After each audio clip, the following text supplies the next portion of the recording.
Good evening, ladies, lords, lasses, and all those in between. It is I, your humble game master, the Deathly Shad. Once again here to bring you some more Rains of Vitrium content with my lovely, lovely squad of players. Agathar, say hi to the people. I killed a captain and I didn't even know it. Morrigan, say hi to the people. They shot my cart. Francois, say hi to the people. Hello. Alright. Soren, say hi to the people. I'm gonna need to borrow maybe 5 to 10 scrolls of sending in a minute. And Valen, say goodbye to the people. Or say hi to the people. Ugh. Goodbye! Just kick him out the cart. Nah. Oh, he left! Okay, that was funny. Alright then. Oh shit, he left 422. Oh my god. Anyway. Yeah, I would need to invite back to the Roll20 link. Thank you. Bye. Oh no! I'm sorry. I guess Rock's Fall Valen died in the sandstorm. Don't worry about it. Garlic Kind shows of up figured. suspiciously fast. That would have been so much funnier. All right. Well, remember, if you enjoy our content, that you can catch us live on twitch.tv/DeathlyShad. Not the Deathly Shad, just Deathly Shad, because I'm dumb and forgot that the wasn't there. And remember to like, subscribe, comment, all that other jazz, as we get right into the session. So, The Deathly Shad is where you go on YouTube if you want to see us. yes. Yeah. Those two things should be the same.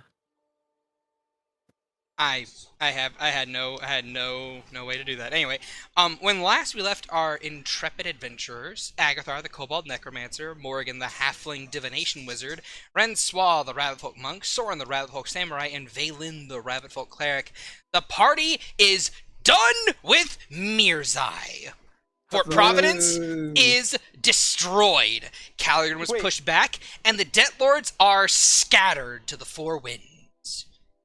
The city begins to rebuild itself as our crew begins to leave the city and head back towards their master/benefactor's house. What awaits them on their journey back? Will they arrive safely? Who knows? I don't! Let's find out today as we return to the Rains of Vitrium. And I get some music going.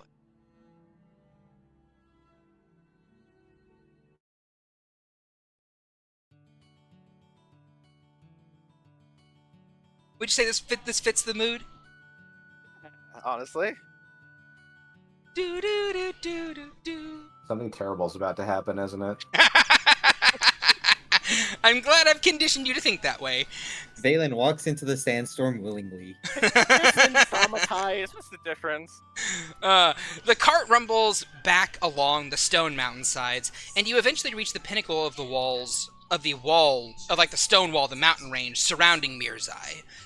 Looking back down at Fort Providence, you can see a sand-buried ruin. The exterior walls have been rendered moot. The shantytown is destroyed, and a lot of buildings are either buried or have been ripped free of their foundations. The only buildings that seem to have weathered the storm are the 5 glittering golden towers of the Debt Lords. Yet, there can be movement seen down below, people sifting through the sands and trying to rebuild. Something entirely. What exactly that may be is yet to be seen. This is the last chance you guys have to say goodbye to the place you have been in for a little while at least. The source of so much strife, but also so much growth at the same time. I grab Rainier by the scruff and throw him out. Now, I'm surprised that wasn't more reversed. I was going to, but he interrupted me. Plus, Braymir is quite big, quite a bit taller than I am, so grabbing him by the scruff would require some form of step ladder. Loses a lot of its momentum at that point. mm-hmm. So I will say, this is where we say goodbye to our dear whatever Rainier is. Well, say goodbye to the city first. and then you can say No. goodbye to him. Morgan spits out the window at the city. All right. I leave a little something of myself with you. All right. Anyone else? Valen looks at the group, and you guys thought that the city would still be standing when we were done here. I never said that. Agathar wanted it to be, but look at Well, us that's now. that's Agathar's problem, and always in it. I True. mean, there's parts of it still standing. It's not standing anymore. Let's go. Well, at least it wasn't our fault. No. Of course not. Well, as you guys rest atop the pinnacle of this mountain, Rainier does step out of the cart, looks back towards the rest of you, then towards the destroyed city. He pauses a moment before just kind of like sighing. Just like, I can't believe what has happened to Providence, but the city needs leadership. Now more than ever. Thank you for your help, and no, this is where we must go our separate ways. Would seem like it. Enjoy your cat box. He just frowns. He turns to face you guys, and you see him just kind of like sigh. He just kind of goes, well. He looks to each of you and just kind of. He starts with Soren. Soren, you are perhaps the craziest samurai I've ever met, but you're a good man. Not everyone would stand up to an archmage, and you did, and, well, that matters. Well, I didn't expect it to go very far, but I had people I had to look out for, and I couldn't just turn them down in case she did want to hurt them. He nods. Francois, you are a terrifying woman. Mel chose well when she claimed you as an apprentice, so don't ever doubt your own strength. I will keep it in mind. Percival, fuck you, but in an affectionate way. Smiles widely. The proper response. Yeah, that is only going to encourage her further. Yeah, well, you have the capacity for good, but from what I've seen, you often let your anger and pettiness blind you to the optimal solution. We can always look for a new solution several hundred feet in the air. Uh-huh. Don't know why I bothered. Valen, stop being an ass. Especially to your sister. Valen, fuck you. Unlovingly. Another one. Yeah, it's like, Percival, respectfully, fuck you. Valen, disrespectfully, fuck you. Just know this, Rainier. Out of everyone here, I had no interest in killing you. I mean, You have no interest in anything. that's nice. We had an old saying back in Suba. Familia lo es todo. Or, family is everything. So, just keep that in mind, I guess. Why do I hear a Camaro in the distance? Shut it. Gotta be family. Family. He then turns to... Family's everything. He then turns to Agathar and Soyfang. I think Fuckers. think- Stop it! Can I say, when he turns to face Agathar and Sora, just Bella's just kind of already in front of him, and she's just, I guess I can forgive you for stealing me. Thanks. He'll then reach up and just pat Belle on the head twice, just like pat, pat. It's very awkward. Yeah. She's also probably definitely taller than him. Yeah. And she just kind of nods and walks back. Wendy Walks wanders back to over. Wendy wanders over afterwards, not because she was anything he did offended her, but Val got head pats, so now she wants them. Wave your hand through the top part of the air elemental. like, Yeah, like basically. he looks at them for a, he looks at her for a second, and she looks at him, and he looks at her, and she looks at him, and then he's like, oh, and he just like whooshes a hand through her head. She excitedly and silently throws her arms up over her head, and waves them excitedly. And then Amalia scampers up afterwards. I want him too! I want him too! Okay. Formal line, everyone. They're all getting head pats from the mummy. Then Soren meekly steps forward, takes off his hat, lowers it. No, I'm just kidding. He doesn't do that. That'd be amazing. Cast suggestion on Soren. Oh no. You want Soren head will pats, don't kick you off the cliff edge. Soren will kick you off the cliff edge if you do that. I am mostly bird. It would be a small problem at best. All right. He head pats Amalia, and she's like, "Yay! Woo!" And she runs back inside. And it just proclaims loudly, "We never met, so whatever." I am 1 day years old. Congratulations. Anyway, Agatha and Soy, I wish you both the best of luck in your partnership, and while I cannot stop you from doing anything, I want to tell you both to not go after Mel.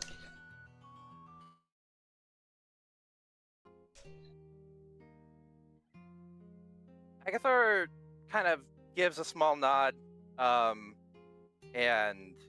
he just kind of looks up at Raymir, kind of puts a hand on his own hip, and he just he goes to put a hand on his hip, but then he feels a piece of roof still lodged into his hip, so he just kind of winces.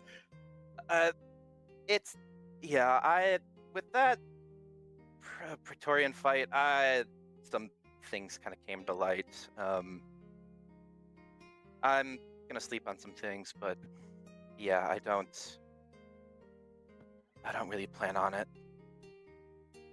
Not anymore, at least. So you wish to give her a free pass on the murder of our son? To wit, that's Soifang to Raimier. Yeah. To which he shakes his head. No, and I don't think I'll ever forgive her, but that doesn't mean that revenge is the answer.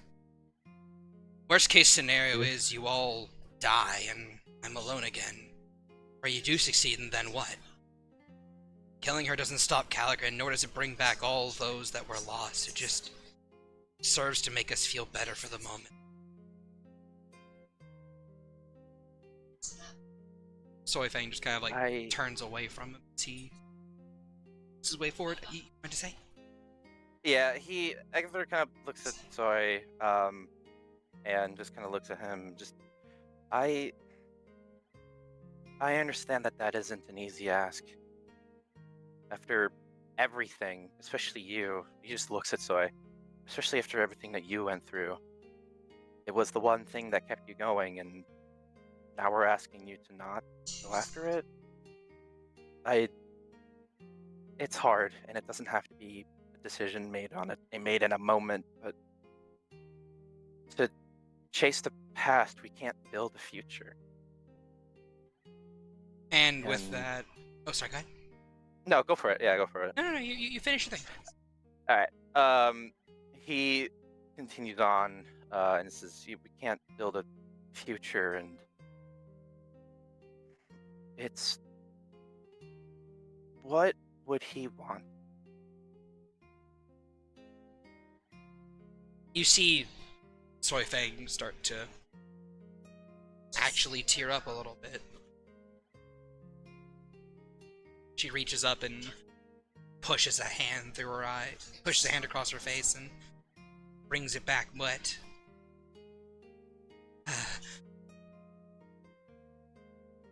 I don't know what anymore.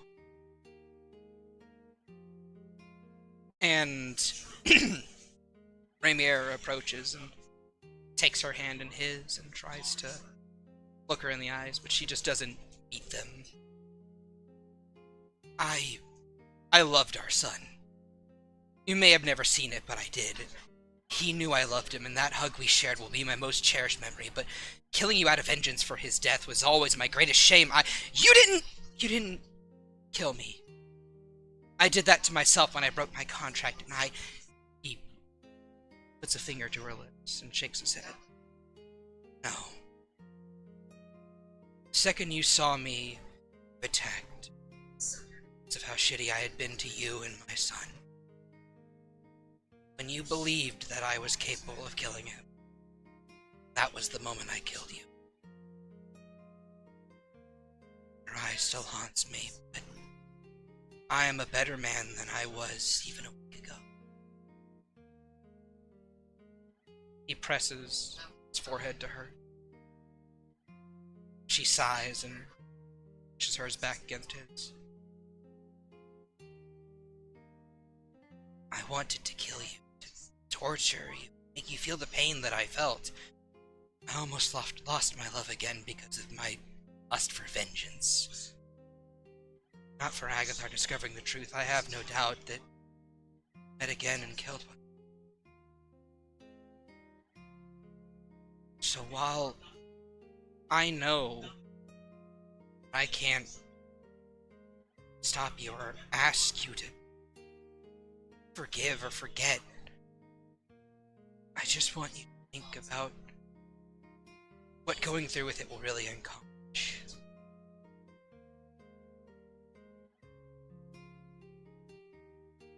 Just be careful. Not to lose either of you again. Not now, not after everything that has happened these past couple of months. And at that point, Soyfangers takes this.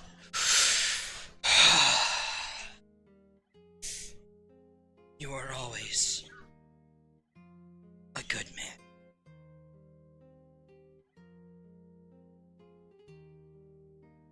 I knew.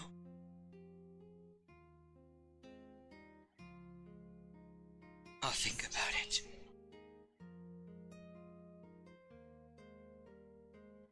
And Rainier just lets her hand go.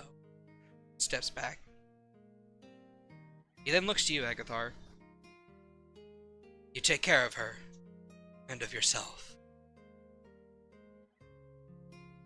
I intend to. He nods. I find out she died on your watch. Curses are not going to be the only thing you have to worry about. Well, if she dies, so do I. So, unfortunately, I beat you to it.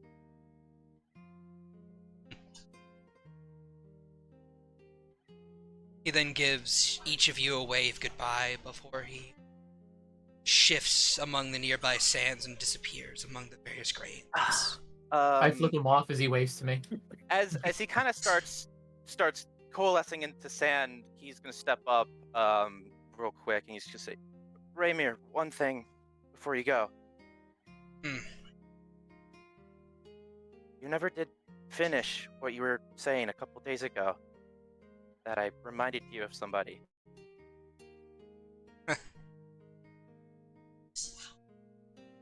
Well, I guess you remind me of my first.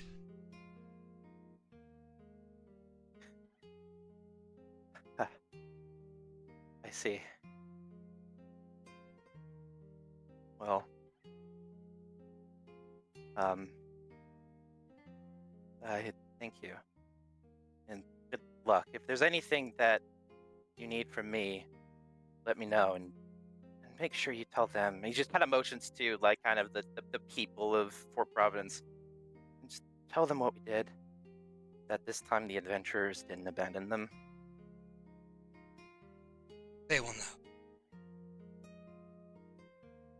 And then it's gone.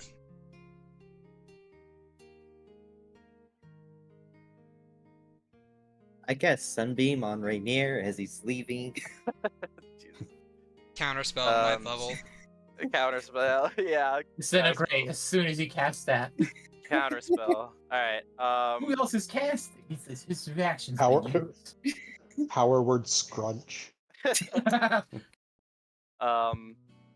Agatha just kind of stares at where Raymir disappeared and kind of turns to look at everybody. And did Zoe disappear again, or she's still kind of standing there with us? She's still there, just standing with you guys. Mm-hmm. He kind of nods to the group. Well, burning daylight. Let's get going. I'm pretty sure I still have a piece of roof in my hip, so I'm gonna go get that taken care of. Soyfang reaches down, pulls it out. I was going to do the same thing. It just kind of hobbles a little bit. Ha! Ow! You need your hips to. You need. She then kind of like schools her face and expressions before she says, "You'll need your hips." Yeah, that I will do. He just kind of like pauses, thinks about like what she, because I looked back at the trying to find the moment where you asked for Shad. I stumbled upon the last time she's mentioned his hips. And so he just like stops and kind of looks at her. She's already and gone. blushes. You can't just do that to me. She just walked back. You were the one staring into the middle distance as she walked back into the cart. Alright, to the bar with no name. We got something to return. And We did several that, I believe. boulders, the very valuable gemstones to unload. That too. Yeah, I think we dropped off. I think Rabier grabbed the. He The did. He pole and get it did back grab the to- portable hole. He was Yeah, gonna 'cause deposit we- that for you guys. The Zim light is left in your training room. Yeah. Fantastic. Moria Alright, removes her hat and is like, well, there's food to be prepared. The rest of you should get some form of rest. Yep, I figure B team will want a explanation of sorts. They can have it over dinner. Yeah. All right. Well, So as the proceedings are going on, Soren just kind of like walks to the edge of the cliff, kind of where Raymir just disappeared to, and he just, under his breath, says, I sorely misjudged you. And I'm sorry for that. And then he turns to go into the wagon. okay. Well, you guys make your way back inside. Currently at the B team, Cecil is nowhere to be seen currently. Neither is That's Neatal. concerning. What a shot. Also concerning. You can't Cecil him. God damn it. Oh god. And Eloise is currently at the table drawing up plans with Riven. And the second Valen walks in, Vani like fucking sticks to him and just starts crying blood into his outfit. just like, I missed you, brother. I missed you so much, but you're alive. You're alive. Yeah, Valen will just start shuffling back to his room, just dragging Vonnie. As a very minor aside, Bonnie looks a lot better than she has ever looked before in your presence. They have a blush of life to their cheeks. They no longer look anorexic. And she They hasn't. ate like 30 people. And she Probably hasn't. close to 60. And despite being around a bleeding Agathar, she has not once come up to and asked him for a blood donation. She also seems a lot more vibrant, energetic, and maybe less crazed. Who knows? And also, Amalia is currently fighting with unseen servants for floor scraps. Basically, all the dirt, dust, and sand left behind by people going in and out of the cart. I think eventually, after she keeps fighting them, that she just has like a dustpan and a brush forced into her hands. Sweet utensils! Please don't eat those. She already has like the broom halfway in her mouth. I Amalia, look please. to Agathar. You are responsible for any loss Yeah, of equipment. Yeah, I know. home decor for your pet that you so graciously invited into our home without our permission. First of all, she's a pet. She isn't a pet. She's Amalia. She's an actual person.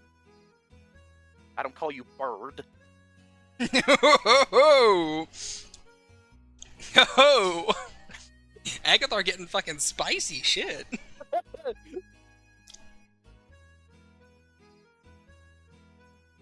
Just leers at you. He kind of gives a little bit of a leer back, kind of like, not like backing down, but he's just like, I will keep an eye on her and replace what she eats and absorbs. Come on, Make sure Amalia. that Let's show you to my room. I have some spare bones I'm not going to be using. Hey Agathar, can I just eat hear- the shiny rocks in the basement? No. Aww. No, not those ones. They make me feel You really just hear from- good. Sorry, go ahead, Francois. You just hear from the back corner, it's like, whoa, invisible snacks, as she eats one of the servants.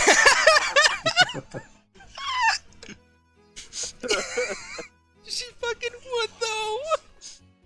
100%. It's okay. It's okay. Your carriage respawns them. At a rate of Oh, one really every half feel hour. like- I'm seeing this like moment where like Agathar is like filming and is like like that moment where like Batman and Superman is like Superman destroys something and Batman's like, really? You're gonna pay for that on a reporter's salary? More like you have the money to pay me back for the damages of this weird thing you've allowed into my home. Yes, it'll be fine. Besides, I can fabricate what is lost if I have the materials. You cannot fabricate the enchantments that holds this place together. Also fair. However, I'm gonna make sure that she doesn't eat those too. And the Good. fact that she hasn't yet is a good sign. Eat the enchantments? Alright. If you say so. So Agatha was just, I haven't showed you my room yet. That's probably where you'll be hanging out with me. I get to see someone's room? Oh boy, I've never seen someone's room before. Well, I'm glad to be here first. Come on, I got a lot of bleeding to stop. He just lumbers his way up the stairs to his room. Oh, you want me to help with that? That's fine. I mean, if you get inside my belly, it'll make you feel better. I could eat, but nah, it's all right. I'll be fine. Just need to get some Okay. rest. All right. He takes because he's not really using a lot of these. He takes an onyx out and just kind of tosses it at her. Like a dog with a treat, just no. Yay, glass rocks. All right. Other than that, basically, Agathar, as you kind of make your way into your room, you'll notice that your door is ajar, ever so slightly. He kind of closes his eyes with an inhale, and he just mutters to himself, "I swear to God, if Cecil's going through my stuff." And then he's gonna just go to the door, and then just kind of shove it open. Well, would you look at who it is? It's Cecil. And Chucky. No, it's Cecil, not Chucky. It's Cecil. It's definitely not Chucky. It's Cecil. Cecil gives a wave. Heyo! Been a minute. What do you How's want? your day? Well, considering I've been running around for 24 hours and I fought a Praetorian by myself, I'm pretty tuckered out. What are you doing in here? exploring, hanging around. Uh-huh. Do you find anything neat? I mean, a lot of bones. Are any of Amalia, them can you give yours? us- Can I touch them? Amalia, can you give us a second? Okay, Chief. She then slides out the room. Okay. One Mississippi. Okay, I'm Agathar- back. Agathar is going to step in and just kind of close the door behind him. Shad, can I take you to Secret Shad? Oh. Oh my. Wanna take me to secret chat? Sure do. Secret, Oh secret. my. He's got a secret. Sure thing, Buckarooski, although keep in mind this is a recorded session. Yes, I won't. I'll try not to be too long. And I'll bounce Alright. over there for the backup. Okay, we are waiting. Alright. Alright, you're here. Well, Agathar closes the door behind him and just kind of stands there and kind of folds his arms. He just kind of says, it's exploring. And when people are exploring, they're usually looking for something. Maybe. I'm certainly not looking for anything. Just enjoying the atmosphere. Of my room, specifically. Yes, of your room specifically. I'll enjoy the atmosphere of your sister's room a little bit. And then of Soren's. I don't want to enter that Percival room. No, that's a smart idea. Because she's not nearly as merciful as I am. Because if she finds out that you're going through her stuff, I guarantee you're going to eat a disintegration spell faster than you can blink. Oh, I have no doubt. I was talking to Amalia about how she was so brutally murdered by her. Tragedy, really. But she got better. Yeah, I'm very glad that she did. Look, Cecil. Can I be... I'm going to be 100% honest with you. Honest. The fact that you can mimic any body, and the fact that you were able to mimic me near perfection where they didn't find out, makes me extremely nervous. Extremely nervous because we have dealt with people who can control minds at a flick of a wrist, and honestly, at a single name. And I don't want to take any chances. So, what I'm going to say here stays between us. If I find out that if you use any of our identities, especially mine, to do anything, and as he kind of starts talking, he kind of starts glooming, kind of getting closer as he continues talking, for any reason, for information gathering, or wanting to reserve a room, or reserve a book at a library, for any reason. If you use my identity or any of my friends, I will custom make a ritual, and I will leave you out in the open sun with your chest exposed so the birds can have a feast. And when I play jump rope with your blood vessels and ignore your screams of mercy, I will stop the ritual and then watch you die by my own hand. I am not fucking around when I say this. Do not mess with me or my family, because I don't trust you.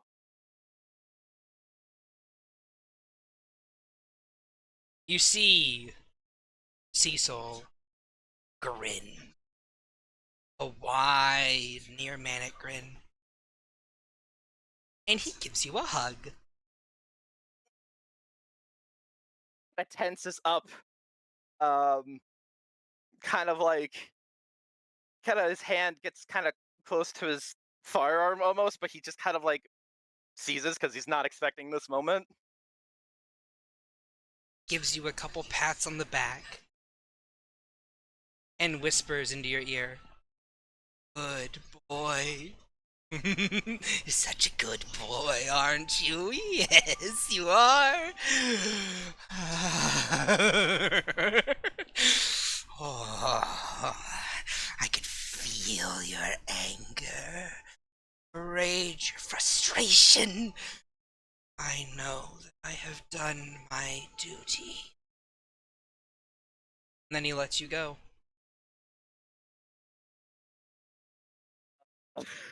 he takes he takes a step back, kind of surprised. He just says, "Who the fuck are you?"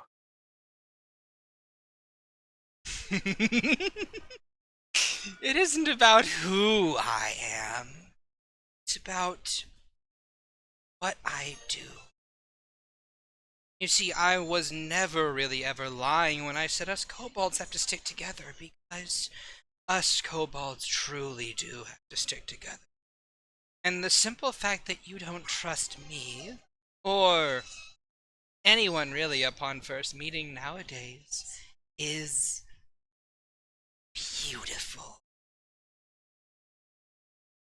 Just gorgeous, really. Because that means that you're safe.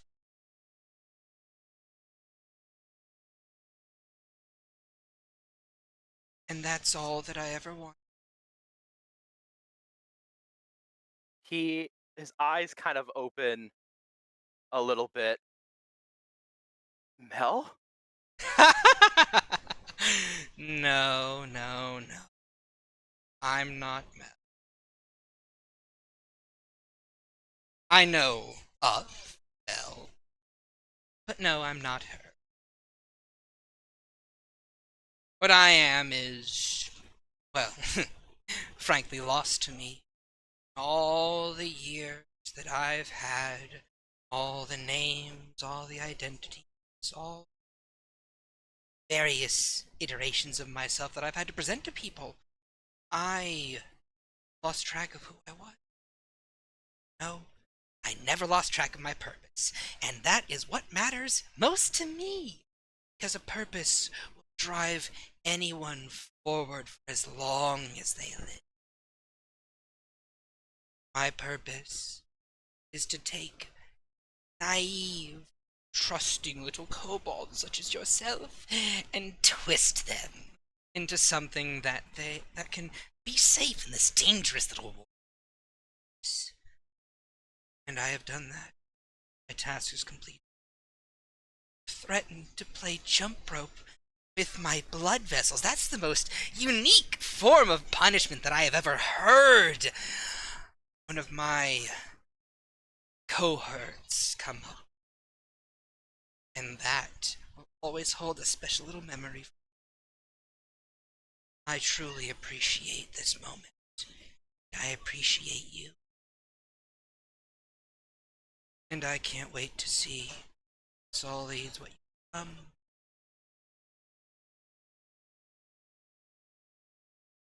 You know, it's sad. It's so sad to me that I can no longer assume your face, your identity, and slip into your life. Because, it's so fun being loved and cared for, trusted.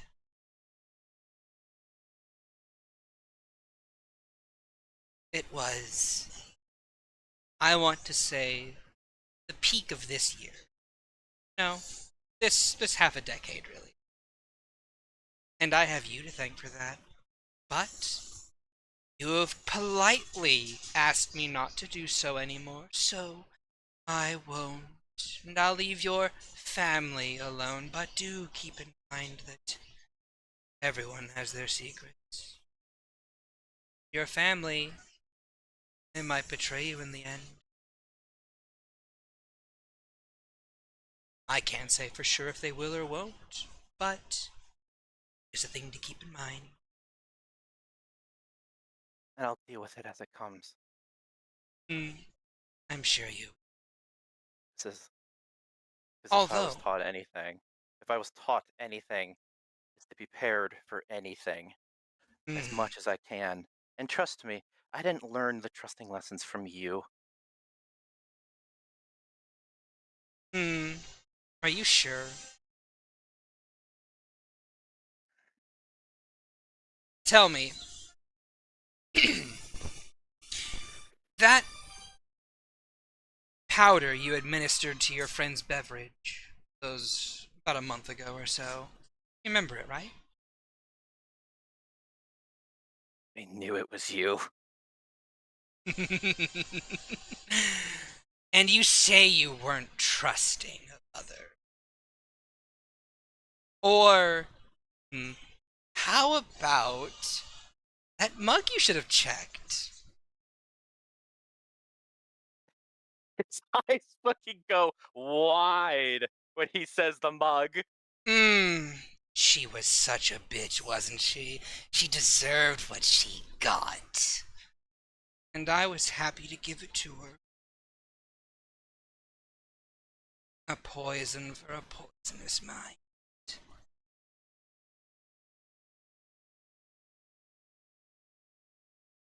You know, I thought for the longest time, or for at least a little while, that your nature would come out and that you would have to put poor Veronica down, but you persisted with that one. Believed her when she said that she didn't do it. Granted, she didn't, but at the same time, though, I wouldn't have been so trusting. Because you weren't around her as long as I was.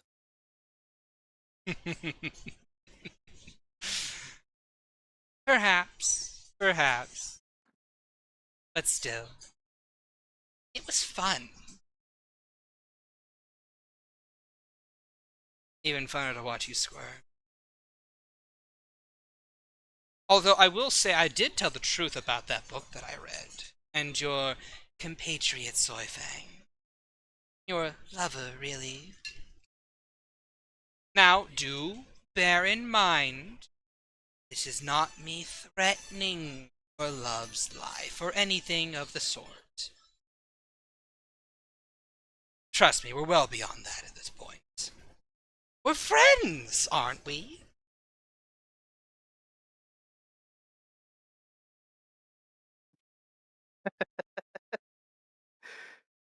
He is fully tense. Um, and oh man, he just kind of looks at them and just says, "Hmm, friends for how long until you betray me?" Oh, hun, I would never betray you. Of that I can assure you. Us kobolds have to stick together. And, well, you've learned. Why would I ever want to get rid of one of my greatest students? But I feel as if I have overstayed my welcome in your beautiful, and I must bid thee adieu. Ta-ta now, and please, Agathar, for my sake, let me keep this conversation secret between us. I did say that I was going to stay in this room. Good boy. Don't patronize me. It's not patronizing. I mean it.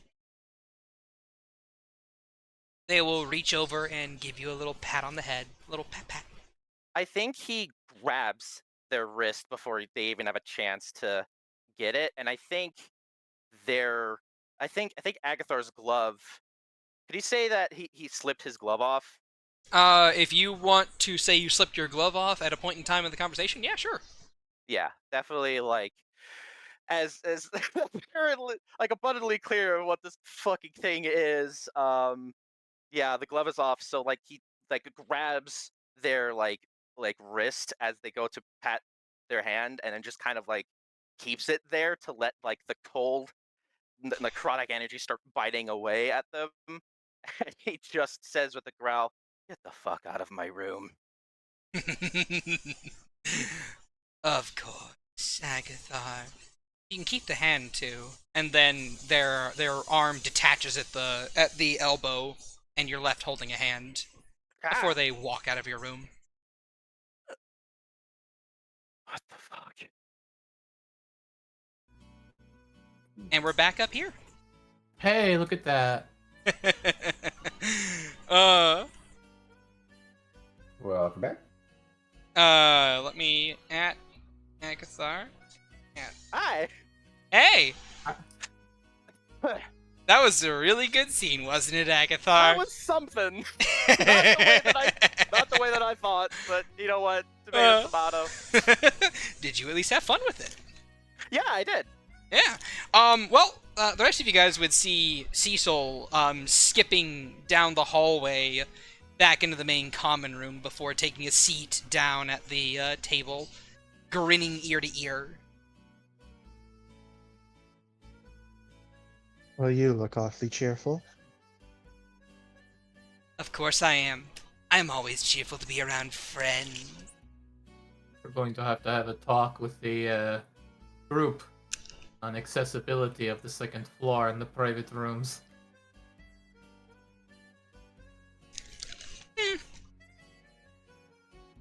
Of course.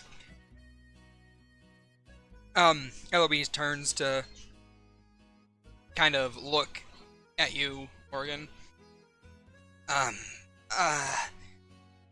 You don't want to be a burden to you guys. You're not a burden. Don't necessarily have beds. So there is plenty of space on the first floor and pillows to spare, so it is far better than what I imagine your sleeping arrangements have been in Merzye, at least. There's also warm bath water and hot food, so. Yeah, that'll be good.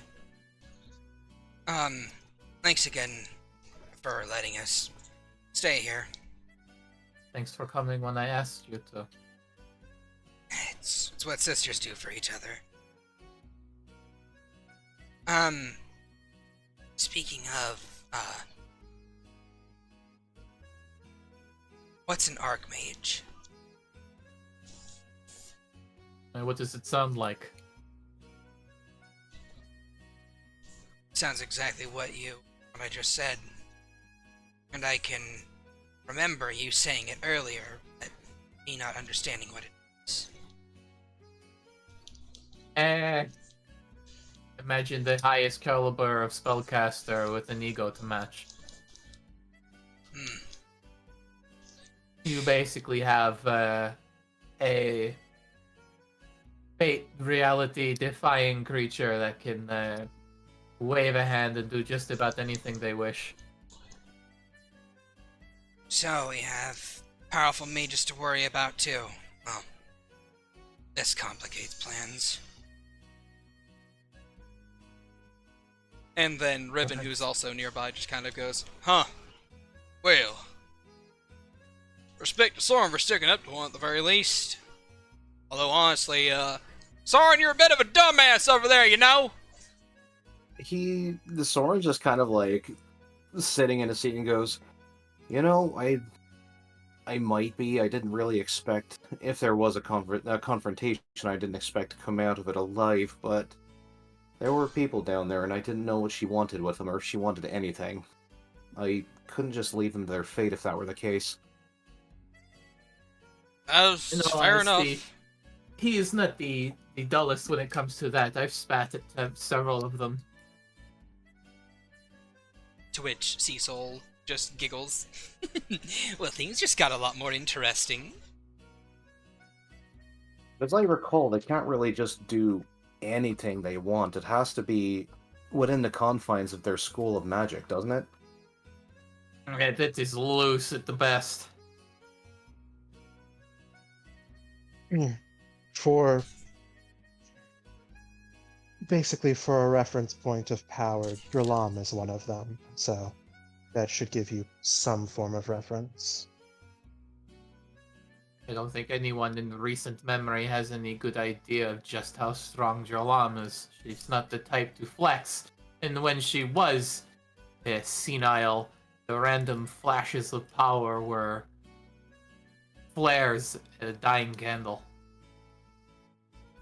One thing I respect her for, though, is that even before she got her mind back, she was able to maintain enough of her wits to parlay, I suppose the word would be, with the Calagrin dignitary that arrived there.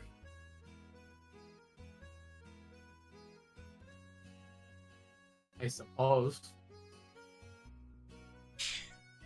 To which Lana will kind of make her way over the table and sit down. Strange how we were blocked from knowing this before, but can hear it now.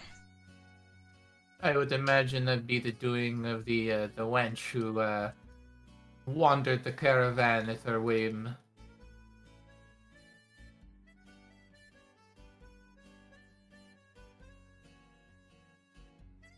She shrugs. Speaking,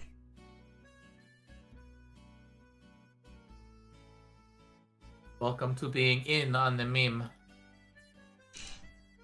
Speaking of- Great. speaking of which, I'm gonna have to borrow some sending scrolls. I have a few people I want to contact, and the Archmage is one of them. I need to know exactly what she did to me. Oh, goody. She gave me a gift, and she wouldn't specify what it was. You think in But- 25 words or less she's going to decide to fess up in full detail? Well, you never know unless you try, right? You have more faith than me. I don't, but again, I could be wrong. Won't ever know unless I try it.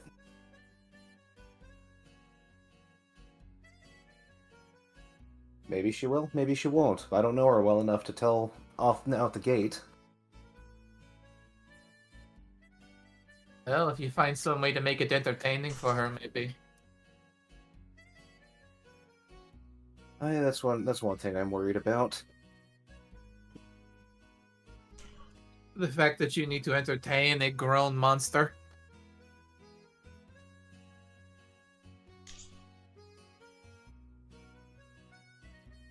Well, that's a thing that can wait till later, I think.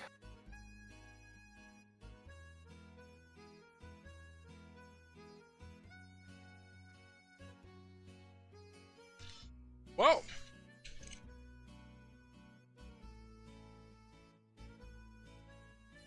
I think Mori just like pulls her hat off her jacket, sets it up, rolls up her sleeves, and just like hobbles over to the kitchen and starts preparing supper as the caravan continues to move. Eloise is gonna get up and join her, try and help her cook. Whack! Just huge spoon. No, sit. My No, kitchen. no, I get to participate. No, it is my kitchen. I allow who I decide to cook. It is. I allowed you to help when we were out in the wastes because I had little say. You are in my house. Yeah, well, at least let me make beverages or something. She just kind of like huffs. This is like you can make tea if you have to. I normally am just fine with the water. I do. Then she'll start making tea. So, Francois, Soren, Valen, do the three of you have anyone you'd like to talk to this time?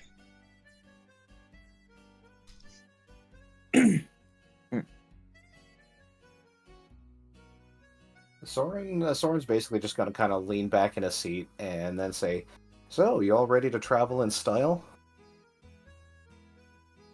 I guess.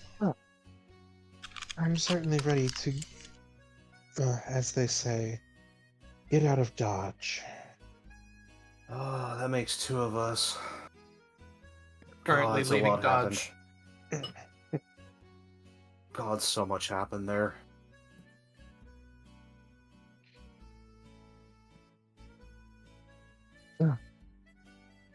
Hopefully that will be the worst of it, as the characters all turn to stare at the fourth wall. Shad looks back with a mouthful of ramen. They are baked chips, thank you very much.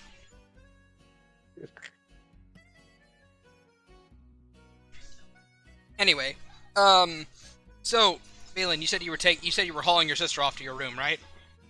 He is heading towards his room, but because Lana pretty much. Holy hell, you're very loud. Oh, I didn't even touch anything. What? Yeah, Yeah, you're kind of loud. How the fuck am I loud? I don't know.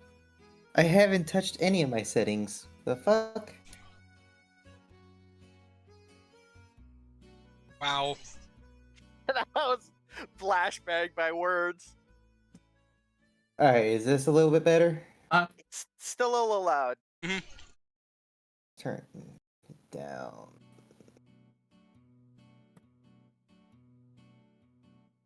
Alright, how's this? Nothing's changed. Yeah. It's weird because I'm fine. He hasn't changed at all for me. Really? Yeah, maybe it's y'all. Probably, because I just dropped the output down to by lot. That's weird. I don't know. Alright, I'm maybe- gonna crank your volume down a little bit on my end. Yeah, I'll do it on my end as well. Alright, That's what try I did. talking again. Testing. I'll do. Alright, that was weird because I was talking earlier and it didn't. Maybe our levels on him reset or something when he joined the different server or something. Probably. Shad. Who knows? I don't. Who knows? Anyway, so yeah. As you guys kind of like, so Valen, you brought your sister to your room. What are you doing? He's just he hasn't really taken a moment to look around his room, but he finally just starts checking all of his reagents. They're all Pulling- lightly trashed. pulling like- out. Like, it looks like someone blindly stumbled through his room and just kind of like moved stuff off the like tipped stuff over off the shelves. At least they didn't get any of my more expensive ones. Well, let me actually give you a little D20 roll, D100 roll for that, please. God damn it. You didn't think you got scot-free, did you? Alright. Let's see. D100 roll. Ooh. Hey, Valen, give me a high or low, buddy.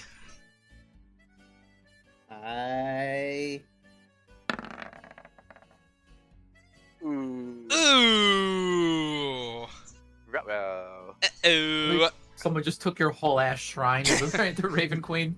So I have a question. Can't In your have shit, reagents, Merzye. did you have any diamonds? Yes. What kind of question is that? How many? Do you want diamonds and or diamond dust? Yes. Well, how much of it was left in the cart and how much is with you now? Alright, in the cart, everything. Now, just what I have in the cart because I lost everything after getting. Yeah. So blown up by what was left in the cart? It was 200 gold worth of diamond dust, 2 300 cost diamonds, 6 500, and 6 500 cost diamonds. All right, type all that out, please. Yep. I will give you random rolls Oh, no. to see how much of what is missing.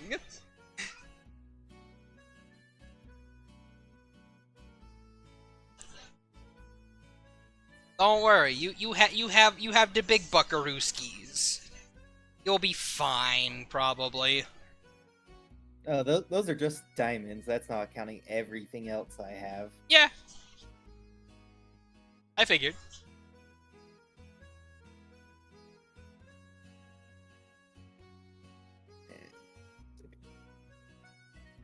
These guys lucked out when they robbed your room. Yeah.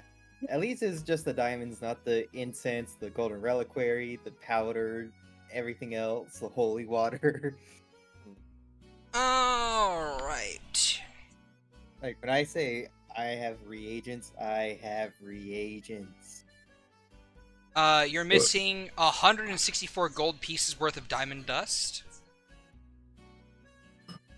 Alright. So 160. You are missing one of the 300 gold worth of diamonds. Or the 300 gold worth diamond. And you are missing one of your 500 gold diamonds. I will say that Valen would have divvied up the dust by hundreds. Yeah. He has bags. So It how is did it is a total of 164 gold worth of diamond dust is gone. So they just separated a bag worth of diamond dust?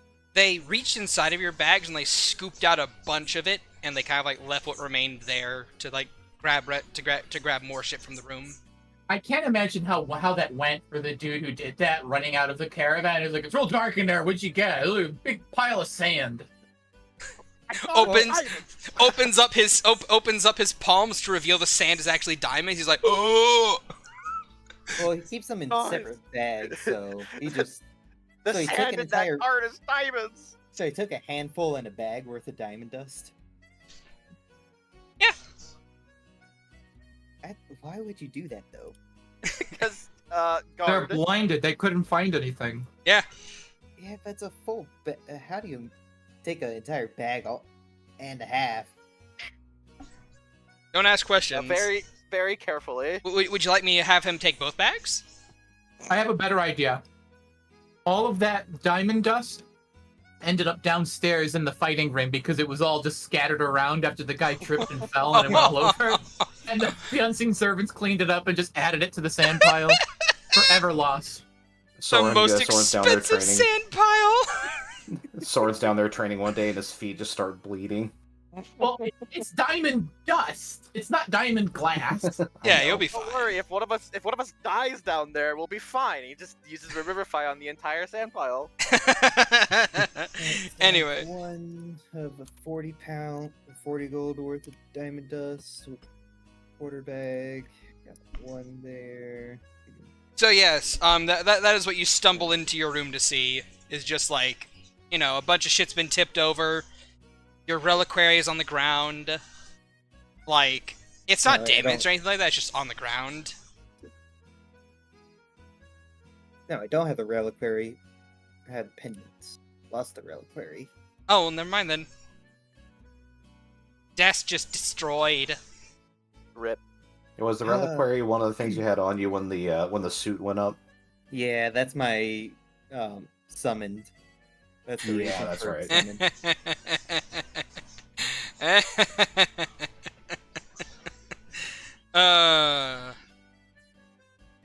Anyway, so Vani is inside your room, and like she immediately rushes over to your bed and just flops onto it and just starts sniffing.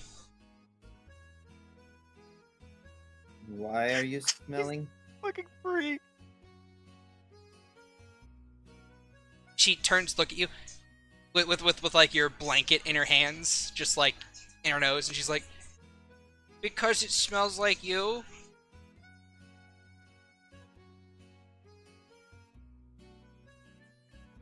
Why?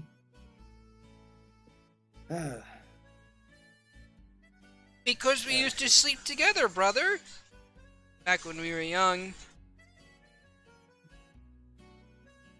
And I, you know, I miss smelling you.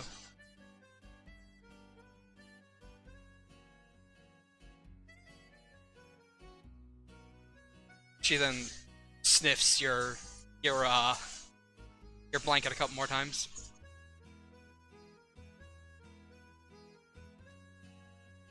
Is this a problem? Yes. Yes.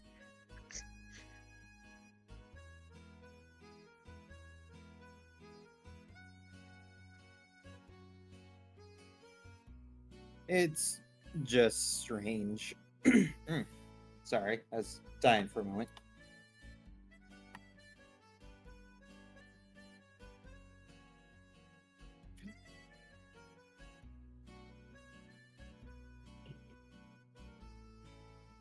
Huh.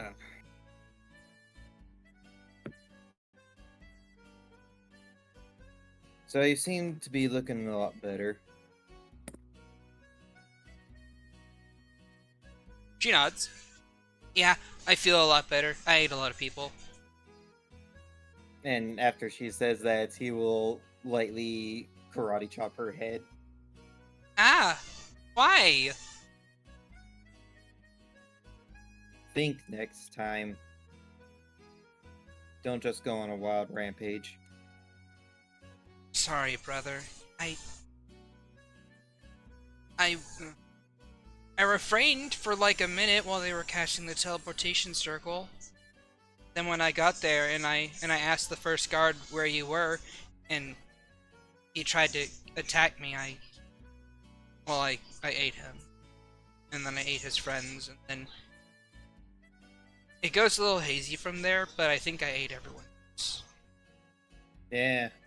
Apparently, from what Lana told me in the quick sending, you almost ate them as well. Oh, I remember. I remember, but I also remember not doing that. I remember wanting to taste them. You know, they smell good, right? But, you know, I decided not to. So, you know, they're my friends. He'll bonk her again. Ah! Why?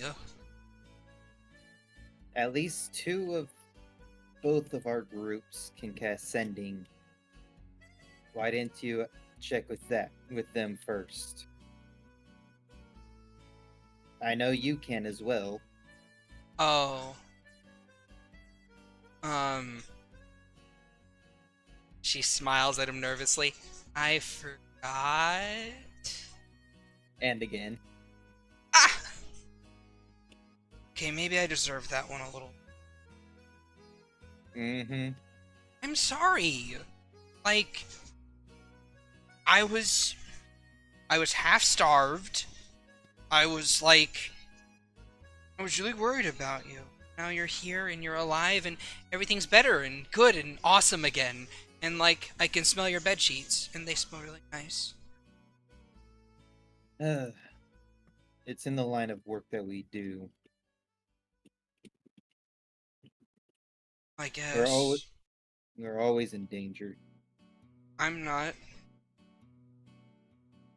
Yeah, instead you almost eat allies.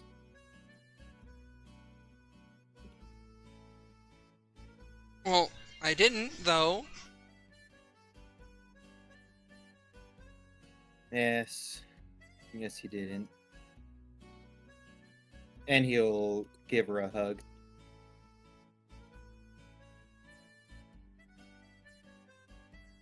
But at least you're Sorry, go ahead. But at least you're safe.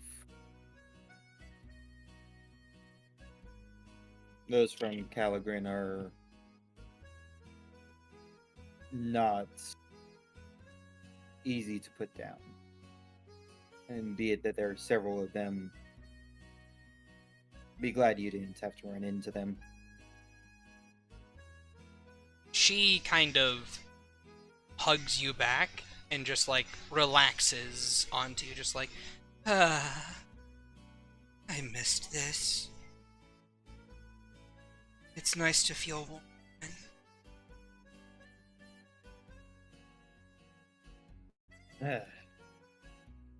Well, while we have a moment, most likely it's going to be annoying for the next few hours. Why you're not asking everyone for blood at the moment. Next time you need to have a drink, just tug on my arm and just drink from there. She nods. Okay. I will ask this, however, in return. He'll look through some of his shelves and he will pull out. I know I wrote them down somewhere. He'll pull out a bottle, empty greater healing bottle. Mind if I ask for some of yours? I'm not supposed to give it out. But I'm family. Our family. Oh shit. Roll a persuasion check. Oh boy. You roll it straight because you would normally have disadvantage from something else, but you had advantage because it's her. So it's a straight roll. Disadvantage for being Balin? Oh! Wow. All Never right. mind, fuck me. I'm the asshole. She nods. If you don't want to fill up that one, I have some smaller ones, but No, I can fill that one.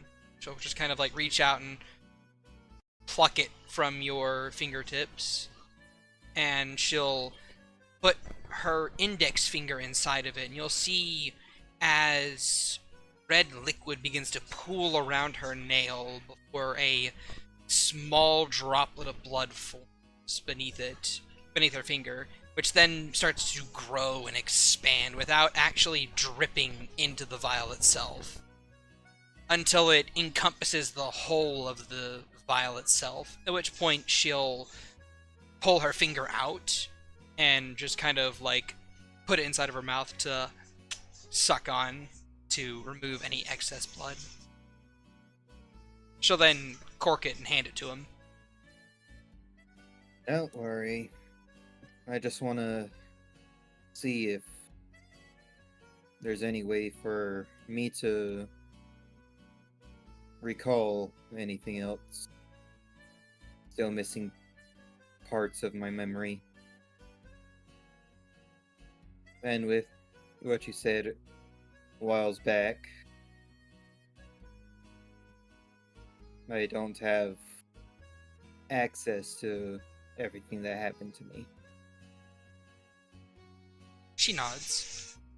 Well, if you want, I could help.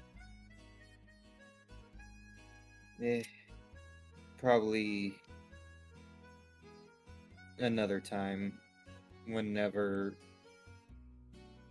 we rest after this. Okay. Thank you for But- still loving me after I killed all those people. Yeah. Just try not to do anything as stupid as that. Or else I'm just gonna have to knock some more sense into you. Don't do that. Your head chops hurt. Well, next time, don't go on a rampage. Okay. At least not while I'm on vacation. It's my job sometimes. Yeah, if it's part of your job, then try to make sure no innocents are hurt. Okay. And your friends. That goes without saying. And, And don't let anyone know about me taking a little bit of your blood. I don't want anyone else to get concerned about me. Alright. Just make sure you feed it, okay? That was going to be one of my other questions. Well, it's a part of me. So, Elemental physiology. you'll have to feed it. Alright. Otherwise, it might go a little hunger crazed. Shouldn't be an issue. A pint of blood every couple days should be fine. Yeah. I just... And, are you gonna look at your vial? Yeah. When you look at the vial, you see that the bottom of it has when you move this vial around, the liquid inside doesn't slosh about. It adheres to the very bottom of it. And when you look back at it, you see that it now has 2 little bunny ears made out of blood. And it has these 2 little blood-like clots that have formed eyes that are now looking at you.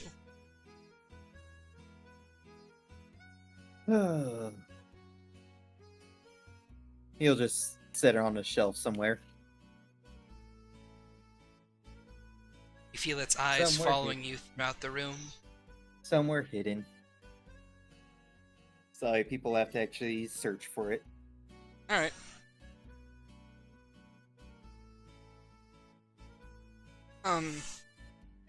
Anyway, so is that all you're going to do or say? Yeah. He just grabs all of his equipment again.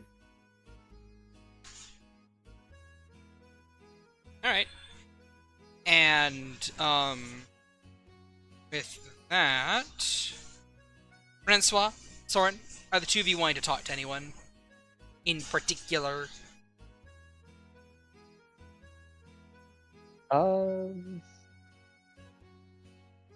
Nothing especially. Francois would probably just be hanging out in the kitchen or wherever with Morrigan.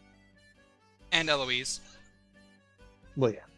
Who's trying to muscle in on my territory? Yes, she is. I've Soren? asked the unseen servants that if she tries to like sneak over and add spices, just like a wooden spoon whacks her on the fucking knuckles.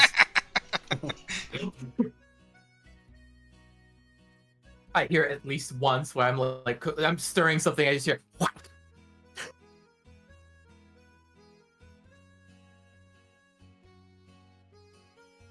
Soren does want to like kind of bond with Neatal a little bit, but he realizes he has nothing to talk about with her.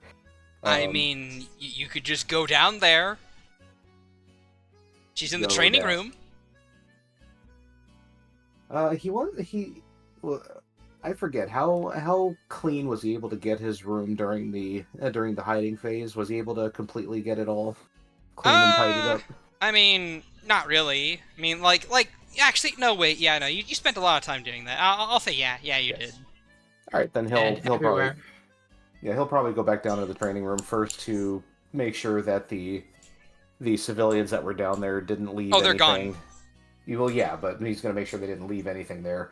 Then he's just gonna sit and watch her train for a little bit. All right, to see then. just to see how her style behaves and how it works. Well, as you kind of, go down to the training room, you see that she's currently just, looking at this large boulder of Zimlight. And she's just kind of, touching her chin, just kind of, looking at it huh. All that struggle for this? She just kind of, pokes it a couple times. Does she know Soren's down there with her? Nope, she doesn't seem to have noticed. So he's just gonna smile and say, if you try to take that out of here, then Maury's gonna be really upset. Huh? Nah, the logistics of it aren't right. I couldn't get it out of here, not without a portable hole.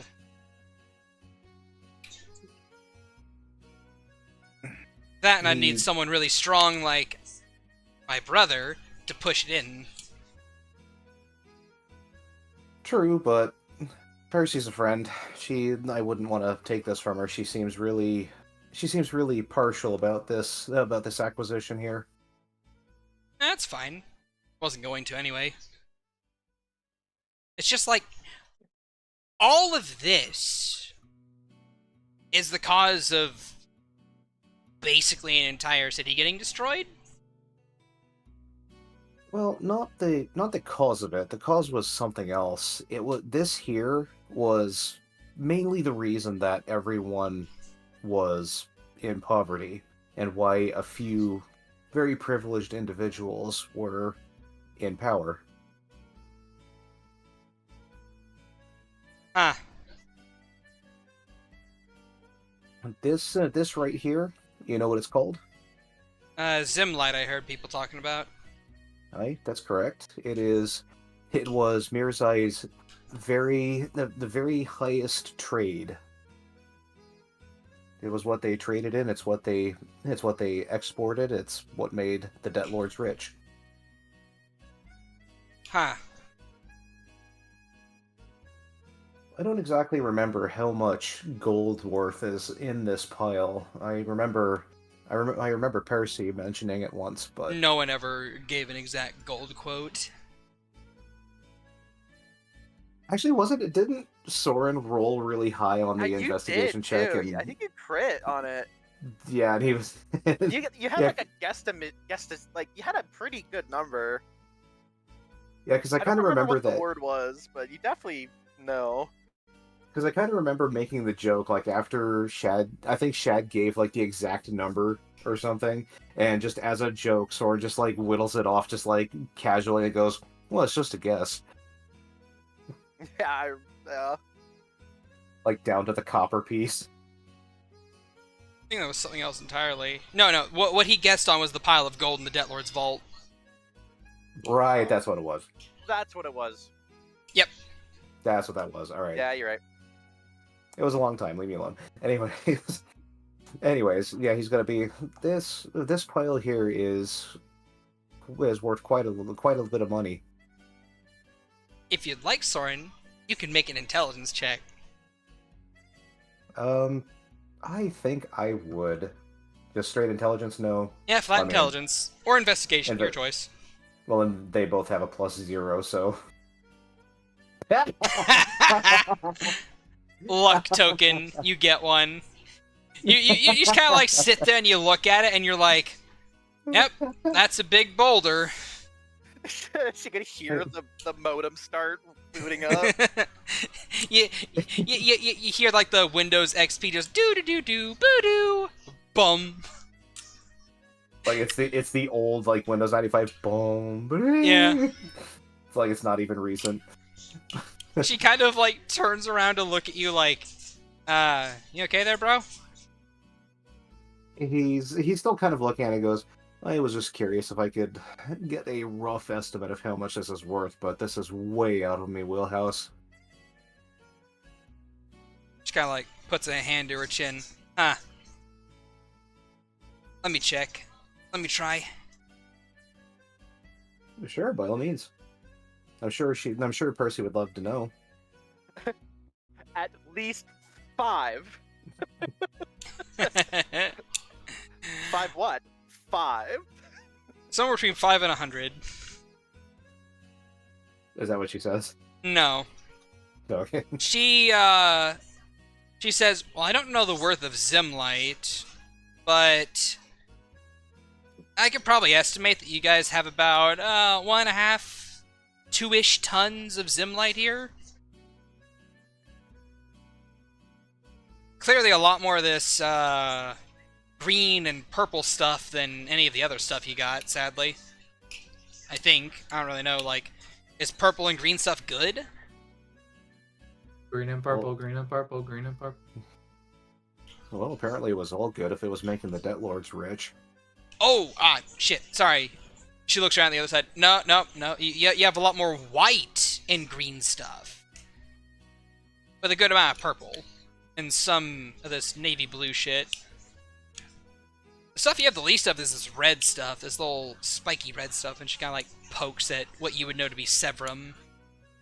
And that's the explodey stuff, right? Or No, Severum is the transmutation stuff. The, right. Yeah. Yeah, he walks over to it and kind of like gives it a tap himself, and says, "I think that's what we found the most of down there." Mori had the great idea to animate it and have it just kind of move itself. Yep, I was there. That's right, you were. I was kind of Spaced out. Focused. Yeah, focus on killing the weird slime girl. I, who is Now a friend. now a friend. We have a habit of doing that. Do you think she would understand if I hit on her?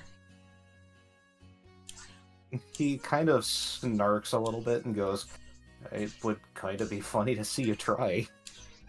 Hmm. I'd be interested to see how she reacts." I'm worried that I might get dissolved in a misunderstanding. That's...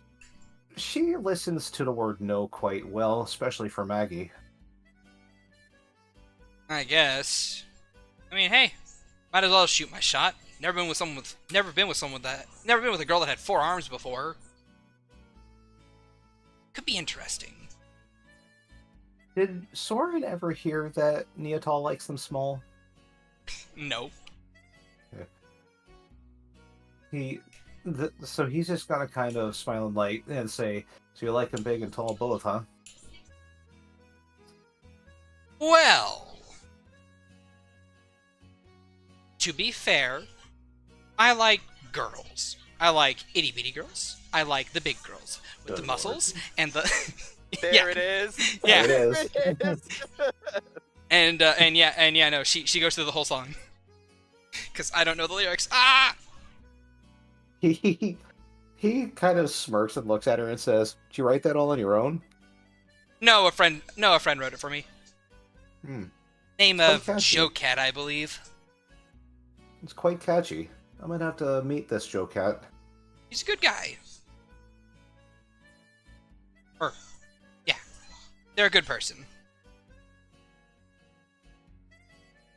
I miss him. He nods and says, "Well, do you know where he is at the moment?" No clue. But maybe we'll see. Maybe we'll meet each other again someday. Right. And if it's on the way to Deepwood, at least we might be able to take you to see him if you want. Nah. No way, sadly. Anyway, regardless, I'm going to go make a couple passes at Amalia. You know where she is? He's usually hanging around with Agathar, but I'd like to ask a favor. Can I watch? You know what? I understand. She kind of like puts a hand on your shoulder. I will teach you the ways of the Riz, young Soren.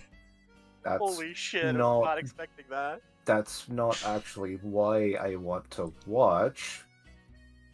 Uh-huh. I just Sure. wanted to see her reaction. Sure. I'll bet. Well, now that you mention it, actually, you taught Renswa a little thing, didn't you? Oh yeah, the smolder. She is frighteningly good at it. He kind of like looks away from her for a second before he goes, yeah, she really is. Anyways, would you have any qualms about teaching it to me? She looks up at him. Oh. She gives him the whole, like, you like Krabby Patties, don't you, Squidward expression. Alright. Sure. I can teach you that. Little bro. Come with me. I will show you the way of the Riz and the Smolder.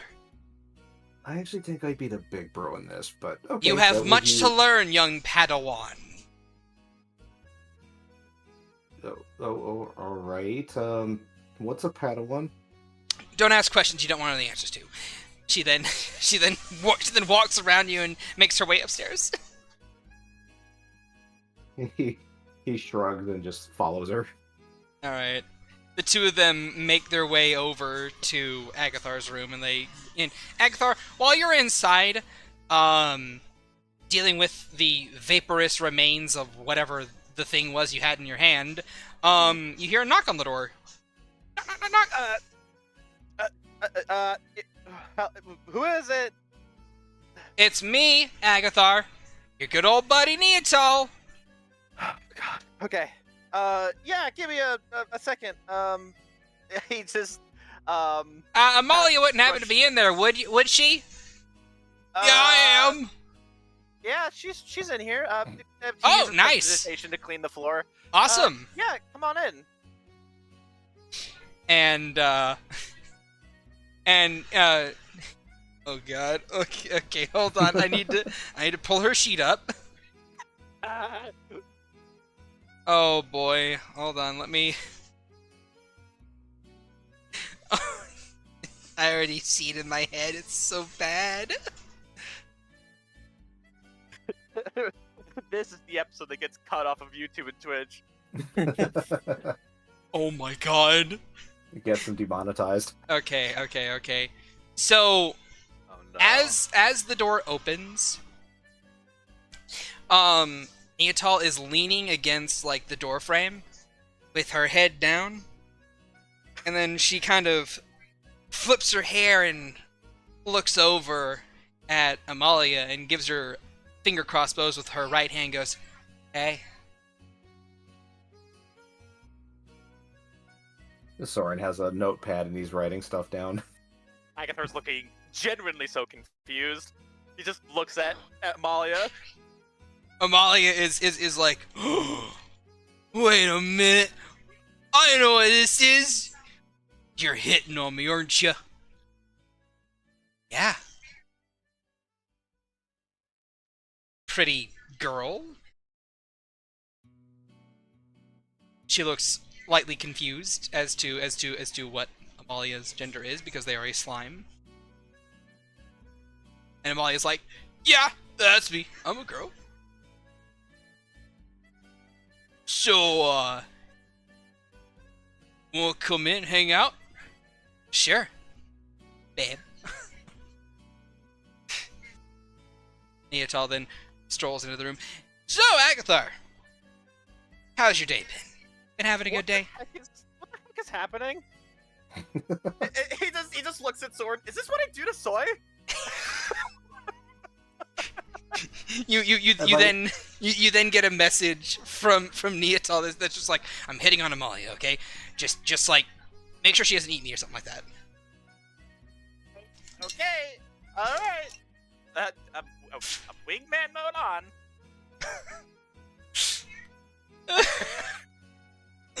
Anyway, so yeah, she approaches her, having rolled an 18 on her charisma check. Oh my god. The Riz check. And hello.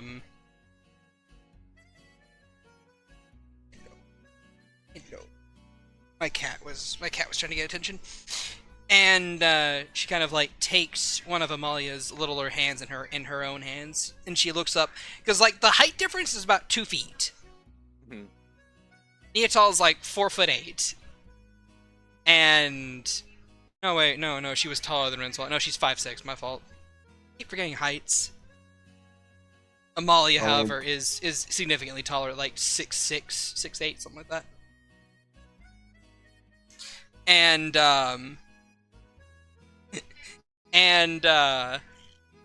Amalia looks down at her like, oh, okay. So like, why are you in here? You wanted to talk to Agathar? Nah, I want to talk to you. Oh, okay.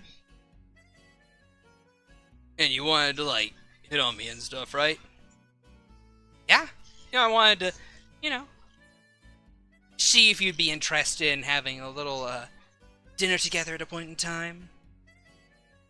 Under the starlight, one might say. I like stars. And I like food, too. Awesome. Then, later tonight, babe, in around, say, 6-8-ish hours? I can't count. I'll come back for you. Okay. Alright, and, yeah. Call it a date. Yeah, it's a date. Alright. And then she'll kind of, like, just turn to Soren and like go to leave the room, like popping her collar and go and mouthing to him, and that's how it's done. as she leaves the room. And Sora just kind of replies by like nodding slowly, and Soren has so many more questions than answers now.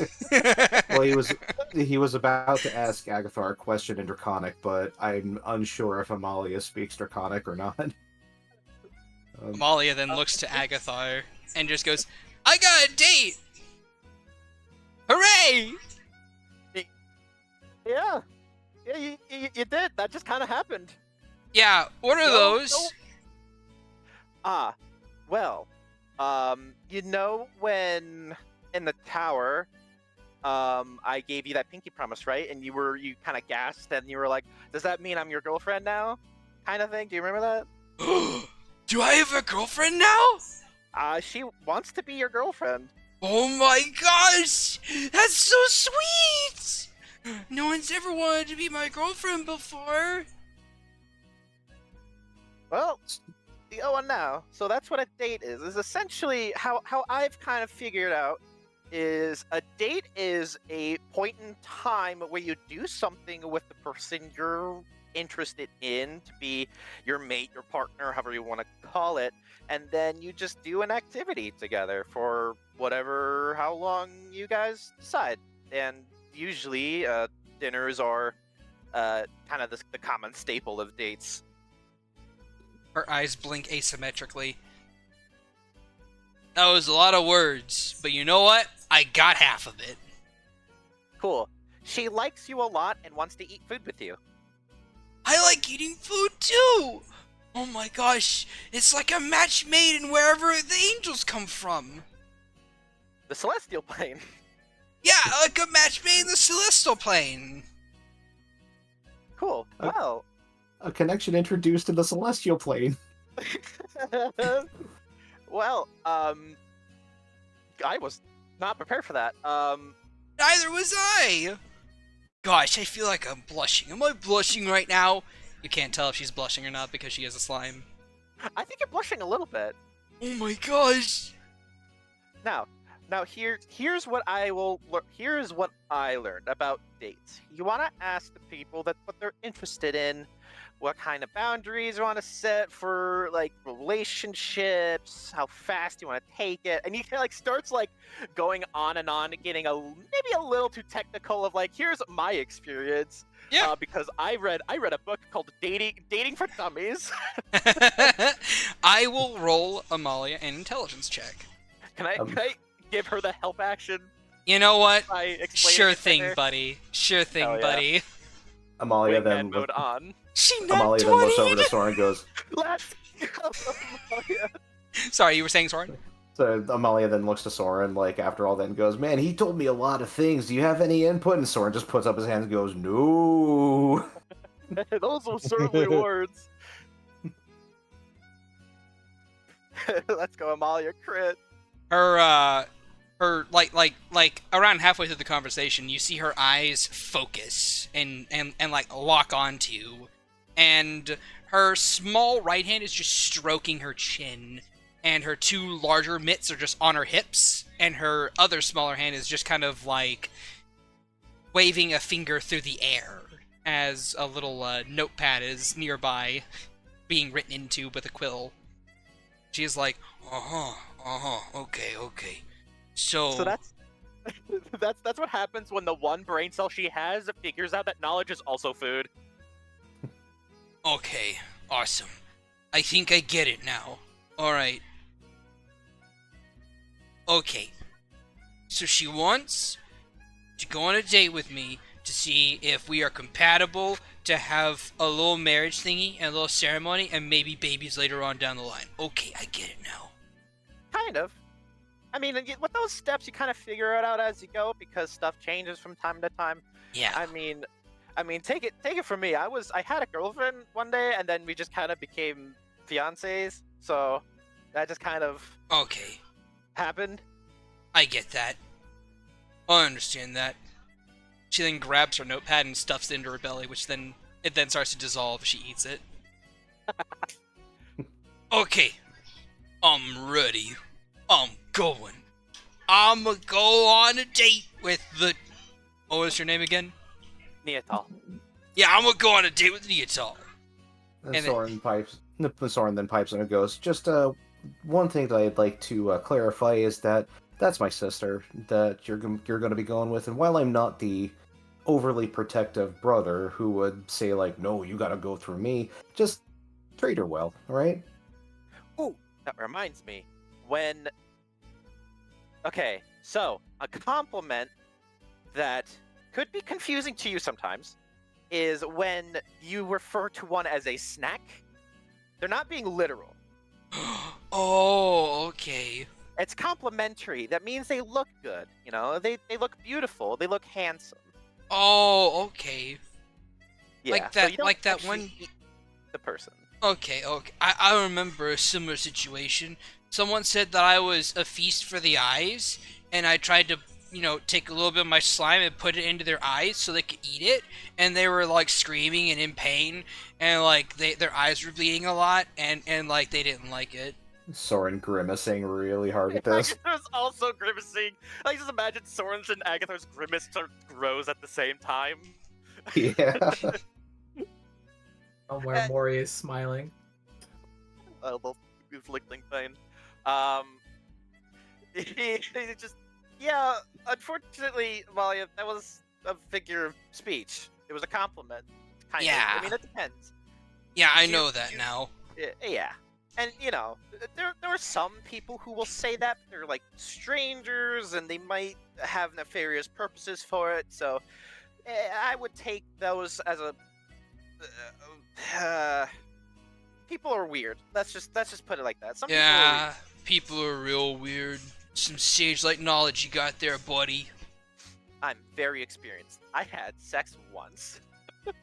You had the sex once? Oh my gosh. That's more sex than I've had in my whole life. Well, I'm pretty sure if you hit it off with Neatal, then I'm pretty sure that you'll get there someday too.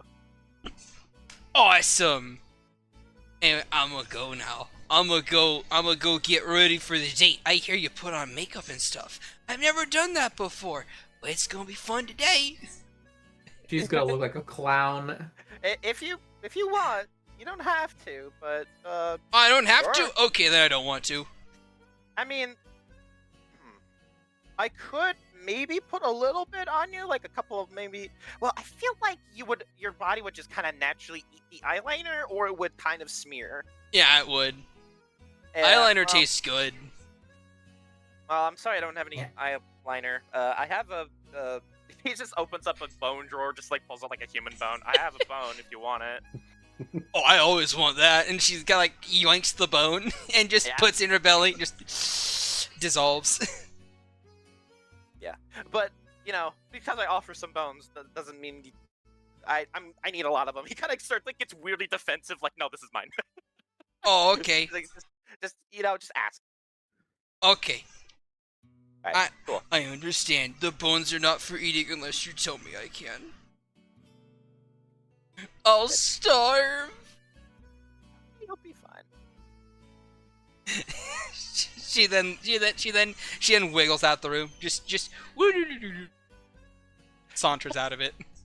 Agatha puts Sorry. a hands on his hip and just like looks proudly and then looks at Sora and it's just like, why did I tell her I had sex? I felt like I probably could have kept that to myself. You could have. I mean, I didn't tell her I did. I didn't tell her that I did. And he just turns around and walks out. What? Wait, you did one too?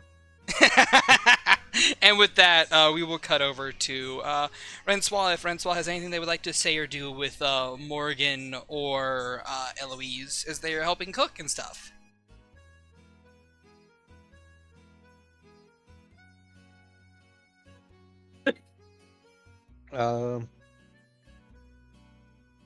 I didn't have anything specific. I guess Rensol would just make like small talk, like All right. So, what's our next move? Difficult to say at this moment. I'd certainly like to repair the holes in our roof. I would say that you might want to go to a repair shop in Deepwood before making your towards way the over place. to before making your way to Vori if you're still going there. Oh yes. What did you do? I wanted to stop there. In fact, I was hoping with our new And- windfall I could get some modifications done now that I have the coin. Maybe. I'm not quite sure myself. Did you guys say you had a place to go before then? Yes. Alright. Valen wanted to stop somewhere while we were in Vitrium. Also, you guys have to return that orb to Mel. I can have it mailed to her. Nope. Well, I do want to get paid, so I suppose. So we have a lot to talk about. Eh. Yes. We do need to stop by your mother's to get paid for giving that wretched person their goddamn ring. And, will us being there upset this mother of hers? No more than my presence does. Okay. You needn't worry. Master Mel keeps guests out of her games. Alright. Well then, I think the food's almost ready. Maybe get everyone together. Just looks incredulous at them and is like, who's to tell you if the food is finished? I'm the one cooking. The fact that... It's almost done though. What do you like when you say it's almost done? Like you turn to look at it, it is done. Well, no, I say like she says it's almost done, and it says like it is not almost done, it is done. And she shoos her away with a wave of her hand. Now go, set the table. Oh my god. Oh no, you're so fucking right.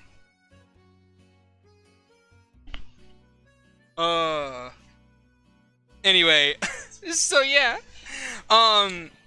With an announcement that goes throughout the carriage, everyone meets and consolidates for dinner. And you guys enjoy a nice, lovely meal.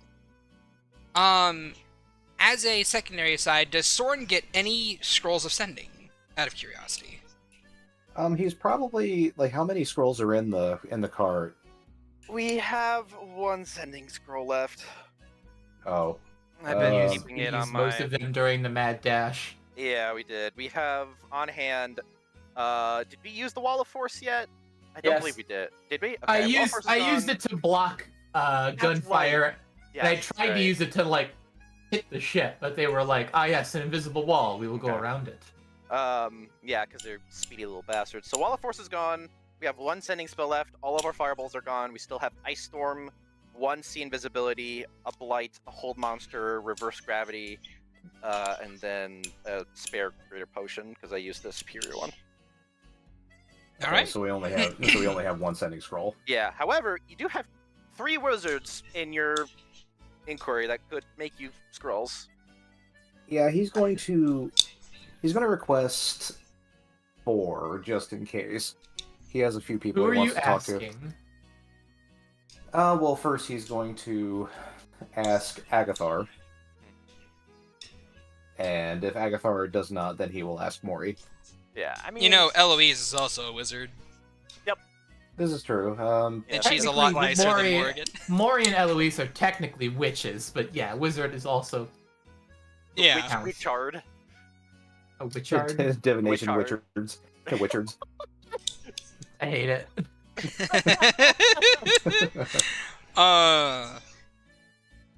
So yeah, you ask Agathar, and he's just, well, I mean, I would love to. I can definitely spend all night making you scrolls. I could do.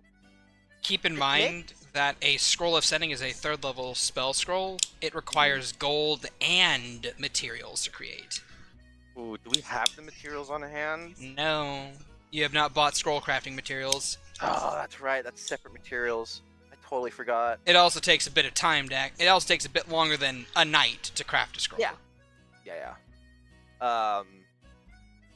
Yeah. Shit. Okay. This is well. Sorry, Soren. We only have the one scroll, and we don't have the stuff to make more. When we go into Deepwood, we could buy some either materials to make them ourselves, or they might have sending spell scrolls on sale. Well, Morningwood's kind of on the way, ain't it? I believe so. It is. I always forget which one we hit first. Is it Deepwood or Morningwood? 'Cause Morningwood. Always. Deepwood's I the always capital. get It's them in the mixed up. center. Gotcha. I always get them mixed up. So Morningwood. Why don't you think switch the page back to Vitrium then, Shad? We've left, You aren't out of Merzye yet. Heck. Okay. Yes. Yeah, You are Soren's currently gonna... about here. Right. Yeah, so Soren's going to say, well, we could probably just stop by Morningwood on the way there. I could buy more. Yeah. And probably pick up some scroll crafting materials as well. I've got quite a bit of money on me now. Sure. Yeah. If if you're willing to pay for the materials, I can make it for you. Well, sure. How much does it usually cost? I'm trying to find the thing in my sheet and I can't find it. How much to cost usually for making spell scrolls? Let me check that for you. Why did I open the sneak attack tab thinking that it's gonna help me out here? Because it certainly doesn't. So, It's definitely not helping. a second to third level spell scroll are considered uncommon at a gold cost of 100 to 500 gold pieces to make them. Yeah, so what I'm seeing here, So, what I'm is that's Xanathar's ruling is what you're looking at, and that is the basis of what I'm going for, but not the entirety. well, I was going to be talking about something else because what I was going to say was that from what I'm seeing here, I have this note in my sheet that Soren probably has around 13,000 gold on him right now. Oh, And- Shit. holy shit! And I don't remember where all that came from. I think it was mostly like rewards and stuff, because we were Yes. told that we were getting a bunch of money from everything, but we didn't have all of it because a good amount of that was still on the cart. Yes. 3,000.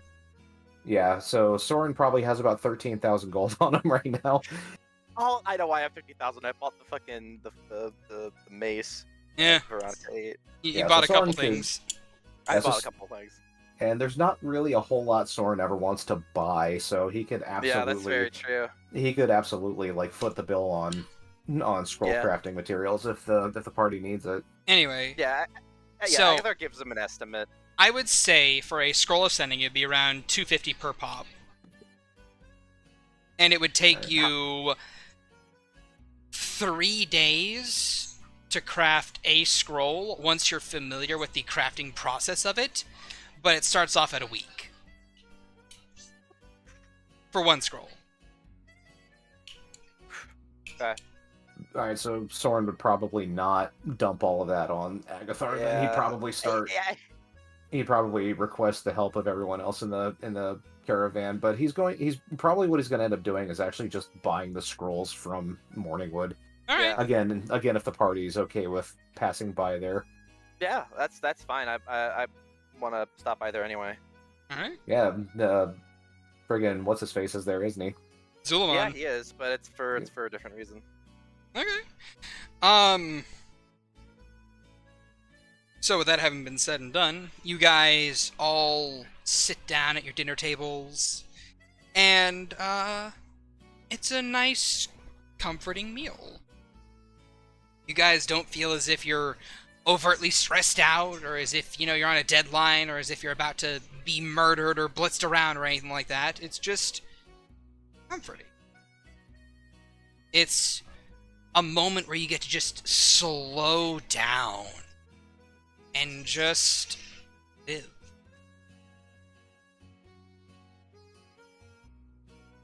And then night falls. You all go to bed. Oh, Dirt. I was gonna. What's up? Oh, whatever. It could be a morning thing. Give us Oh, all good. time to. I was just gonna ask the B team. All right. So, What questions do you guys have for us about what you just witnessed? Well, Eloise is gonna say, well, I already know what an archmage is from what Percival told us. Why are you guys dealing with them? Oh, great! You guys can understand it.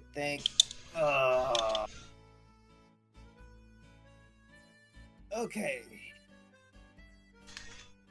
Why are we dealing with them? Simple answer, Mel. More complicated answer. Apparently, Mel got a message from Divination that all the archmages need to have a council meeting. From what Emir said, they haven't. The archmages haven't had a council meeting in. What was it? 4,000? Yes. 4 4 to 5,000 5,000 years. She nods. So, they're all getting together. And and Mel is one of them. And so is that woman. So is Dralam.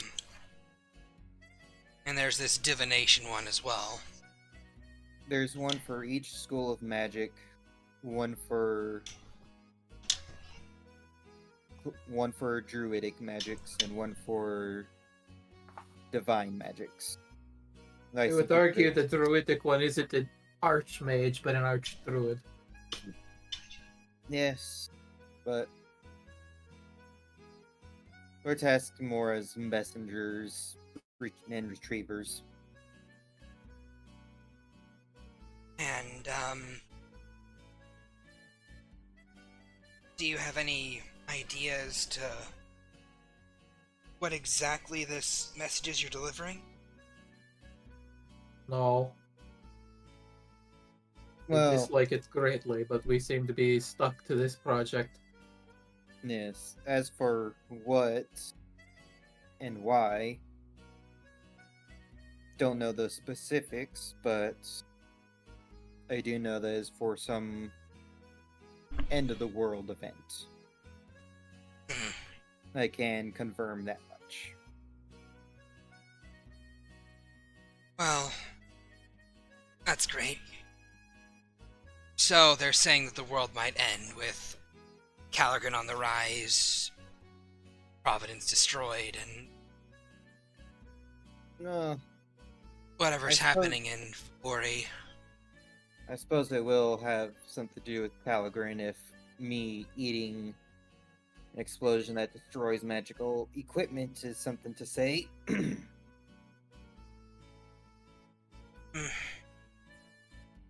That's not good.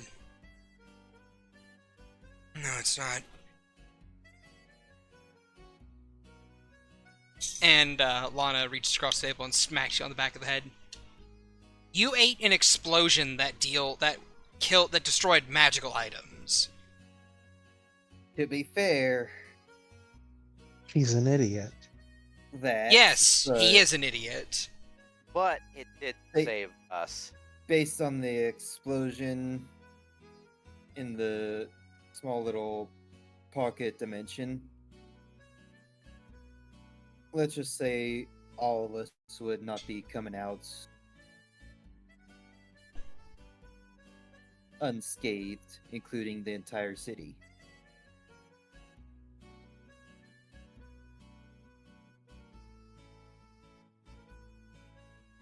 So in my mind, Valen's a damn hero. I just thought they would topple the tower, but based on that explosion, it would have more so poisoned the land and destroying the entire city along with it.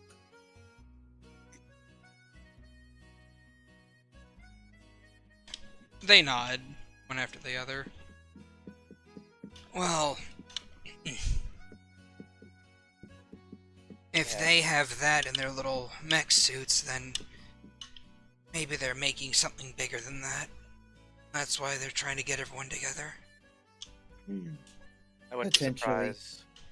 That Praetorian I fought was definitely spouting a lot of things about their emperor wiping out all of the magic, or at least magical beings, including anybody that practiced magic.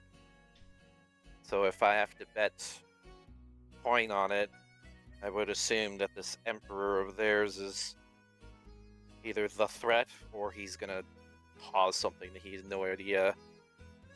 He has no idea what it's going to cause. And it would turn out that many of the archmages are doing their own minor preparations for this. Me, Vani, and Lana. Well, Lana escaped. So me and Vani were part of those preparations.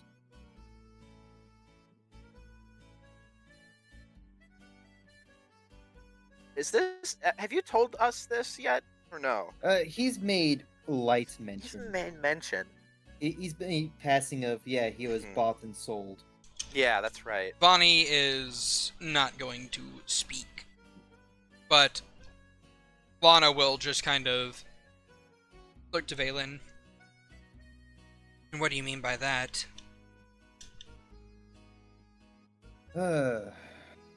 Let's just say one of my plans that I was asking you of, that was intervened by the feathered matron, gave me information. We are to be broken and created as foot soldiers for this upcoming world event. Hmm. Lucas, the Archmage of Enchantment, which our entire group has issues with, is the main one. Is the one who started the soldier program. Lucas, why am I not surprised? And it was Mel that bought me from him. She holds my contract, or whichever remains of it. Lucas holds Vani's.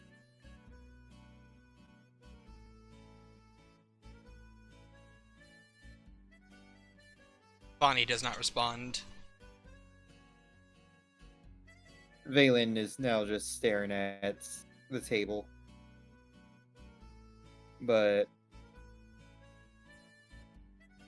we were made to be soldiers. Plain and Lana simple. will nod. Hmm. So you're saying that this... Are you saying this Lucas guy is responsible for why our parents went crazy?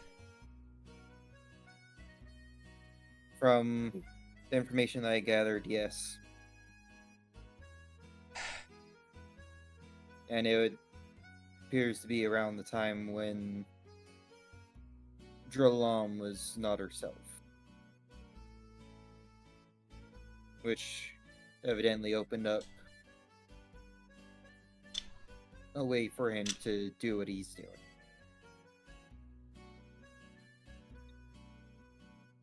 And as far as I am aware, ch-ldr-n does not know. Which does not sit well with me. ch-ldr-n will be informed of this.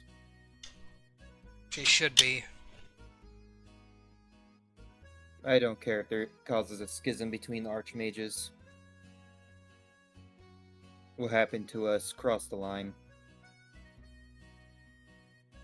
In that little talk with the feathered matron, I also found out that Lucas, like Mel, is old and next to immortal. I would assume those are the perks of being an archmage. However, I have the ability to render their immortality. For everyone else, that what he says next is static. Come again? The table looks confused at you, Valen. Yeah, Soren, and Soren just goes, come again, Valen? Something you said is taboo. Yeah, you've been lolly load. A meme we are not allowed to know.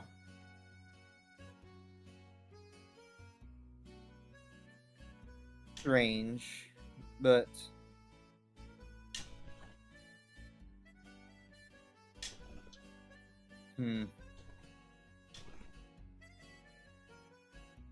I asked the Archmage for aid in putting down one of her fellows. I guess that makes sense now, because it's Lucas. And as y'all were there, Here's I didn't the- make mention of him. Here's the thing, though. Eloise kind of looks between both Lana and Valen. I'm empathetic towards your plight and towards what happened to you, but wouldn't killing this guy right now when you're supposed to find him and everyone else, wouldn't that influence the help that they could give to stop whatever catastrophe is coming? And besides, the rank of Archmage. Sorry, too many people at once. Agatha, you Yeah. first, then you, Morgan. So, Agatha, you said? Yeah, he said, and besides, if you really want to give the rank of Archmage to Bethany, You next, Morgan? You also assume they're going to help. Well, I assume that, Miss Transmutation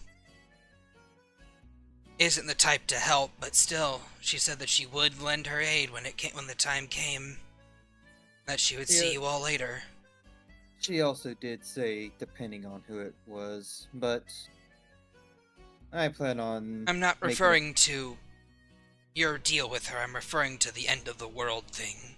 Ah, yes. as much as you and everybody else in this room wants to see Lucas get hung by his fingernails, he needs that ring. He's a part of this, unfortunately, so we're gonna have to play nice. And who's to say he won't meet an unfortunate accident during this final crisis? Why not That's wait a win-win until... in my book. Why not wait until afterwards? Personally, I only have a problem with his linchpin. Didn't we already toss him his ring? No. He did not. You have not given Lucas his ring yet. Do we have it? No, you haven't. No. The rings that you have given out are the Necromancy ring, the Abjuration ring, and the Transmutation ring. Yep. You guys still have Evocation, Divination, Conjuration, Druidic, Divine, and Enchantment. Yes. But I'm not one to more or less act in haste at important intervals. Also, who's Bethany again? Oh, that's fun. She was a student at the college, at the college in Deepwood, and she ran a drug gang. And because she's the linchpin of enchantment, if she knew your name, she would say it in a rumor, and then she would control you. They roughed her up a bit. And I can attest to this. Yeah. Oh, yes. Speaking of linchpins, they are essentially the proteges, the next people who are to inherit the abilities of the Archmage next. If Huh. something happens. Then I have a question, Agathar.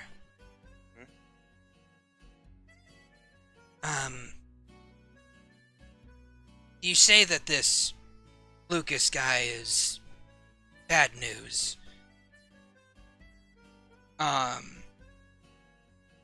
And we see that Valen, Vani, and Lana are all,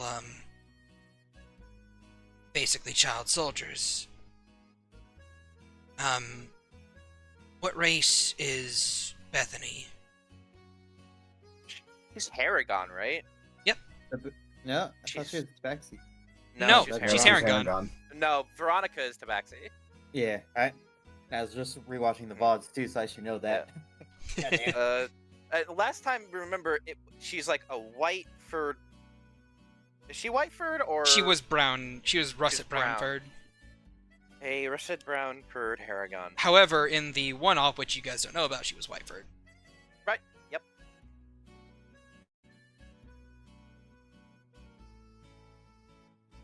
But I will say, when we faced her, it wasn't actually her. And What? her prime body escaped with Lucas. Simulacrum. Huh. Interesting. And her simulacrum was capable of spreading rumors, so she ain't weak. And But if she doesn't know your real name, it has no power over you. She tried it on me and it doesn't work. yeah, I don't know. I How just, do you? you see the pattern, don't you? Aye, they're all Reptali. All the child soldiers. Even And like she's- Agatha looks at Sora and he's just like, "Oh my God, you're right." Like he didn't pick up on that. So that Right. means that Bethany might just as well be another one of Lucas's victims. I'm gonna get Ray muted again.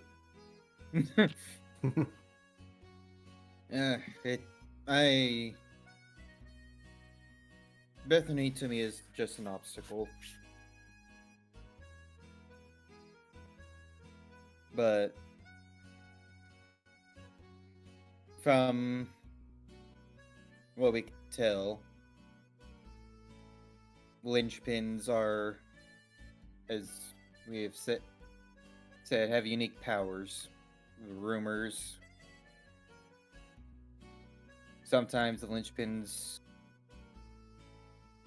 haven't awakened their true powers or haven't shared them.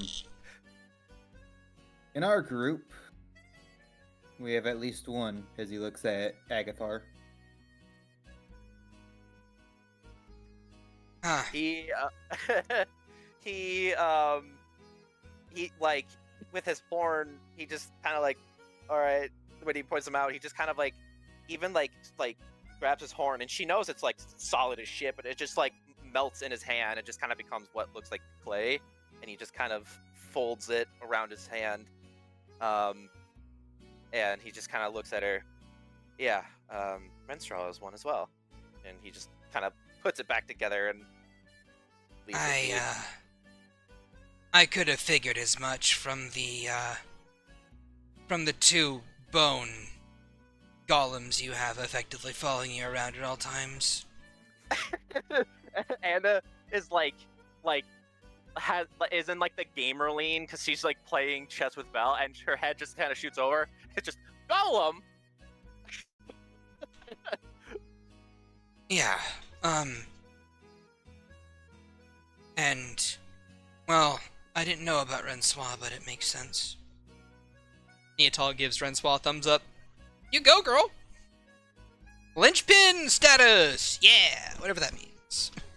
Yeah, I mean, we watched her just melt a Minotaur guy that was like 3 times her size.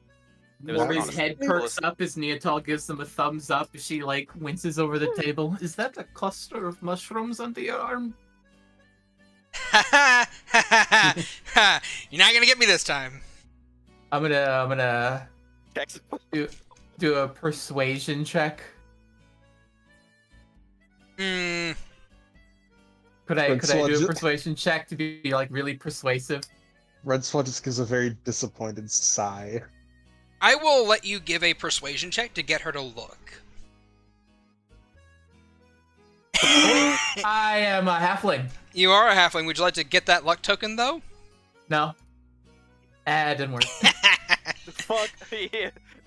Fuck tokens. Should have took the token. She Tokens don't work 'cause- she just shakes her head like, nah. Nah. Yeah, there's no mushrooms on me. That's fine. If you wish to let them spread unabashed. There is nothing spreading on her. Play nice. Crumbles.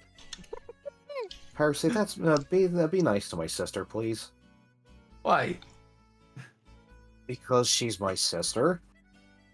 I'm not nice to Valen, and he's a part of this group. Yeah, but that's because he asked for it. Soren looks over to Valen and goes, "Hey, but Valen is yeah. Valen is Valen. Valen is Crumbles and Valen. Sits back in her chair, arms crossed. Valen is checks alignment. Anyway, our efforts when it comes to going to Viore, we know of one archmage in that location. So Which our one efforts would will that be? Divine. Huh. Apparently, from what we have heard, the king is looking for them. Yeah, that's what I heard too. Until Before a we moment left ago, you had No. no idea what an archmage was. we didn't know they were looking for an archmage. We knew they were looking for someone, and now it's understandable who they are looking for. From what the rumors are saying, the king is looking for his ex-wife or something like that. Huh. Be a shame if he doesn't Intriguing. find her in time.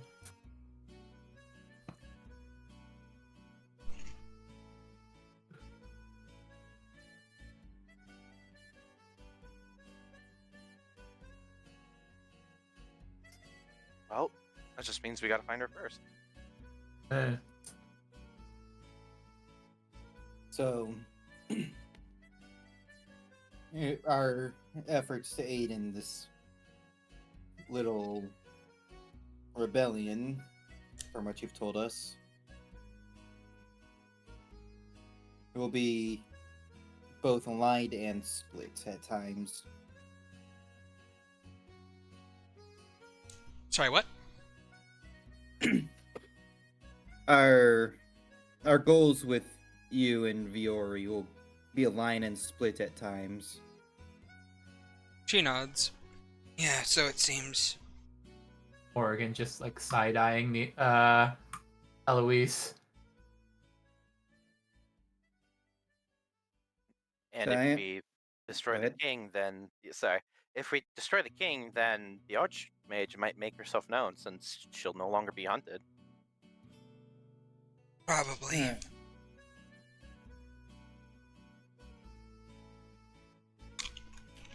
One way or the other, they will make themselves known in time.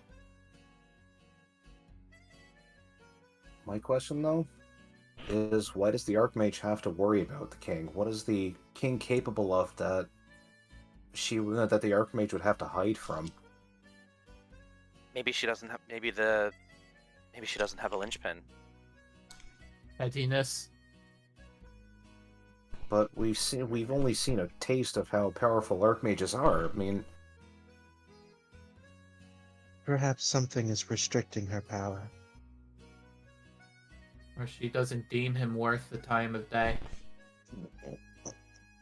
Or I like a suppose- lot of the other archmages that we run into, it's a game to her. I guess But- I guess we'll learn when we find out, or when we get there. Yes. Yeah. So, Too many variables.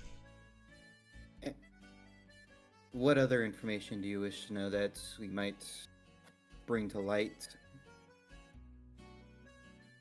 Nothing at the moment. Nothing that I can think of. And the rest of her team will kind of nod and, just kind of let discussion fade back into normalcy for a moment. As Morgan raises a glass to set some ground rules down. all right, Few simple things. You all have free reign to eat, drink, and rest here in the main room. You are allowed to go to the second floor into the rooms when you are invited to. Do not simply just barge into one of our rooms unannounced. She kind of leers at the kobold. I think just like his eyes kind of glance at Cecil for just like a split second. Cecil just gives a very big grin. I am not against tossing one of yours out and have them walk aside. Or I'm sleep on the sure. roof. I'm sure Cecil understands what's at stake here. Of course, ma'am, Crystal.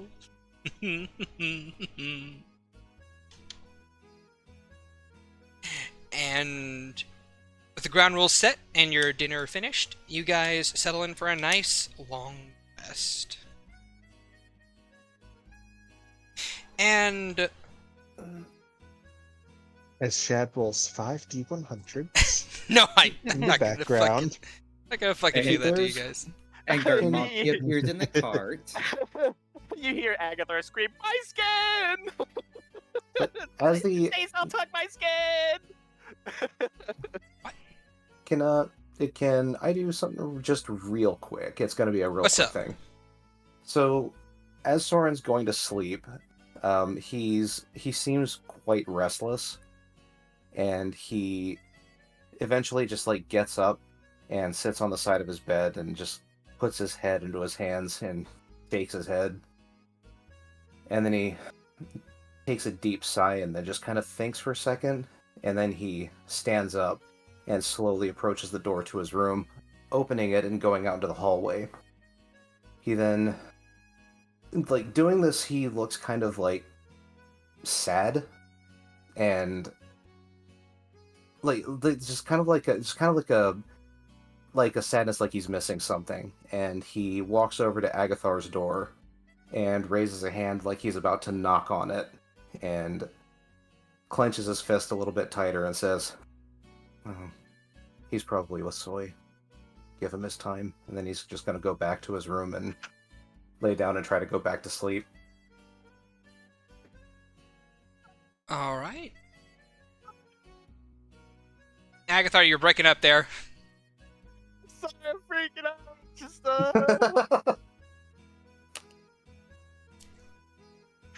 she's okay with sharing, Sora. No! He doesn't know This harem this. enemy is getting out of hand.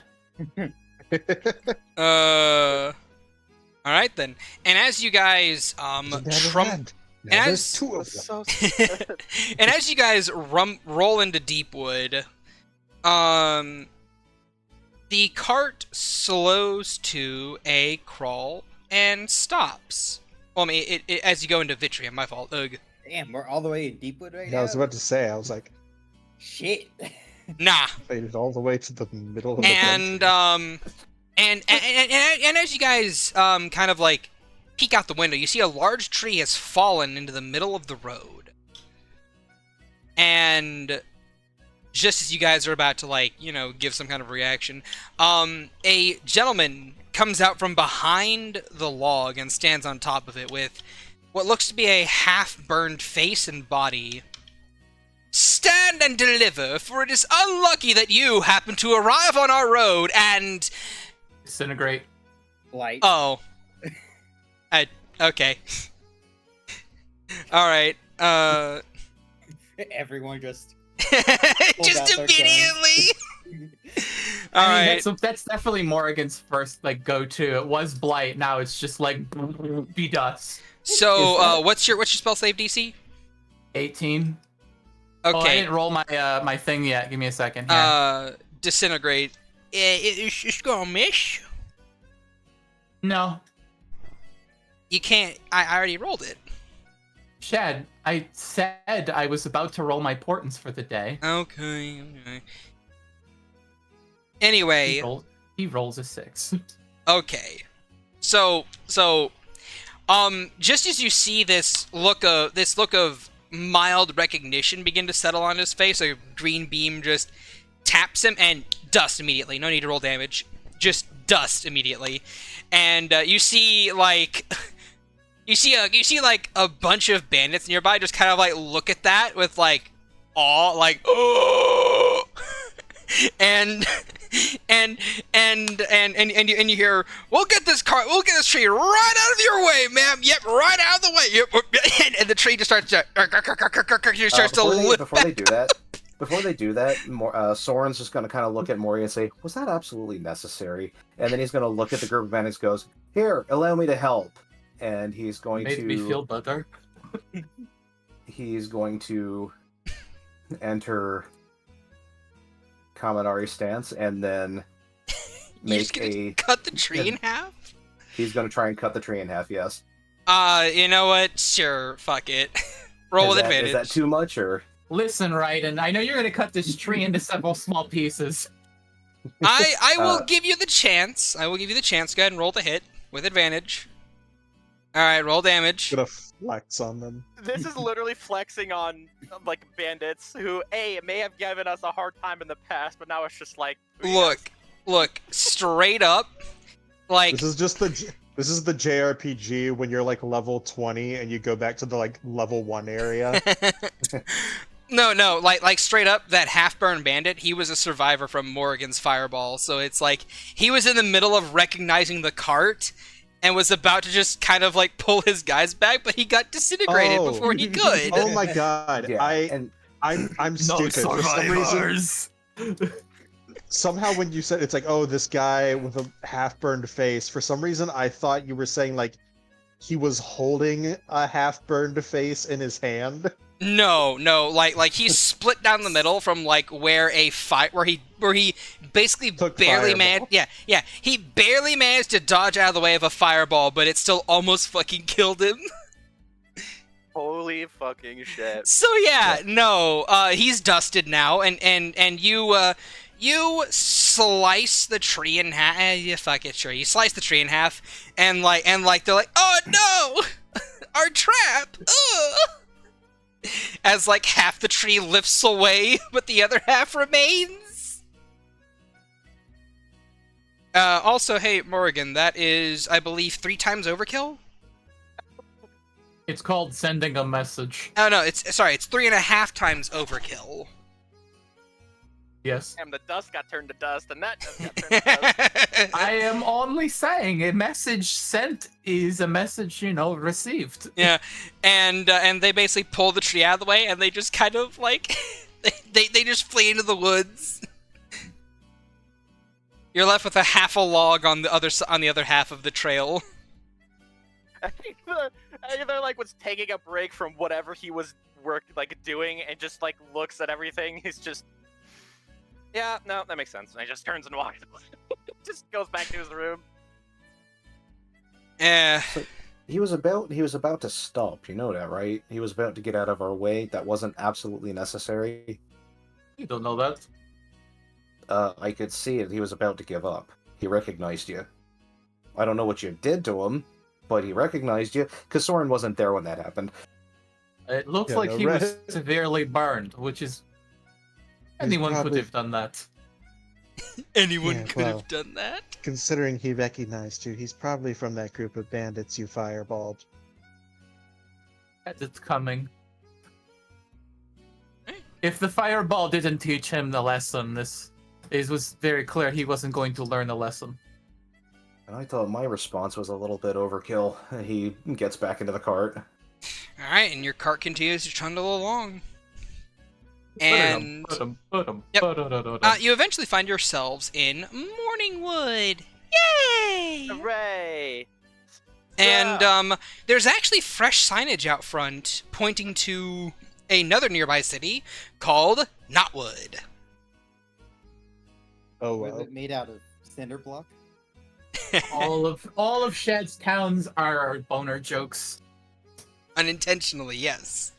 Except for Light This one. Post. So I'll find a unintentional, way. unintentional, hardwood, morning wood, deep wood.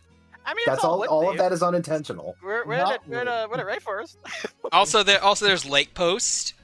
Also, there's There's- Arbok Shripum, Tobor And there's- Skajal, And there's Heartwood. wandering wood. Yeah, the Wandering Woods. Like, what's wrong with the Wandering Woods? I don't know. You Anyway, bastards. Yeah, as we're kind of like getting into Morningwood, Agathar is gonna pull Morrigan aside for a moment, and he's just kind of like, he looks like, okay, I need to ask a favor, and I will repay you as much as I can. Kind of like gives you a narrowed-eyed look. Yes. Can we stay in Morningwood for one night? I need the card alone for one night. I will cover food. I will cover board at the bar with no name. I just need it for one night.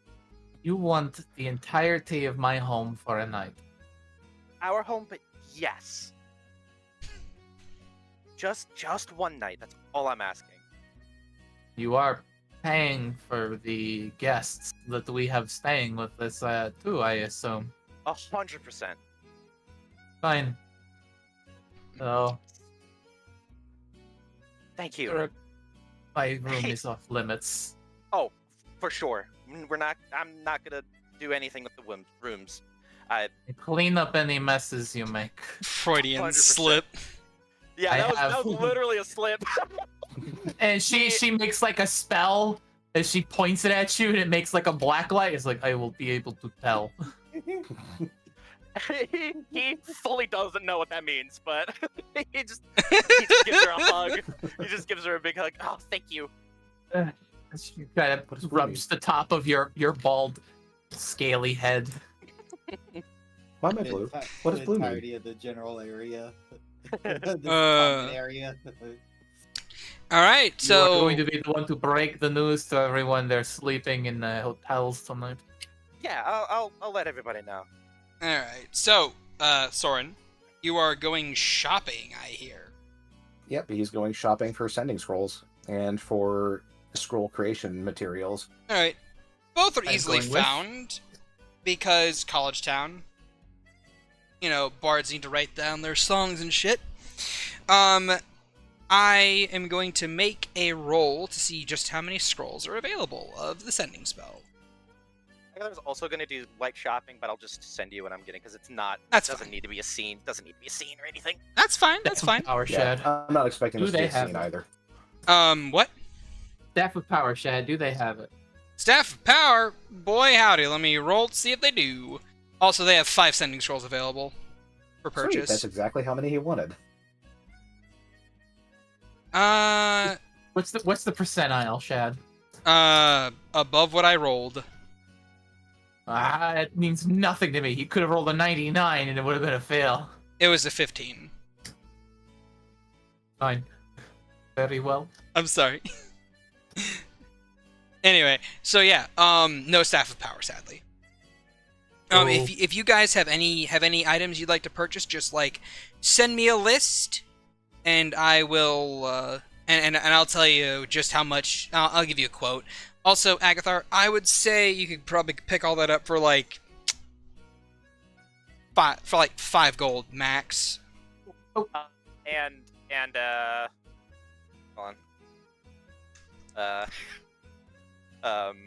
Oh god. Here we go. And here's the thing, it's 5 gold because I assume you're going for the fancy shit. Yeah. Oh. You realize that only lasts a minute, right? Does it? Yeah. Well, But I buy multiple. there is a potion that does the same thing for an hour. All right, that one then. Okay, that will be 250 gold pieces. Bet. Quick question. What's up? And forget. How many objects can you summon with animate objects if they're tiny? 8. Is it 8? Yep. I'm gonna sends you a thing, Shad. Okay. I kind of need our Zimlight to be broken down into currency Also, before I purchase anything. and Agathor is going to swipe a small block of gravitum. A small gonna- block of gravitum. Yeah, he's gonna not like sell it anywhere. He's just literally gonna like get Anna or Belle just to grab like a chunk of gravitum and just put it in his room for research purposes. All right. Give me just a second to think of how much that would be. Yep.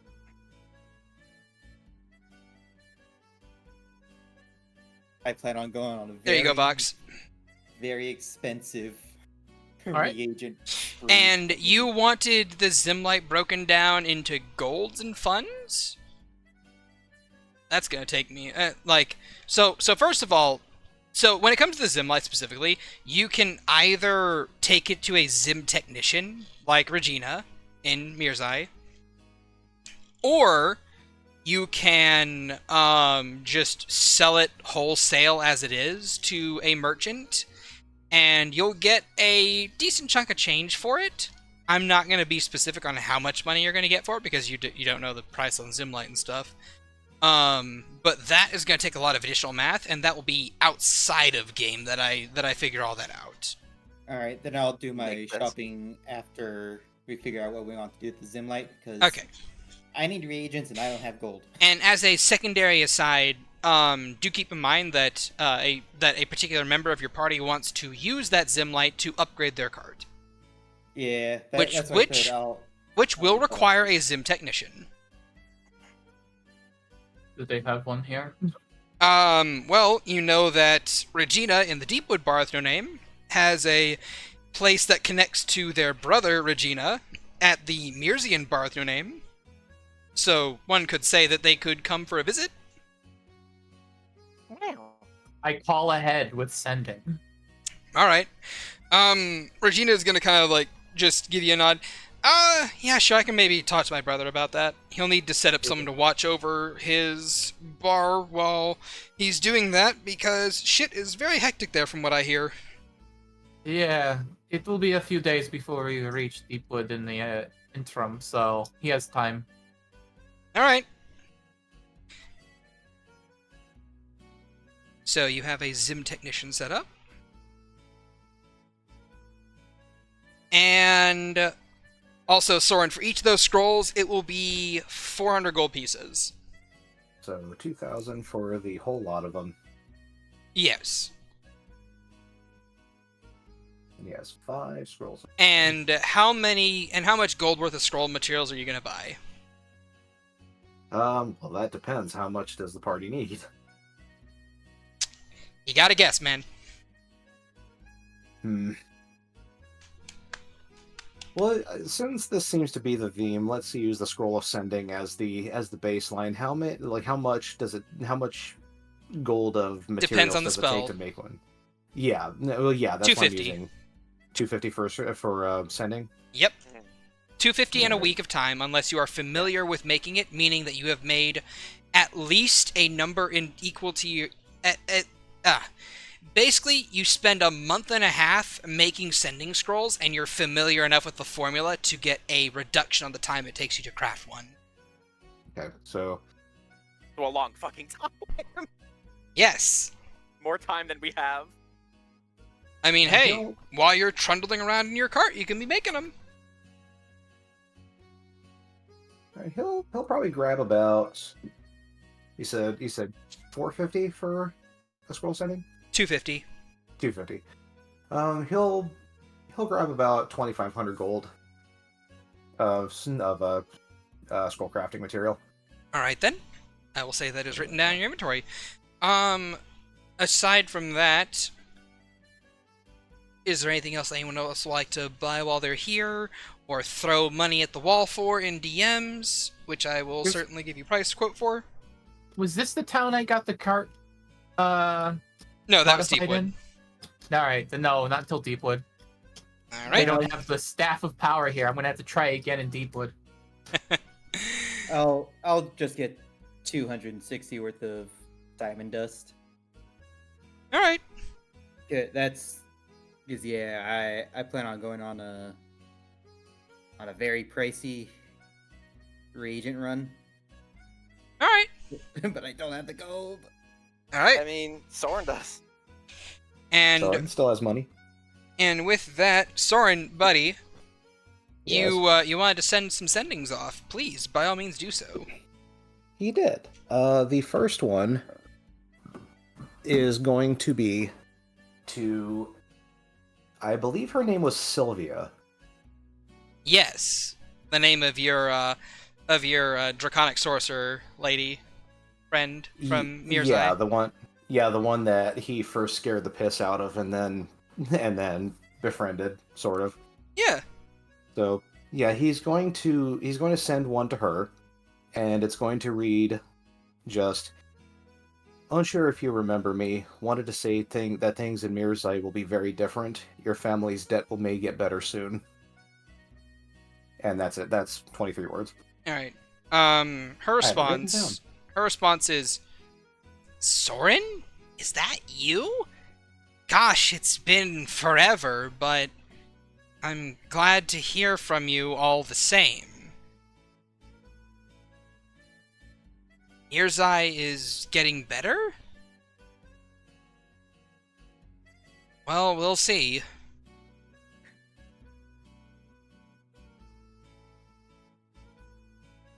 Daryl, she didn't say she was still in Deepwood, did she?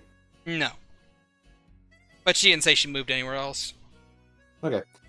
He'll leave it at that for right now. And then the next scroll he's going to be using is going to be to the Transmutation Archmage. Oh. And it's just going to say two things. First, you said you wanted to see me in a century. Orictali don't live that long. Second, what did you do to me? The response is very simple.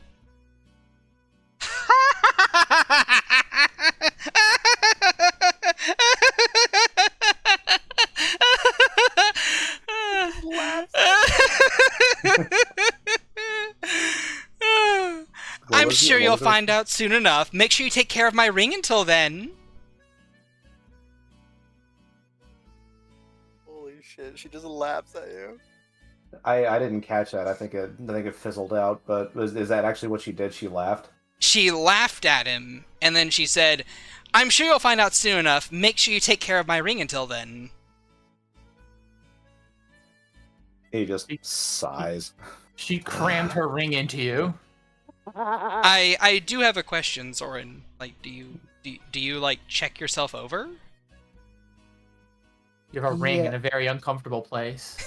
He will start looking himself over. Alright. As you kind of look yourself over, you find that inside of a pocket that was kind of hidden from you on your outfit is a ring. It is a onyx band with an orange gem in the center of it that seems to be brimming with power and a sense of change. A chaotic energy seeming to flitter off of it at all times. And, check your sheets. Oh, Eats, as in all of us? No, just him. just him. Oh, Which page? In the core, the bio, or the spells? In your handouts. in your core. Oh, the handouts. Yes. Yeah. Probably in your flawless features and traits area. I will say, as you're holding it, you get the sense that it wishes to attune to you.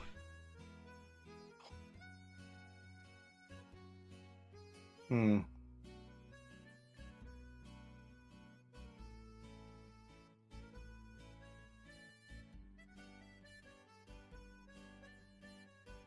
Hmm.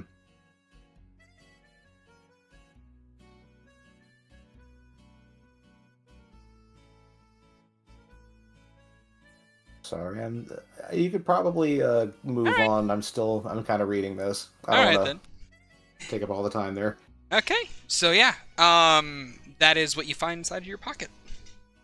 As if it was there the whole time. Woo!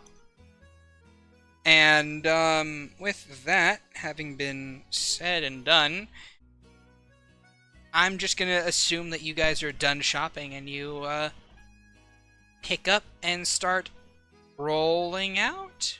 No, we stay for a No. night. Stay for night. Oh, okay. I thought you were gonna do that in Deepwood, but all right. Yeah, sure. Out of here. We set it here. Sure. Yeah, Agathar wanted to do it here in Morningwood. Yeah, I mean, how else do you think Agathar is going to get all the good shit? He needs the bard to give him a hand. He doesn't want to. Fair enough. Fair enough. All right I didn't then. even think about the bards. Give I just me. wanted to do it as soon as possible. Okay then. Give me a moment Mhm. to actually find some mood music for that. Oh Jesus, guy. Give me a minute. You're just going to be Agathar, cooks food, fade to black.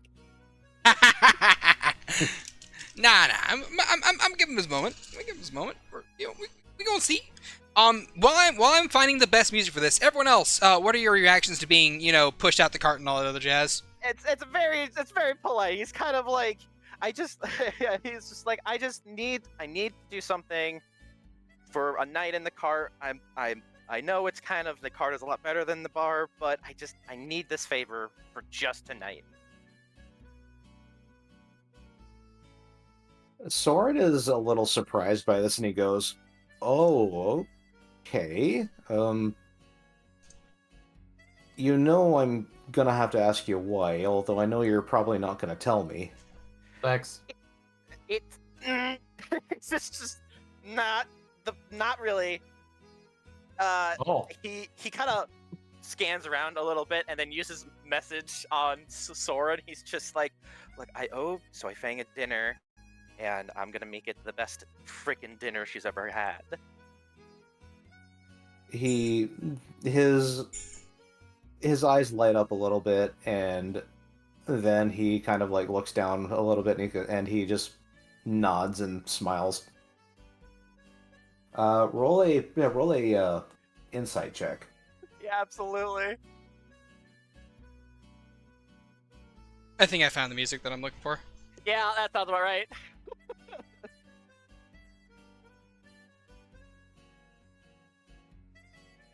Neotal is gonna give you kind of a little elbow rub, just like, knock him dead, kid. Do my best. I'm going out with, you know who. And then she's gonna kind of like backwards moonwalk away. And good luck. Good.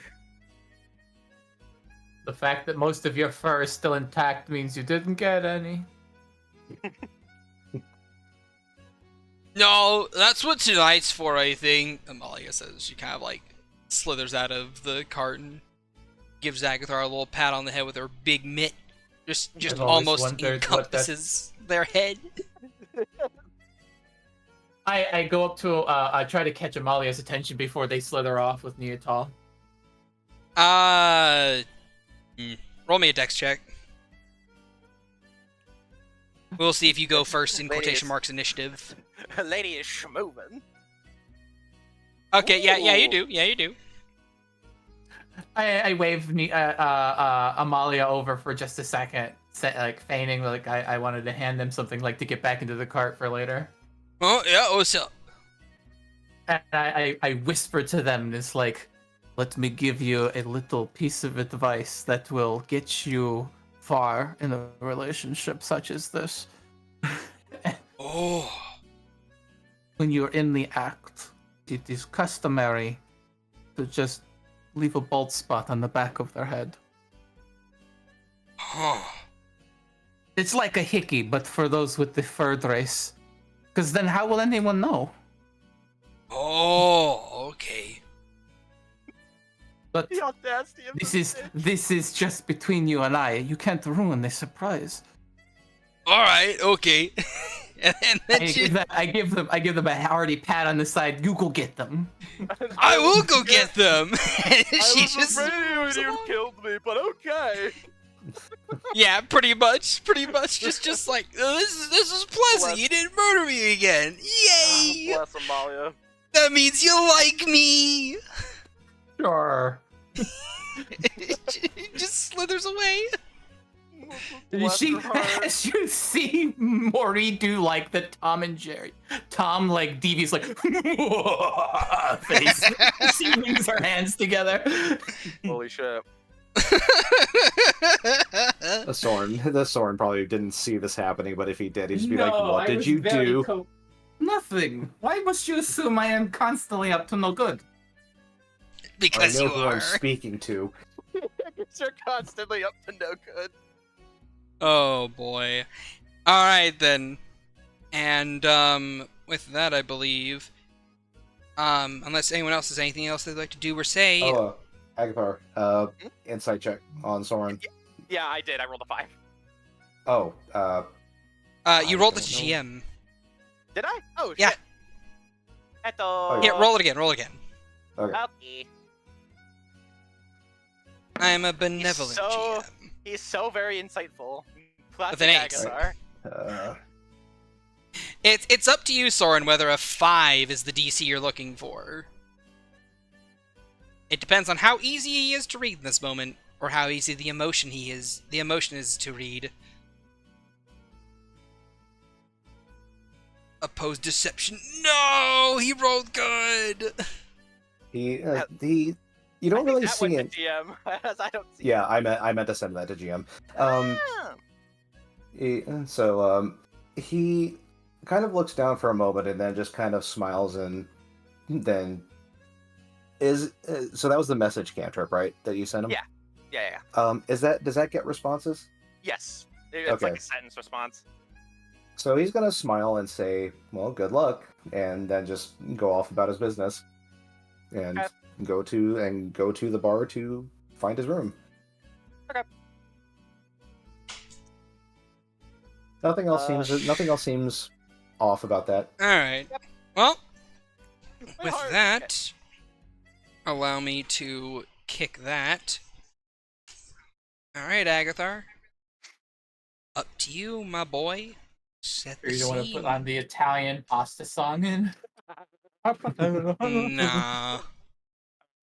So, he runs back inside, and he kind of when he runs back inside, he will use his connection to Soy Fang to very politely ask, essentially, to just kind of like send her out of the cart to like run an errand or something. Like, hey, you want to pick up some oranges for us so we can have snacks in the room, and maybe pick up some more painting utensils. I think I'm running low on drawing sticks, crayons, and so just to get her out of the cart for like a little bit.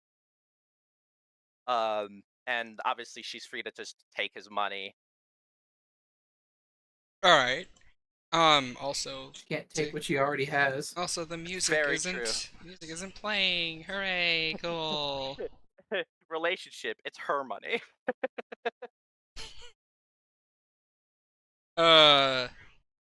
So it seems here. I'm just gonna. I need to find something else that'll work. It's great.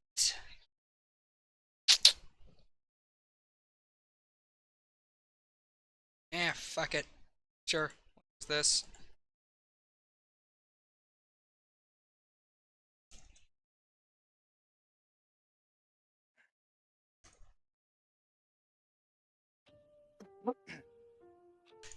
There you go. It's not Yep. romantic, but you know it's a Good thing. enough. May not be romantic, but it's very soy. Honestly. So, Soymantic. Hey. she returns eventually with the oranges in question. Set the And stage. So when she opens the cart's door to return into her home, The lights in the carriage are dimmed down, and there are candles littered everywhere. With some have little holders for the candles. Some are just kind of like on surfaces that won't. Every candle has a position here, and it's only lit by candlelight. And standing near the door, obviously not like in its face, Anna and Belle are standing side by side. Belle's little bow has been readjusted and cleaned, so it's a sparkling pink color, and Anna has this cute little like purple bow tie on her chest, and Belle is holding a sleek black dress with some gold furnishings, and Anna is holding a essentially a women's suit, like a women's tux, that has like a white undershirt with a small, either a tie, or a red tie or a bow tie, and Belle. That is essentially what I used the fabrics for, because I used Fabricate to make all the clothing. And they are perfect to her proportions and size. And Belle is going to say, "Hello, Mother. Father didn't know what your preference was, so he made you too. It is date night. He will be down shortly." She's going to kind of look between the suit and the dress. And she's going to just nod. I think I'll take both. It would have been better if it's like, I take neither, going commando. Look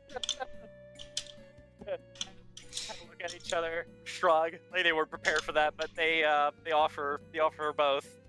All right. And then plenty of time is given to her to undress, because Belle kind of gives her the signal, like, okay, she's back. She chose both for some reason, and she's undressing Curly to give him some time.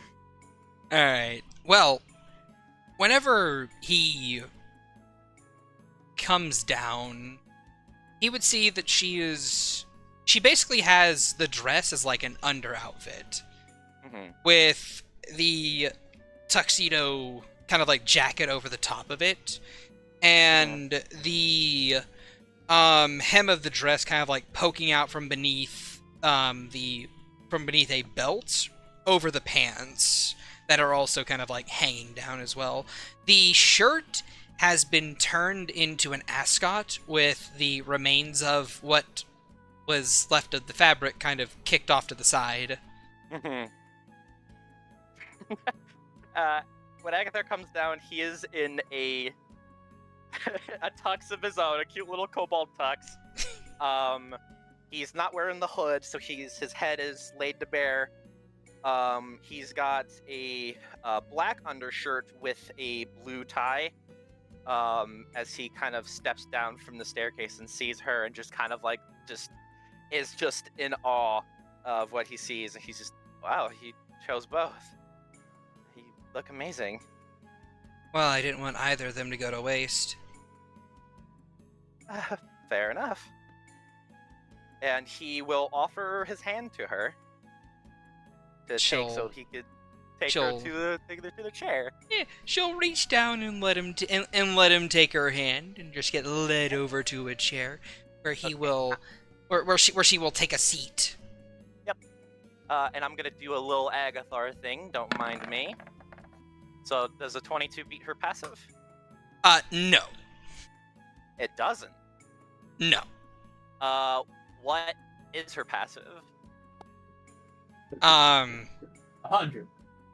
Probably. I got two roll boosts. I can make it a 24. Who else has a roll boost?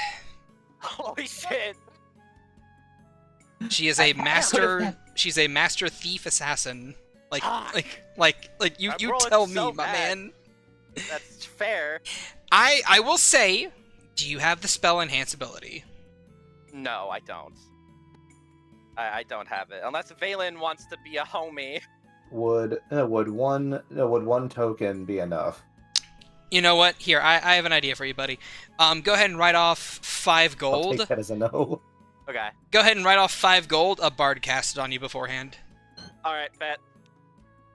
So I'll roll another one. Ah, romantic. That's better. All right. Okay. Yeah, that will beat. Alright, sweet. That's a surprise tool that'll help me later.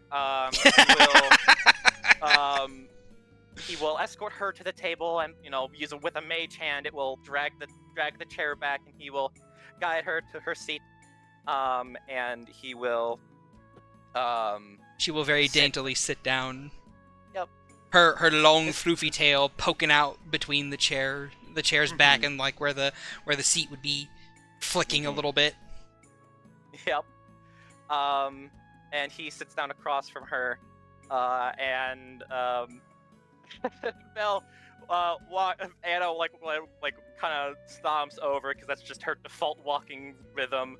And she kind of looks, she stares at us, kind of glances at the inside of the mirror, and glances inside of the shield, and it just says, "Would you like a drink, ma'am or sir? We have wine and whiskey." Hmm. Her response is simply, No confirmation or denial. We'll have the wine. The sound. Was that a? Are you sure? It is a Just like so that's what he went with. He is sweating. So that's what he's trying to do. And The booze cruise. a silent paper flip. An excellent choice. We will bring that momentarily. And she just gives a nod and then just stomps away to the kitchen. The service here is impeccable. They are new hires. Really? I would never have guessed.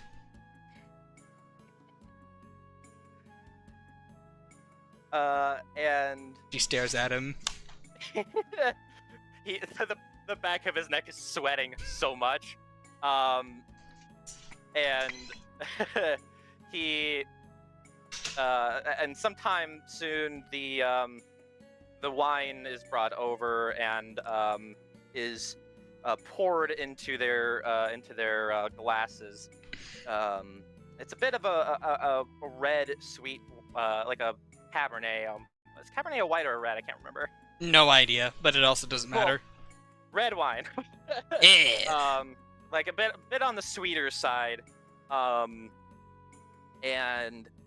he will kind of take the glass and kind of hold it up to her, and he says, "Well, I promised you a big dinner, and I aim to please." So it seems. Does she reciprocate the little glass cling? She will. Okay. She will toast with him. And I think throughout this date, he will try to talk about going on with. Did she see anything interesting at the market? Did anything catch your eye? Did you stalk somebody interesting? Because he knows how she is. So the way she's going to respond to all of his questions is simply, maybe, I don't know. And then when he's like, "Did you stalk anyone interesting?" Yes, a small person. Oh god, not Morrigan again. A small person like me, small or You small, Like- yes. Tiny little Ah, scaly person. They thought they were being sneaky. That's probably Cecil. It's okay. But- I quit stalking them halfway through to sneak on someone else. No, that's okay. I don't like Cecil at all, so it's totally fine if you stalk them. Do it. Use your Honestly, one. Oh no, honest- I was more referring to you. ah, shit. She has Oh. this imperceptible smile on her face. You know, I think. Why should I have stopped? Should I have not stopped stalking you? Maybe figured out where you were going next. Last, even. You know, maybe I should have made a game from it. I know you like your little stalking games. I should have made it a game for you. Maybe left some romantic letters along my path so you could find them, because I would be, stop stashing them in random weird places, and I think maybe your curiosity would get the best of you. Perhaps. Maybe I would say that I did find them, but never actually looked at them. And then somehow coax the answer out of you as to what was in them. Oh yeah? Yeah. I'm curious what you think would be in those kind of letters. Fancy dinner, fancy clothing. You not wanting to be followed and being flustered at the thought of you being followed your whole trip around. I think there are only a few things that could actually happen in moments like these. But I like to be surprised. Well, I do try to be surprising.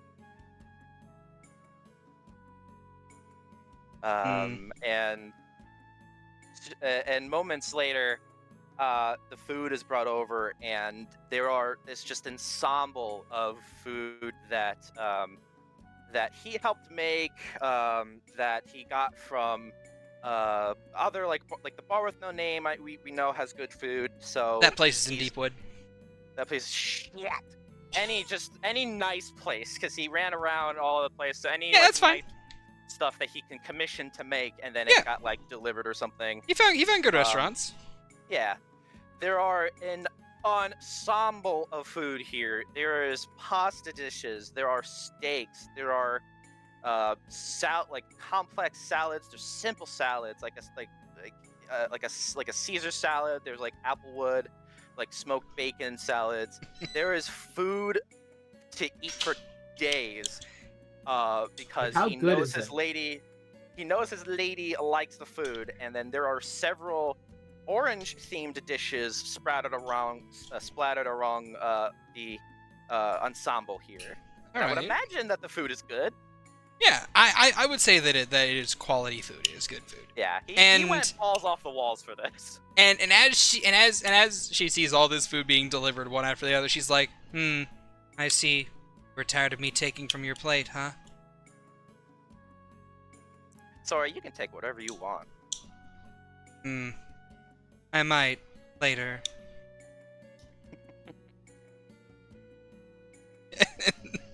and then she will continue to eat. She eats a lot. Yes, he definitely knows this. And as kind of near the end, as they're kind of eating, and maybe they make a little flirt back and forth about maybe some of the letters that you would find would describe how one would get lost in your eyes like an ocean, like an endless ocean of beauty, like some cheesy shit like that. Obviously. obviously. And nearing the end of their eating, because Agatha can only have a plate or something. She knows. Only a plate. Yeah, he's a small guy. I know he I would is. probably say he's focused.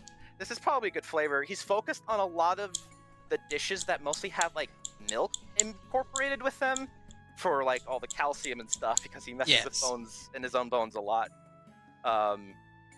And he will kind of break a bit of the eating silence, kind of nearing the end of their feeding, and he's gonna look at her and say, "You know, something I've been dying to ask, because it's been on my mind.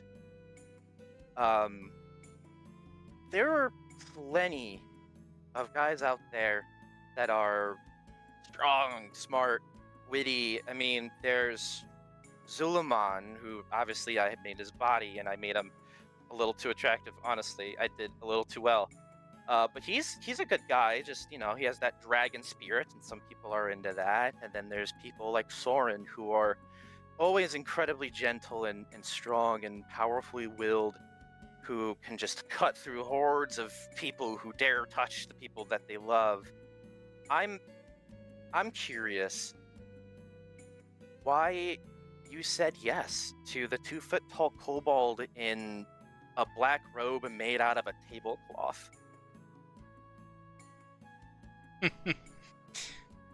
Well, she flips her butter knife through the air and catches it expertly. If I told you, I'd have to kill you.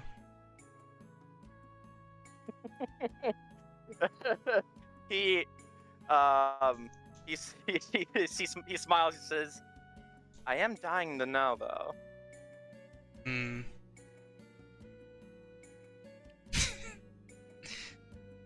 Well, you see,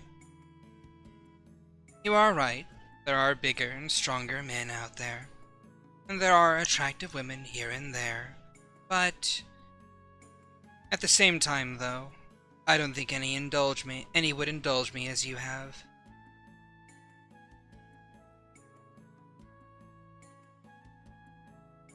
You put up with me when I was a revenant. And of course there's that soul connection of ours. I can read things through it, as I have told you before. You're honest, you're diligent, and you're protective. Powerful as you are. And you're willing to do what you believe is right, no matter what you feel the consequences will be. Not to mention, well, you are smaller than me, and it is fun to pick you up. Although I do worry about your bone structure.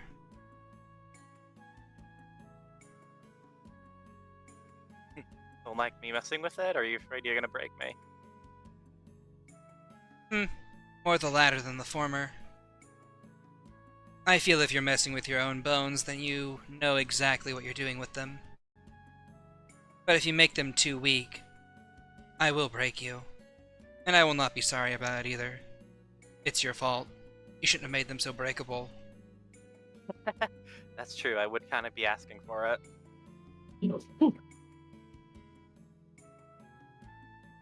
But no, I have my own plans in reinforcing what I have. I just haven't had a lot of time to work on what I've been planning. But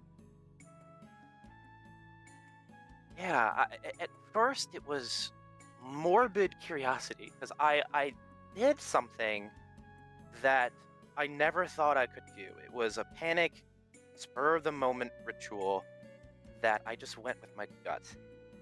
And knowing that I did that, and knowing that you were a spirit in a whip, and mind you, I was out in the world for the first time, like maybe a day before. So obviously there's the naive, I was very naive back then. But that being said, I don't regret a damn thing about that whip. And when did you know that you made the right choice in saying yes?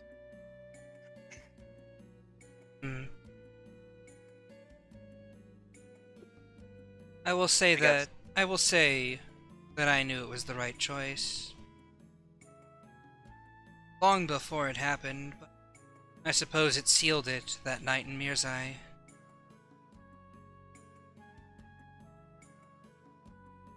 Yeah.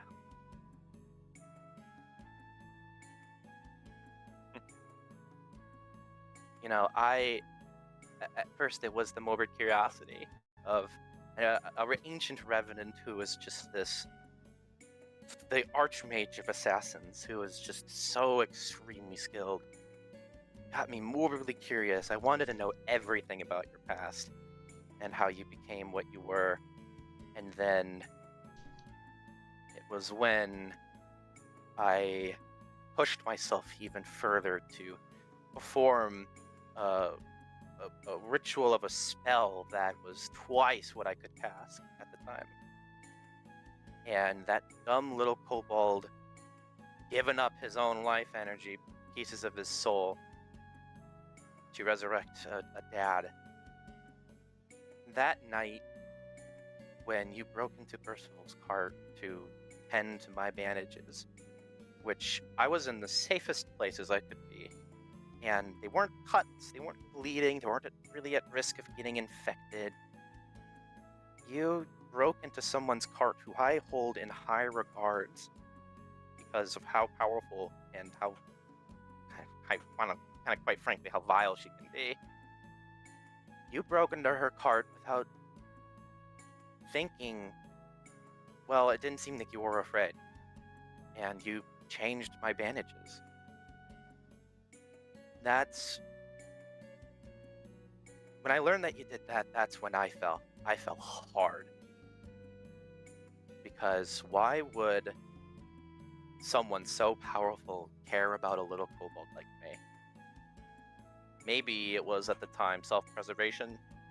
Maybe because of our connection. Maybe because you didn't want yourself to have loose ends. Maybe it could have been that at the time. But I didn't really care. You did something incredibly sweet and selfless, and that left such a huge impression on me. And I knew then I wanted to do anything I could for you. Because you did something so sweet to me.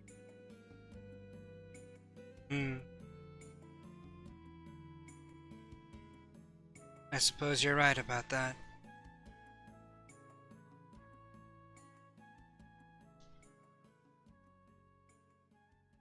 I'm glad we have fond memories together.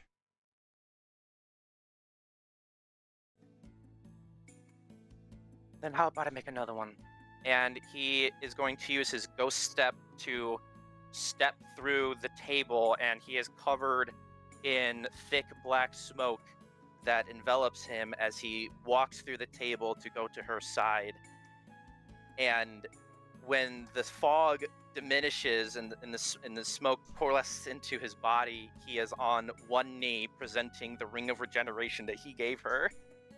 And he smiles up at her, and without wasting a beat, he just says, and I want to make all of the fond memories that we didn't get a chance to get, that we are very similar, and I want to keep making those memories. And people say that you find a treasure at the end of a rainbow, but you are my treasure, my rainbow. And you... She's going to reach over and just clamp your mouth shut. and just kind of say, "You don't need to say it." "Yes, I will." "Now, Like, why are you still talking?" And she'll let go. he will just smile with tears running down his face as he just kind of stands up and just goes just to lean in for like a kiss. Yes. She accepts the ring, slips it Yeah. on, and just Yep. gives you a big kiss, and then she Yeah.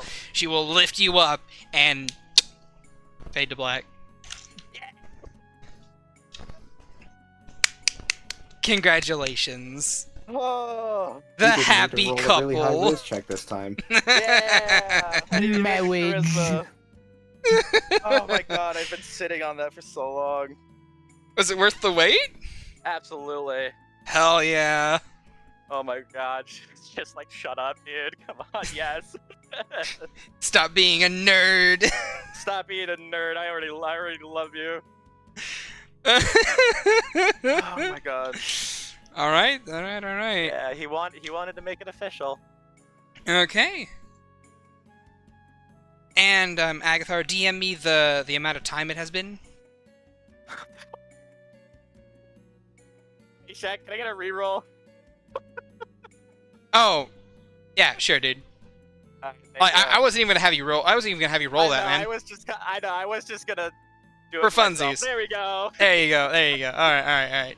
All right. Man, no. Send me the number that's been. Yep. I got it. All right. All right. And basically, the rest of you spend the night in Morningwood, and when you all wake back up and make your way over to the cart, everything's been cleaned up. Hey Agathar, what's Agathar looking like? I don't know if he leaves the room in the morning. I'm gonna be honest. I don't Very think fair. He's down there. Very I think fair. Mel and Anna are finishing up, like cleaning, like setting stuff back where they were. I don't think he's leaving the room for a little bit. Ooh, you know what? I know exactly what's happening. Hey, you guys walk in to the smell of bacon and eggs being cooked. And let Please tell me me. she's wearing more than just an apron. What? No, like She's not wearing an apron. She's not wearing anything. That's horrible, Shad. no. It's someone else. Jeez. No. You guys see Anna is very delicately, like hovering over the kitchen, with like some strips of bacon, like two little tiny forks in between their big meaty hands, and they're just like very delicately flipping the bacon over, Yes. and flipping the eggs over. And I rolled their chef's tools check, Fuck yeah. and it's at least a 13. So it's good. Hey, she doesn't screw anything up.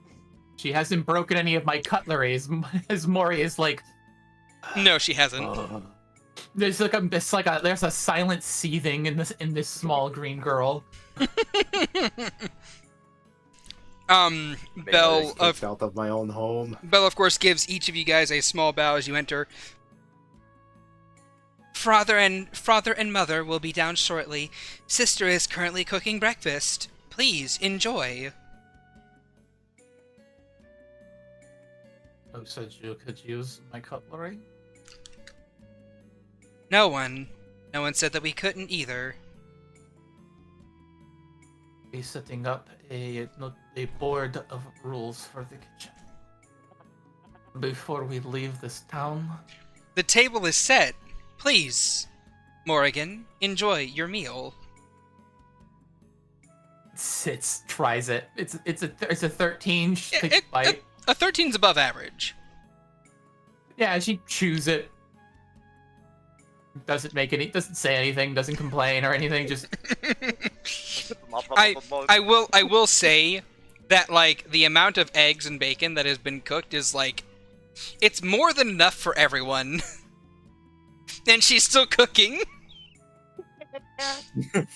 Morgan's gonna have to restock. it's fine. Not that that's not an issue for me. Having to restock our supply. All right. Renswar, are you saying or doing anything while you're entering this carriage full of eggs and bacon on a table? It has like a first aid kit ready to fix Agathar's hips. And scold him. And she just comes in, just sniffs. Smells good. Thank you, Auntie, says Anna. Auntie. I haven't been able to provide a I was not able to provide a salad, as I smashed the previous salad a bit too much. It was weak. Where is this salad? It is outside. I swept it outside, and birds came by and ate it. It wasn't smashed inside a bowl, was it? No. She smashed it on the table. On the table? She just like flays her hands out across the wood, checking for divots. The wood looks fine. It's like magically reinforced wood. I have holes in my roof. I trust nothing. Alright, and eventually, Agathar, you awaken inside a large, floofy, floof of, you are basically bald inside of a large squirrel woman. Fuck yeah. That's where you awaken. Oh no, Aggie's been forward. Shy. I was going to say something, and I was like, no one needs to hear this. And, and Oh, also of note, Morgan, you see B team coming and Amalia as well. Amalia and Neotal are holding hands and they're like talking to each other.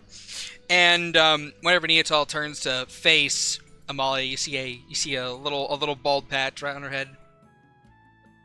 Just the biggest shit-eating grin on her face. Oh my god. You know, they say I have tonics for, geez, what's the scientific name for rabbit? Hairs? What do you mean? No, that's not the scientific name for a rabbit. Like the genus? I'm You just have gonna to be say more Orictali. I'm gonna say Orictali. You know, I Yeah, you'd have have to be more tonics for, specific. There's a lot of species. yeah, that's right. You know, I have tonics for common Orictali female pattern baldness. Neotal is just gonna give a look over to you, Percival, and just go, "Ha! Good thing my hair is luscious and beautiful." She runs her hands through her hair, and then she feels the bald patch and goes, "What? Huh?" She just roars with laughter and pounds on the table. I knew today would start off good. You bitch! Soren has just been kind of silent this whole time, but seeing this happen, he just glares at Percival, at Morgan.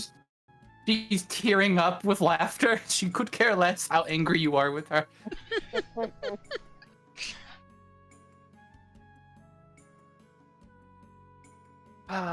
Yeah, so as he wakes up and just this ball of fur, he just like gives us like a big stretch, and he just kind of stays kind of slumped in that furred position. He just kind of says, "So would you recommend the restaurant again, or?" No, it's my restaurant. Squeezes him. Hey. Although I will say the manager was a bit of a dork. Yeah. I guess I'll have a talk with him. No. There- I'd prefer to talk to the manager myself, personally, in an office, alone. Well, that With a kinda knife. seems- Where to kill him? Did I not make that clear? Wow, this sure does look like an office. I do see a desk. True. You're not leaving. I am totally okay with that. 2 hours later. Yeah, he just No. like rolls in deeper. Morrigan's like need to feed people kicks in as the food starts to get cold. You just hear like a rapid like bang from beneath you in the floorboards. You just hear like bum bum bum. Just No Wrap response. it up, you two. The phone is getting cold. I swear to God, if you're stopping another round. There's a no response. Stop eating each other and come eat the bacon. She whistles, and 2 plates of bacon and whatever food was And eggs. made. It's just bacon and eggs.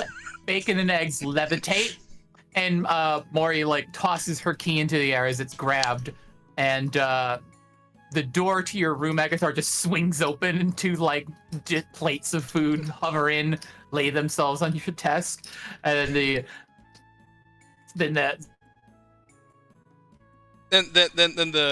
the door shuts back. There's just a muffled just. Thank you. Oh no, you can talk. That's a bad thing.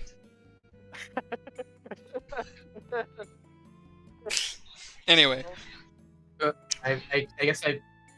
you cut out a little bit. Like a little bit. What did you hear? The plates entered the room and were sat down on a desk.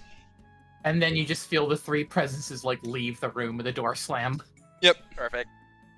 Yeah, I guess I said a muffled thank you. She's like, oh, he's still talking, and he's just it's just. I don't think. Just gets quieter and quieter and quieter, smothered. All you see is the tip of the tail that just like looking at the submarine, just diving underwater. Oh, sorry, it's getting a little difficult to breathe in here. Good. Thank God, I'm cold-blooded. Anyway, so yeah, and as you guys get ready and get set up in the morning and get headed off, you start to make your way over towards Mel's hut. And well, I have to ask you guys, do you want to keep going for a longer session today? Or are we trying to, like, you know, get things wrapped up in a more timely fashion? If we go for longer, I say take a 15-minute. I'm good for more. I'm can go good for a little more, longer. but it depends on everybody else, because there's definitely I want to talk to Rinswa before we get to Mel's. Yeah, before we get to Mel, I have Yeah. some things I Yeah, want to we do.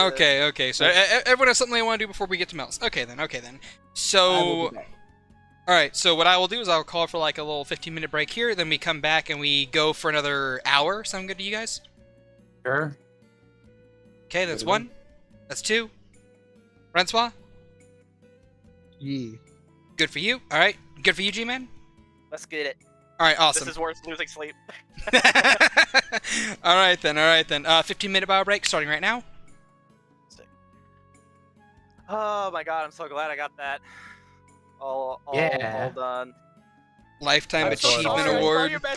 I saw your message too late. I wasn't even. Dude, I've been pacing as I narrated all that. When I narrate now, I pace, and I don't know where I picked that up from. But yeah, that has been in my pocket for a hot second, and also Sora, it breaks my heart. You're breaking my heart, Sora. It's tearing up my heart when I'm with you, but when we are apart, I feel it too. Well, like, Soren, like, the player... I do, I feel the same. With or without you. Sora, please continue. Yeah! I was gonna let them finish, but I'm gonna let them cook. But yeah, I mean, the player kind of knows that Soifang is willing to share, but Soren does not. Yeah, that's totally in character. Like, I totally get it, 100%. She did Makes say that she total was willing to sense. share in front of him, though. Like, straight Yeah. up, whenever this first came up, she said, I mean, it's okay if you have side dishes. I know who the main course is. yeah. Which... I think Soren wants to be a side dish, though. Which is Yeah, fair. they say side dishes, but Agathor's like, oh boy, food! Is it salad? I love side salads. I've had Every- first breakfast, yes, but what about second breakfast? All food is valid food. Also, what'd you guys think about Anna cooking? So I'm so glad that she was actually Hold able to up. get that off. Let her cook. Because when I made Anna, I was like, okay, well, she needs her little thing. So Belle's got a chest. What is funny for Anna, who is this giant thing with double giant shields? Oh, she's a chef. she Nurse. took interest in cooking because it's slaying those inanimate foes. Nurse. You're gonna give Morrigan conniptions by having this large creature using her small cutlery and like cooking utensils. Just be like, no one is in my kitchen cooking without my say-so. What if I Aga- provide my own tools? Agathar gives her like the little ghost in the shell like fingers that like spread open and let them type on multiple keys at the same time. Not in my kitchen, you take that to your room. Alright, I'm back. You just hear out of the corner. Oh, he already does it. Okay, be right back. Your easy bake oven, bitch. EG bake oven. He's like, oh, I'm gonna fill that.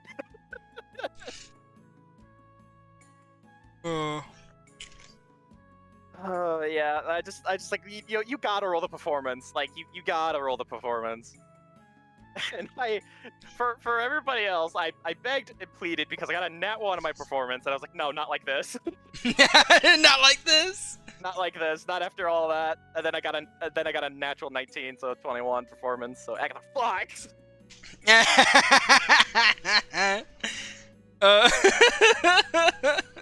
It just. All he needed is the one try. He just needed the one try to figure it out. But also, I'm pretty sure that the potion of Enlarge Reduce also helped.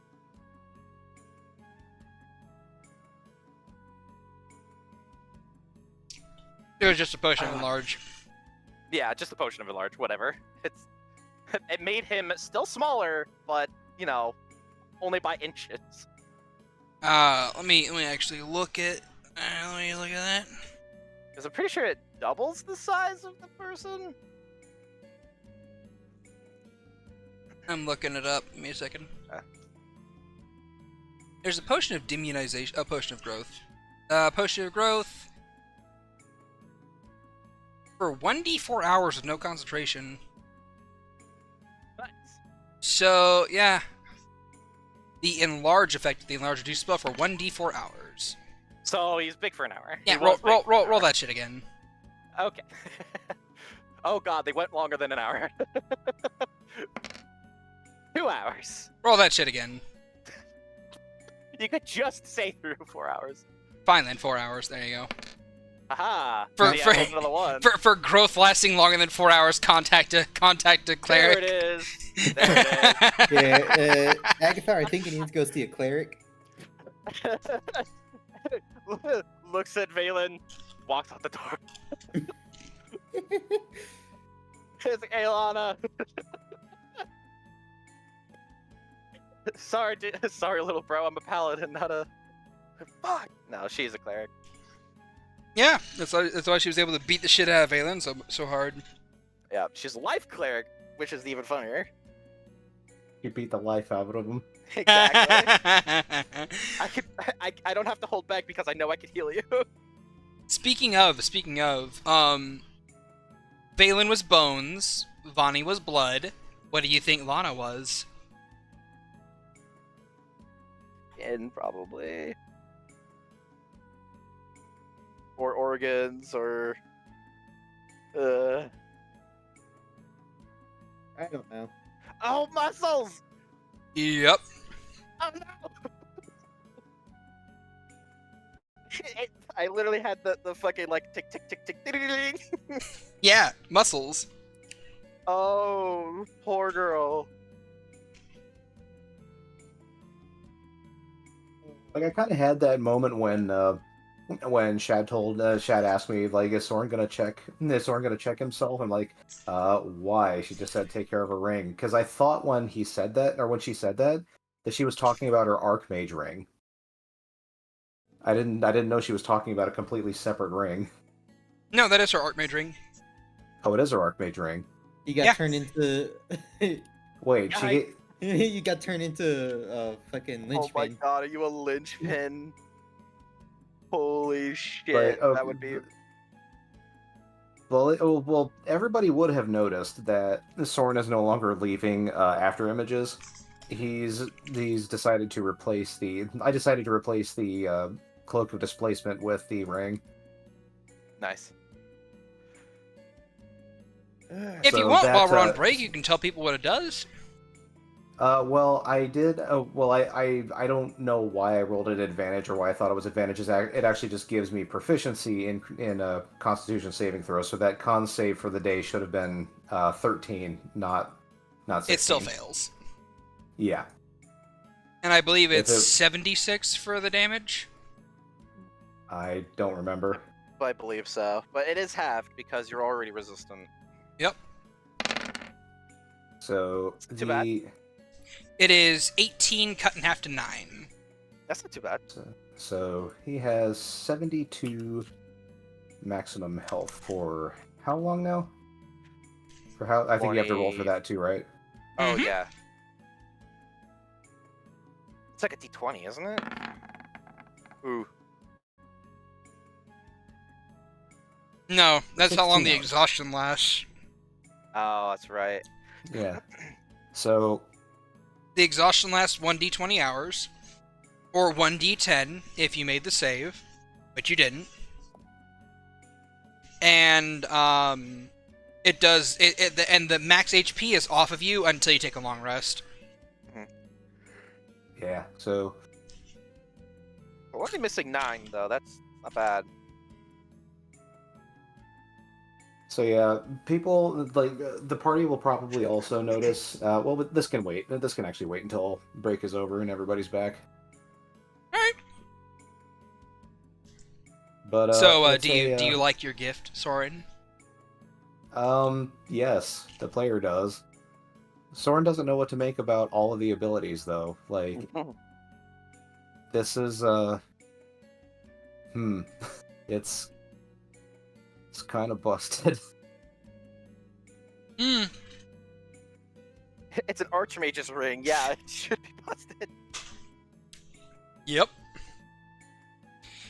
You know, What did they I do? had another player that I gave an Archmage ring to, and what it let them do is it let them make particular parts of their illusions reality.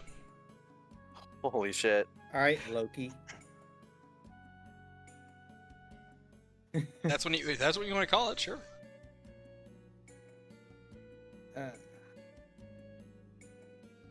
But that was a different time. It has a nice little scene with Agathar. I liked it. Have you guys had fun Yeah. with today's session so far? Yes. Finally needed just some roleplay. And I enjoyed my little interaction with Cecil. That was fun. It's a shame nobody else saw that, because that was... Yeah, Odds are a thing. I enjoy the little moments with Vonnie. You know, everyone's like, "Oh, Vonnie's just gonna blow up again." But it helps. Something that I didn't even consider is, like, yeah, her mental state is probably linked with her hunger. And now that she's not really hungry, she's, like, a lot better. Yeah. So... Didn't you notice the personality shift? Not immediately. She- And then, you know, she started talking more. It's just like, yep, no, that makes sense. What's But- that? What's that creature from the plane of Earth?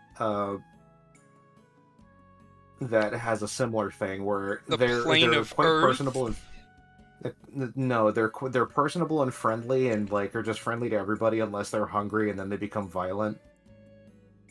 What are they? What was it? I can't remember the name. Thorns? Zorn, yeah, that's it.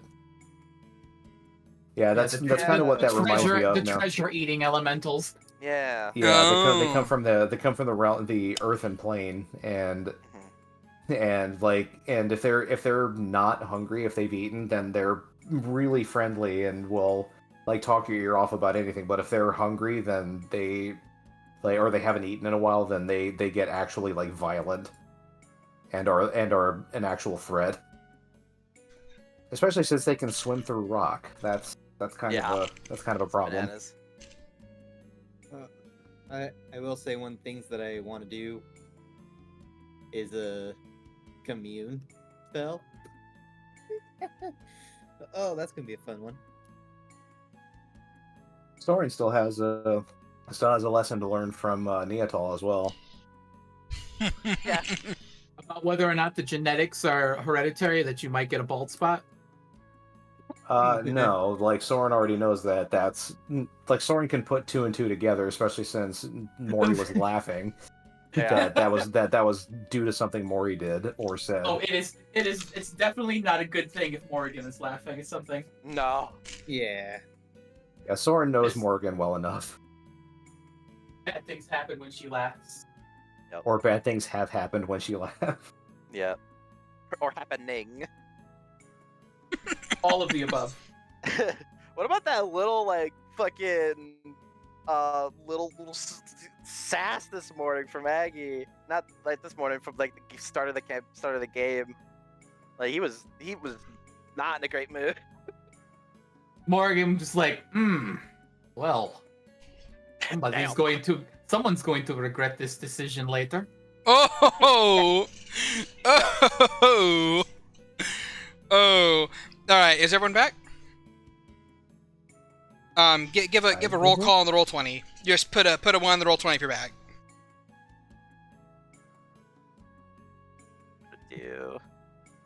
I'm gonna do L for Lade.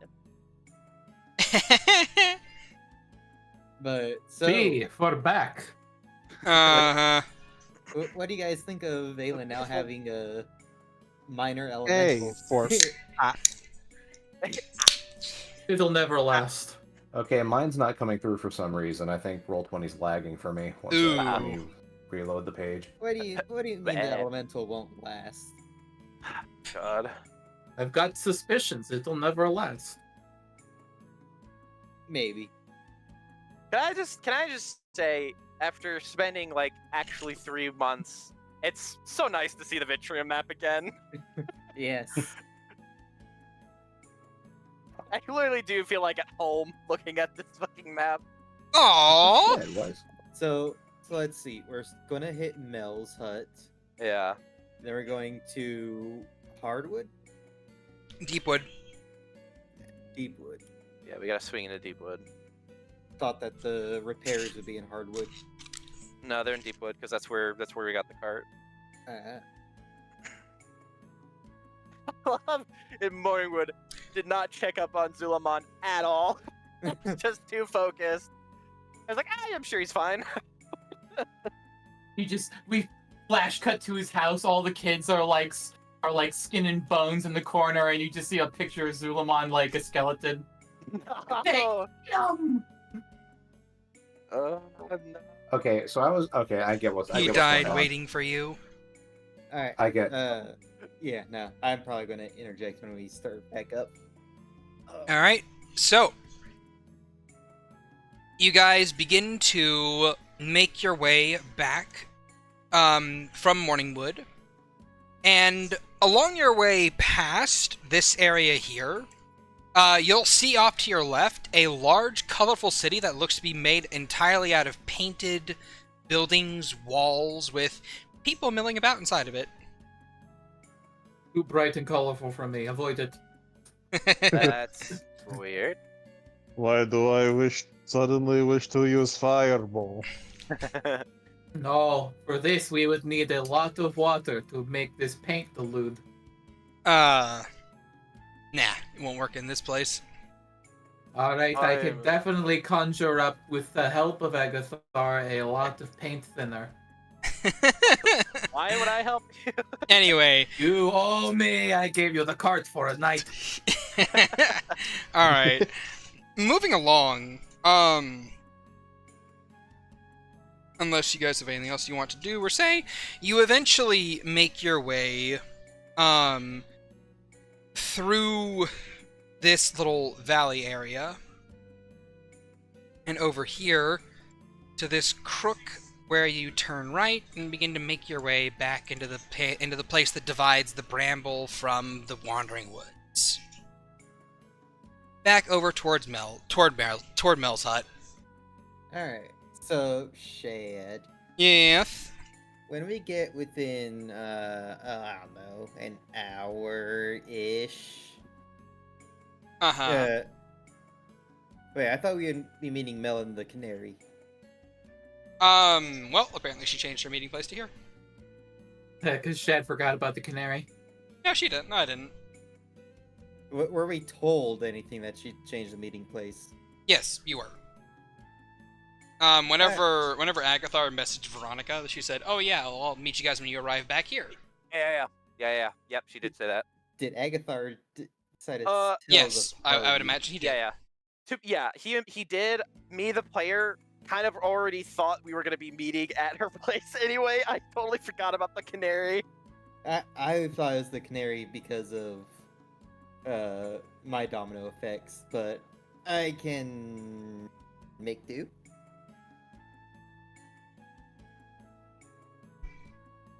Anyway, within about an hour before we get there, I'm just gonna be throwing some spells on Valen.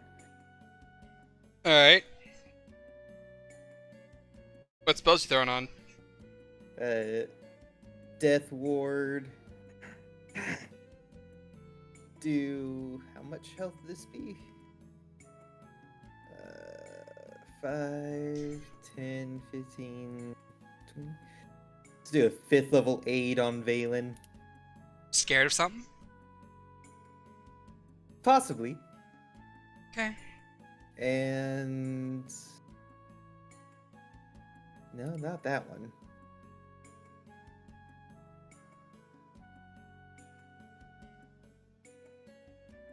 I will say that you guys get a night's rest before you arrive here.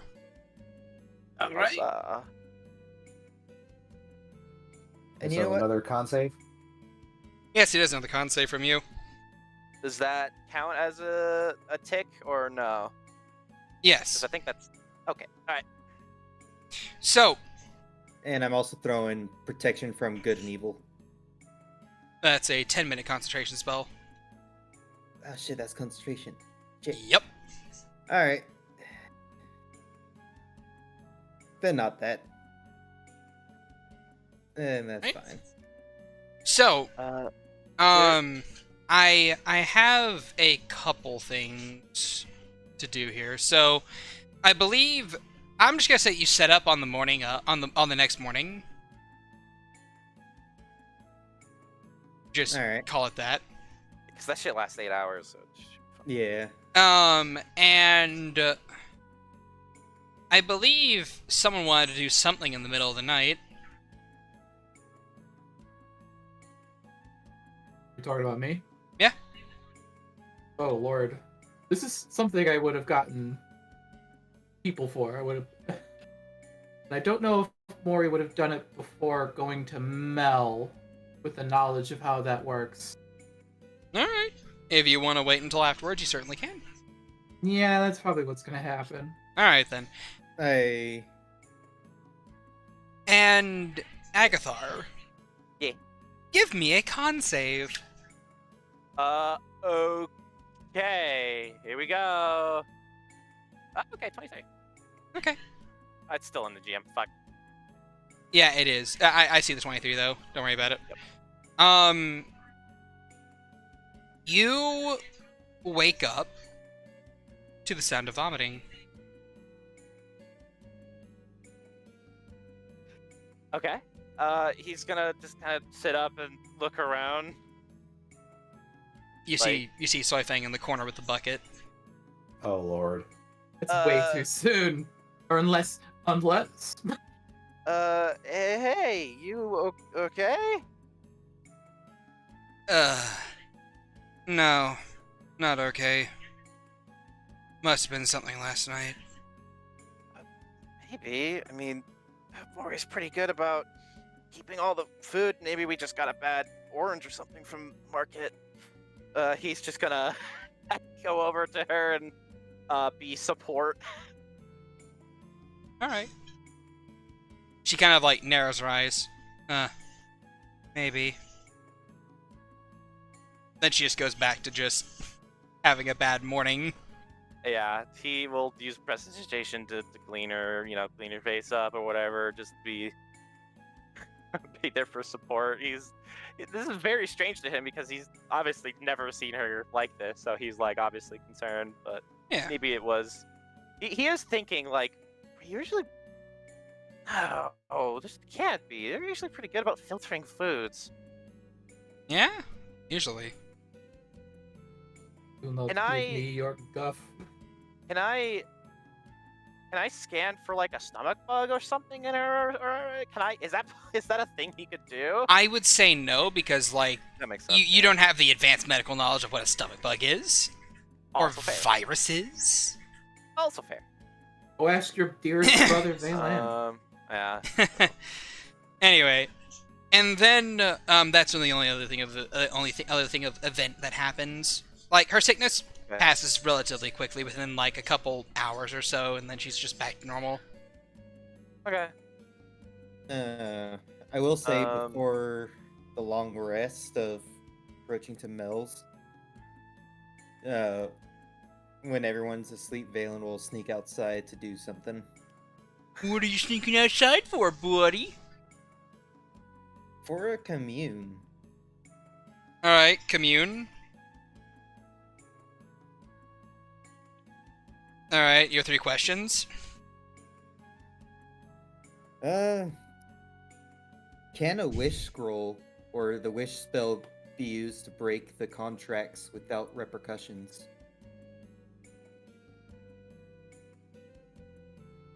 No. Can the gods break the contract without any repercussions? Unclear. It's unclear, pardon me.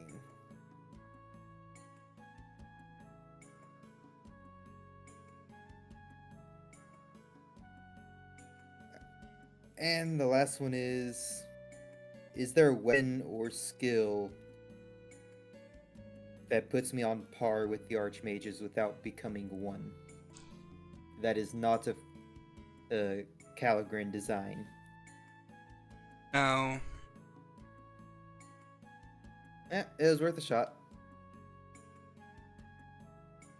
Absolutely. Okay. Well. Now I can switch that spell out. With that... Archmages are gods. I do want to have a meeting with ch-ldr-n, like maybe Go like for an it. hour before we get there, like an hour and a half. Have your Yeah. meeting. He will find Rensois and just kind of like, hey, can I borrow you for a second? Certainly. And he'll kind of guide her away, probably maybe to his room or something, just so they can speak privately. And he kind of sits on the bed, and he just kind of lets out a sigh as she enters and closes the door behind her. Well, we're getting close now. How are you feeling?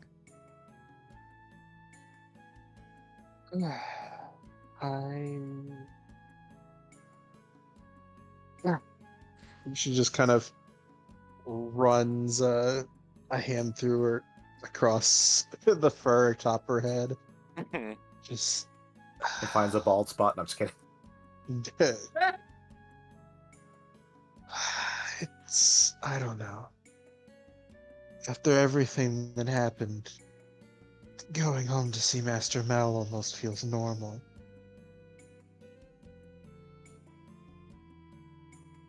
Yeah, but it's what's gonna happen at home. That's what I'm asking about. Because it's not exactly gonna be a pretty reunion.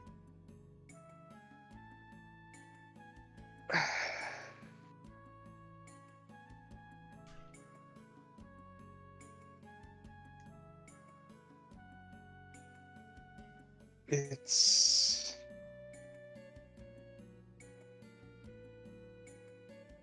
I don't know. With Master Mel, it could go any which way, honestly. Yeah, and the fact that the transmutation said she's getting, or she got soft. Maybe that's a good thing.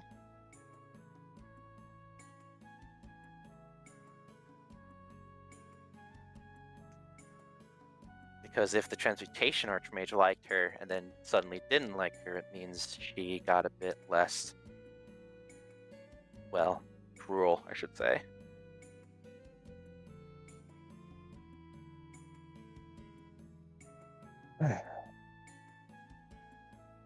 Perhaps it's. Are you still looking to.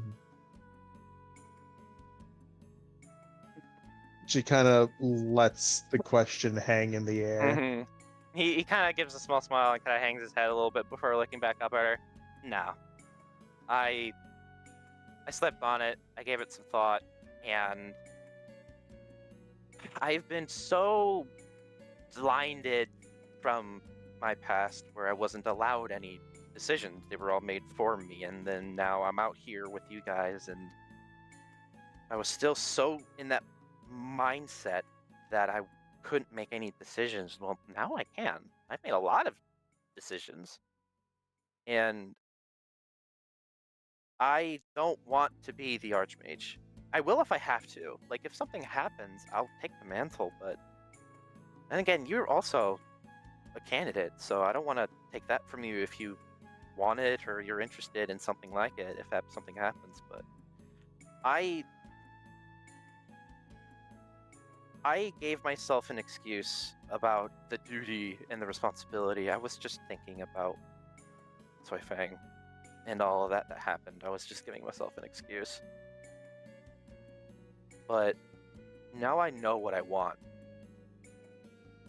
When this is all over, I think I just want to settle down in Deepwood and start a family.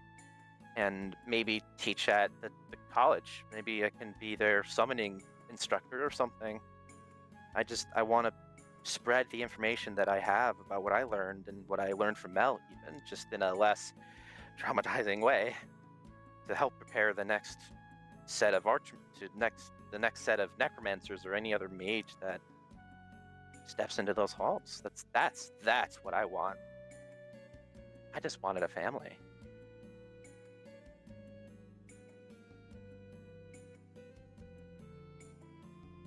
And she smiles and kind of ruffles the top of his head. Yeah, well, you found one. Yeah. And I think you'd Huh. make a good professor. No? You think so? Yes, you and what's her name? Perhaps the two of you can show the students the Bone Zone. Oh, oh god, I have her in my notes.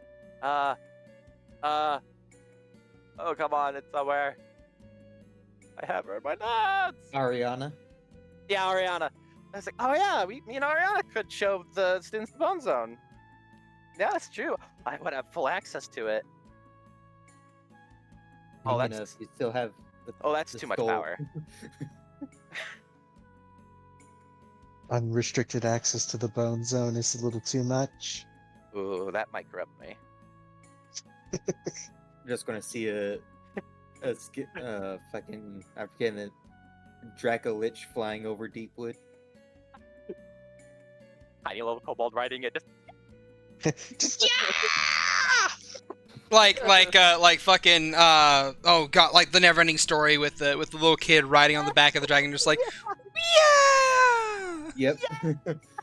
Woo! No, oh god, you know what I'm picturing? It's an old ass like comic, but it's like making fun of like Gen 1 Pokemon, where it's like, all right, Scyther, let's go. Scyther cannot learn fly. He's like, what? And then he looks up and it's Gary Oak just standing T-posed on top of a Pidgey. Ah, yes. 100%. Alright then. Alright then. A little bit more. After a little exchange, she just kind of hesitates before looking up at her. You know, Valen seemed pretty pissed about Mel buying him and never really elaborated on it. Valen is always angry. I know, but like, Although, he at was, least this time he has a legitimate reason. yeah, 100%. And he seemed like Percy angry. I like that I'm a Shit. measure. It's Morgan angry, thank you very much. Well, No. Morgan is a little Nah. less angry. Percy. Yeah, Yeah. exactly. It's like Morgan and Percy are two different levels on the same scale. Yeah, it's, Fair it's enough. More Ah, angry yes. than Percy angry. Yeah. Percy angry wants to destroy a city. I Morgan. turned a man to powder before he finished his spiel today. That's annoying. That wasn't out of anger, though. That that was, was like- annoyance. That was, yeah, like you have inconvenienced me. Ah, fair enough. But he's like, should? I mean, in case he does something dumb, I mean, you don't think he's gonna do anything rash, do you? Then again, he hasn't really been good with monitoring his emotions.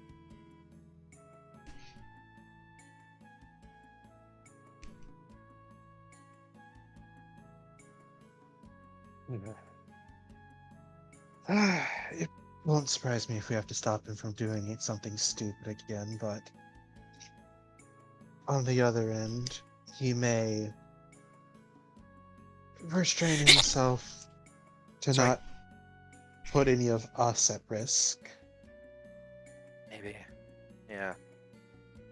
Should. I guess putting this out on the table, should me and you go ahead so we can get her alone first? Because Belle can outrun the cart since the cart is just moving normally. Belle is the same speed and she can book it.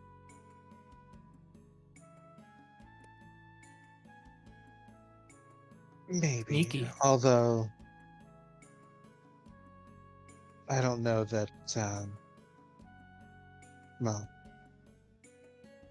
I think the deciding factor of how well that would work would be Master Mal rather than Valen, or how much sooner we could get there. Well, if we're a couple of hours out and then Belle is booking it, we should get there an hour before they do.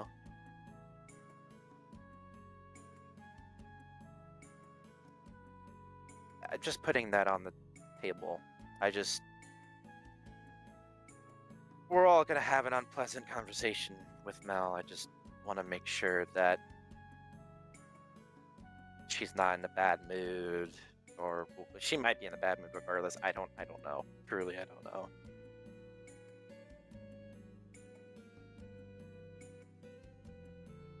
I think things will be fine. Okay. We're going to have guests after all, and Master Mel tends to play well with guests. That's true. That's true. Veronica will also be there. She should be there. So it'll be nice to see her again. That being said, when I first said that sorry if I get sick, you kind of gave me a look. Do you not approve of her? You kind of seemed upset.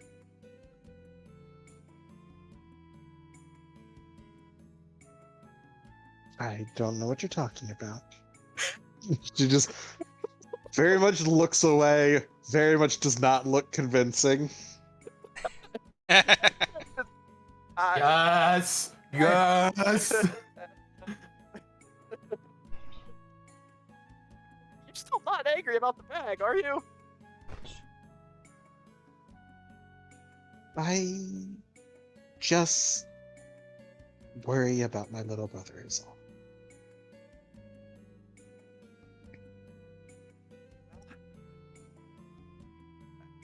You should, but I appreciate that. But I chose the right one. I think I chose the right one. We're really happy. Or at least I am. I think she's happy.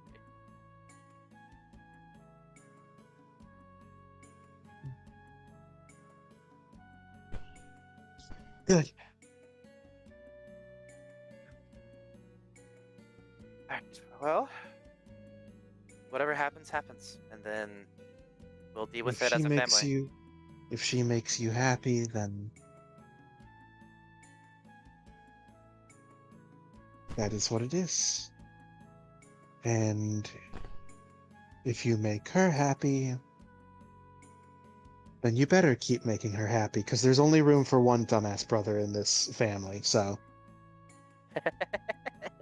You have to be the competent one. I'm sorry to put that burden on you.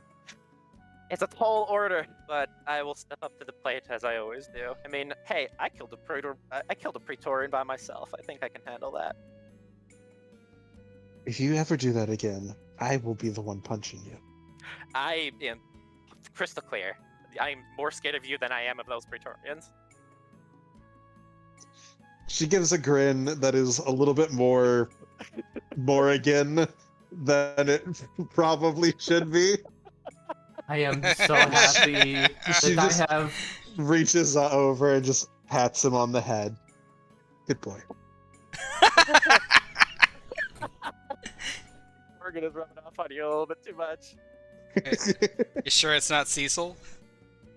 Shut! All right then. Well, still, you guys continue to trundle all along through the woods with your carts, and eventually you find yourselves at the cabin. What's up? Once we get within about... I know. 10 minutes You out, you have your spells to cast, and you don't worry about it. No, Valen's gonna tell Vani to stick close to Lana.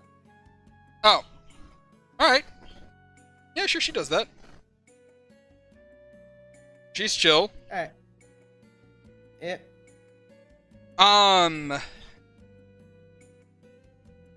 So, your cart trundles up to the woods, and you find yourselves at the cabin. Resting in a seat just outside of the cabin is a very familiar-looking tabaxi woman with black fur and green eyes.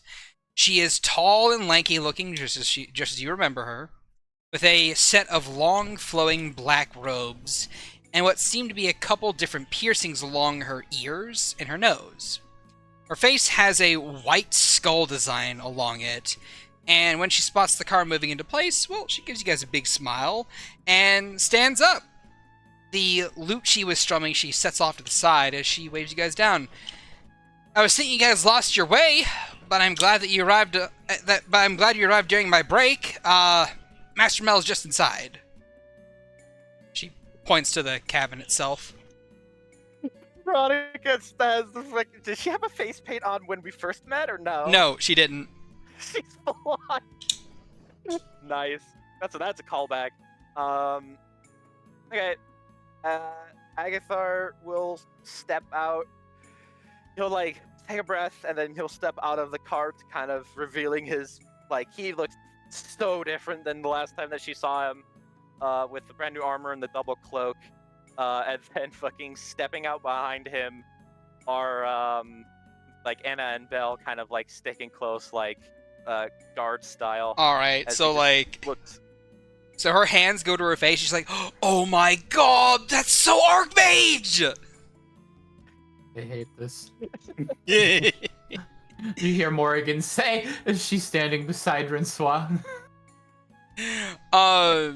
She's gonna rush over and just start she's gonna start nerding out with you over necromancy shit. Yeah. Just like, oh my gosh, are these deep dragon bones? Oh my gosh, are these black dragon bones? Oh my gosh, look at the arms here, look at the inside, look at the plating. And then Belle says, "Hello, father has told me much about you." Oh, she speaks. So, yeah, I don't think you recognize me. I looked much different before. Is this the big goat one? Oh my god. Just like But yeah. yeah, perpetual nerding. Like Yeah, 100%. like it's literally what happens whenever two like art school majors like get together after they've been missing after they've not seen each other for a long while, but they see each other's art styles and are like comparing notes and being like, "Oh my gosh, I can't believe you used that." And Seeing her and her kind of start nerding out, he just kind of relaxes a little bit seeing this, and he's like, "You girls don't mind hanging out with Veronica and answering any questions she has, right?" They both they both nod. They both like Belle nods her head. Anna shakes her head because she doesn't and then she looks at Belle and then nods her head. Like neither of them mind, but Anna seemed a bit confused as to like the wording of what you said. Gotcha. Right. Just stay out here, keep an eye out. But if Veronica has any questions about your construct or what your abilities are, go ahead and answer them. They both nod and give you a thumbs up. Cool. And then she just like starts asking them questions, like with a little notebook out, and just starts taking notes. Yep. And well, I'd imagine you all enter the hut. Yeah. I'd rather not.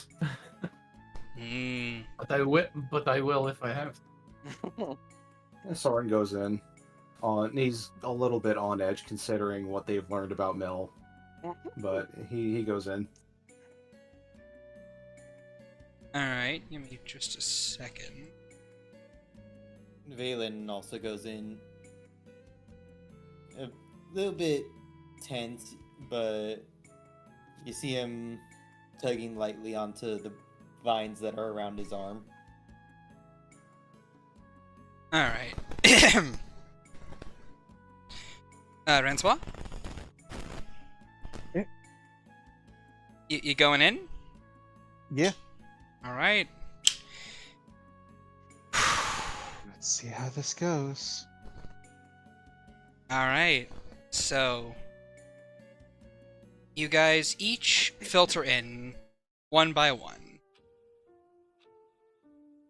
And as you do so, you hear her before you see her. And you hear her speaking, but to seemingly no one in particular, more talking to herself, reciting an old poem that seems well known to her. And you guys can, of course, step in and interrupt at any point in time, but if you are not going to, then I will read off this whole thing.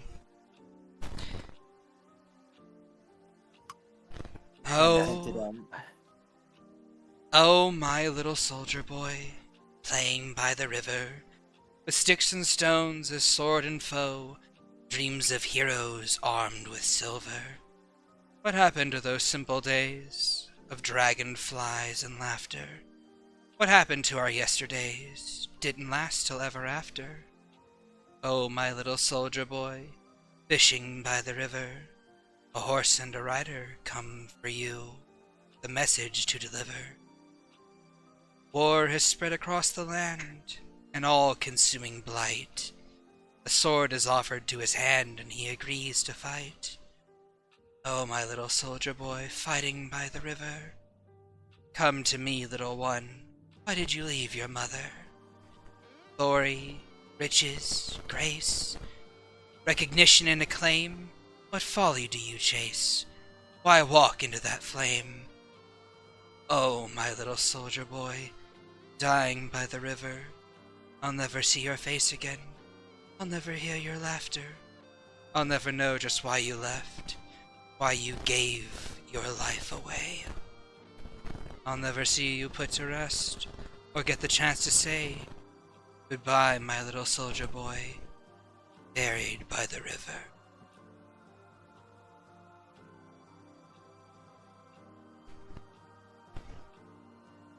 And when it becomes apparent that her poem is finished, I'd imagine you each enter the room, correct? Yep. Rincewind will give a light knock on, like, probably just a door frame. Okay. The door is ever so slightly ajar, so as you knock on it, it creaks open a bit. And Rincewind, what's your passive? My passive is 18. You would see her swipe a hand across her face before turning to face you. All smiles as she says, "My darling apprentices and their 2 friends have returned to me. Please, do give your report and return my orb to me, dearies." And Well, it's a bit more than 2 friends this time. And as each of you enter the room, she makes a waving motion with her right hand, and the door shuts, and a lock clicks shut. And that is where we end that scene.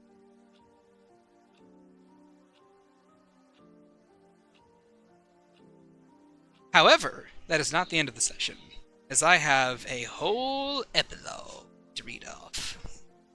Oh boy. Oh, yeah. It is now time for you guys to see the consequences of your actions. Speaking of, what did you guys think about the poem? Very nice. Yes. Actually, intriguing. Whenever Stares at Palin.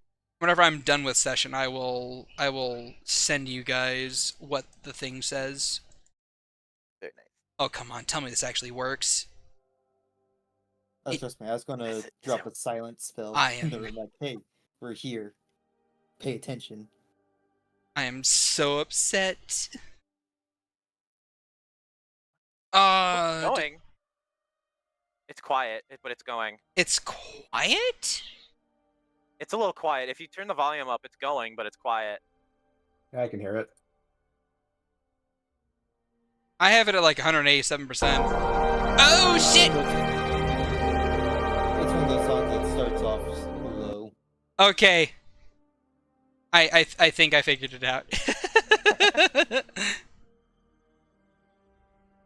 Let me loop it. Let me crank it up a little bit further so that way people can actually hear it without blowing out their eardrums. Try it like this. Okay. So. Oh, let me actually just crank that down a little bit more. Audio adjustment on the fly, everyone. We love it.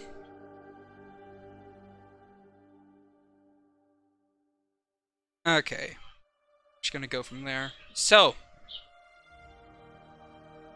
as the party begin their meeting with Master Mel, we take the camera and pan it back out, zipping across the world as we arrive at the border of Calagrin and Xanadu, where an older, matronly Minotauress makes her presence known to the guards. "I have come to provide my aid in your war effort. At first I was unsure as to your goals and designs, but now I see the dangers mages pose to all life. My city was destroyed by a group of them, and had I not escaped when I did, they would have surely slain me too." There's a long pause before one of the guards signals to the others, and she is let in. Hestia Sophis grins and strolls into Calagrin with her line of servants behind her. Across the way and further down, we find a familiar dragonborn drinking wine on the crescent isles of Xanadu, drunkenly saying, "I tell you, they unleashed a monster within my tower and killed all my servants. They are up to no good, and I don't think anyone can stop them. But if anyone ever did, I would ensure they are paid a lot of money to do so. He nods, and Loden Hemrock drowns his drink before requesting another, a purple-furred hand pouring his replacement beverage. Really now? Any price, you say? Well, I might have just the person for the job. Further down into the east, a man smokes a large cigar and tips his hat to a group of heavily armored knights while making his way through a large city. In his right hand, a bunch of wanted posters. In his other, a sack full of coins. He ponders the two items in either hand before pocketing the posters. What's the likelihood they come here anyway? He says to himself as he steps into a nearby land office and begins filling out the paperwork needed to buy some. Signing the name Adrian Oathfall. He collects a fair few documents and starts the long journey towards flipping land in Vuori. Back in Fort Providence, a human woman cries in her cell, sobbing that their beautiful face has been utterly destroyed, and all their plans have been laid into ruin. The discussion just outside her cell doesn't seem to be going much well either. There's talk of hanging her for crimes against the citizenship, or worse. Fascia Lucidro Septis Galvoni Rominus Illudane II knows in her heart that nothing can save her, and all she has sought to build, and had built, was now crumbling down.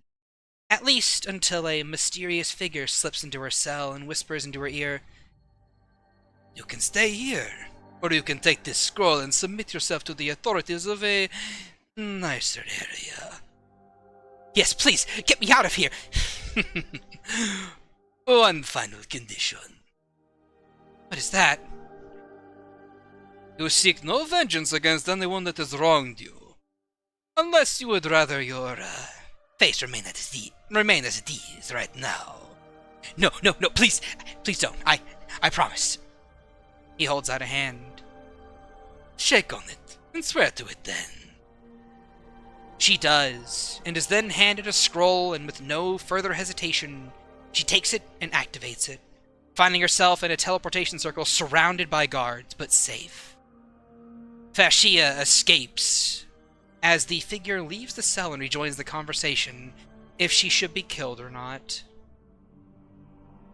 The Shimmering Veil takes the time amid the destruction of Fort Providence to gain control over the remnants of the city, and with Ramier's help they start to rebuild.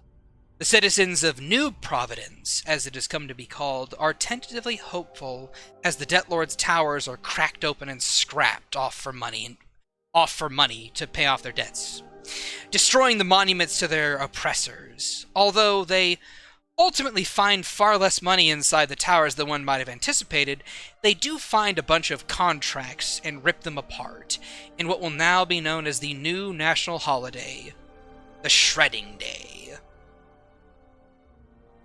The Red Oni masks were utterly decimated by both the Shimmering Veil and the guards, lost all influence within New Providence, and although some of the old members remain, their mission for the freedom of Providence is completed, and so they settle back into obscurity once more. The city itself remains half-buried, and with more bodies being discovered daily. Yet, despite this horrid destruction, people's spirits have never been higher, as they no longer have to deal with the Debt Lords anymore. Regina manages to get quite the turnover rate for new money coming in to her bar, now that people actually have money to spend. And with his connections to his sibling in Vitrium, he's able to actually even get caravans of food back down to Merzye to help it rebuild and prosper once again, in a more benevolent way. Lawrence managed to hold back the sands of destruction and keep his family safe. Dixon's cipher is no longer in debt, and now acts as a vanguard for New Providence, and aids in its defense. Kaya wanders off in seek of new bounties, and Gustav returns to her home and empties sand from her clothing before being tackled to the ground by a bunch of little kids, giggling and laughing the whole way as she rejoins her family. The world turns and time progresses. Some doors close and others open.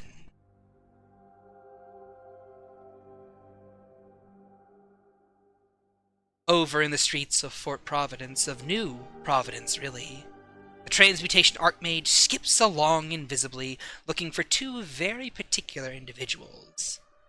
Then she spots them, their armor giving away their affiliation as she strides up to the two Calagrin Praetorians and says, "Hi! I have a message for your Emperor, but the conundrum I have is that I only need one of you to deliver it." She giggles as the two of them try to attack her, only to find themselves frozen in time. She slides out of their view behind them, talking a bit more to herself than to them. "Eeny, meeny, miny, you." A scream fills the air as her hand touches one of their backs, and she delivers her message to the remaining one. All the people find of the other man is a golden statue, which they take apart for money, not knowing its true origin. Striding off the crescent aisles, a hooded figure cackles to a much shorter one beside him. "Oh my, they are so much fun, aren't they? Destroying a whole city in a game with an archmage? Now that is a group that's going to be eternally fun to play with. Now all that remains is to set the stage for the next act and see just what will happen. I certainly can't wait, can you?" "I certainly can't wait, can you?" Enunciation. The shorter figure nods their head, and the two disappear into a crowd of guests leaving the crescent aisles. A certain dragonborn being left behind in a dazed stupor as he forgets exactly what destroyed his tower. Standing tall atop the mountains in a country, a robed figure stares down at a gathering of hobgoblins and orcs. A warband has come to try and kill him for entering their territory. "I implore you to reconsider your course of action. Although I'm not killing anymore, you can't make it up this mountain." The warband, of course, ignores his warnings and begin to try to climb the mountain, only to be met by a wall of force. "I implore you to leave. You all know what happens when you wake Mother up. Considering where you are, well, the likelihood of that happening is fairly high." And he just sighs. They try to persist with climbing around his barrier, only to find that it extends far further than it should, and then it starts to move and push them back. Various people crying out in surprise as they tumble down the cliffside a bit, but none ultimately die. "I really just want to be left alone." And then a loud roar is heard from below. A frown creases their face. Fuck. Deep in a fully overtaken city, a large group of Calagrin military officials try and smash their way through a door, only to find it's a task that's seemingly impossible. "Sir, the door remains unscarred no matter what we level at it, and the dig teams can't find a way in either. What are we gonna do?" The leader strokes his chin softly as a note flutters down from the ceiling, reading in beautiful calligraphy. "Please refrain from touching my door entering my room. You are not the guests I wish to entertain. Please, bring me Hair Force 1. Tell them to bring me the orb, and then we can talk."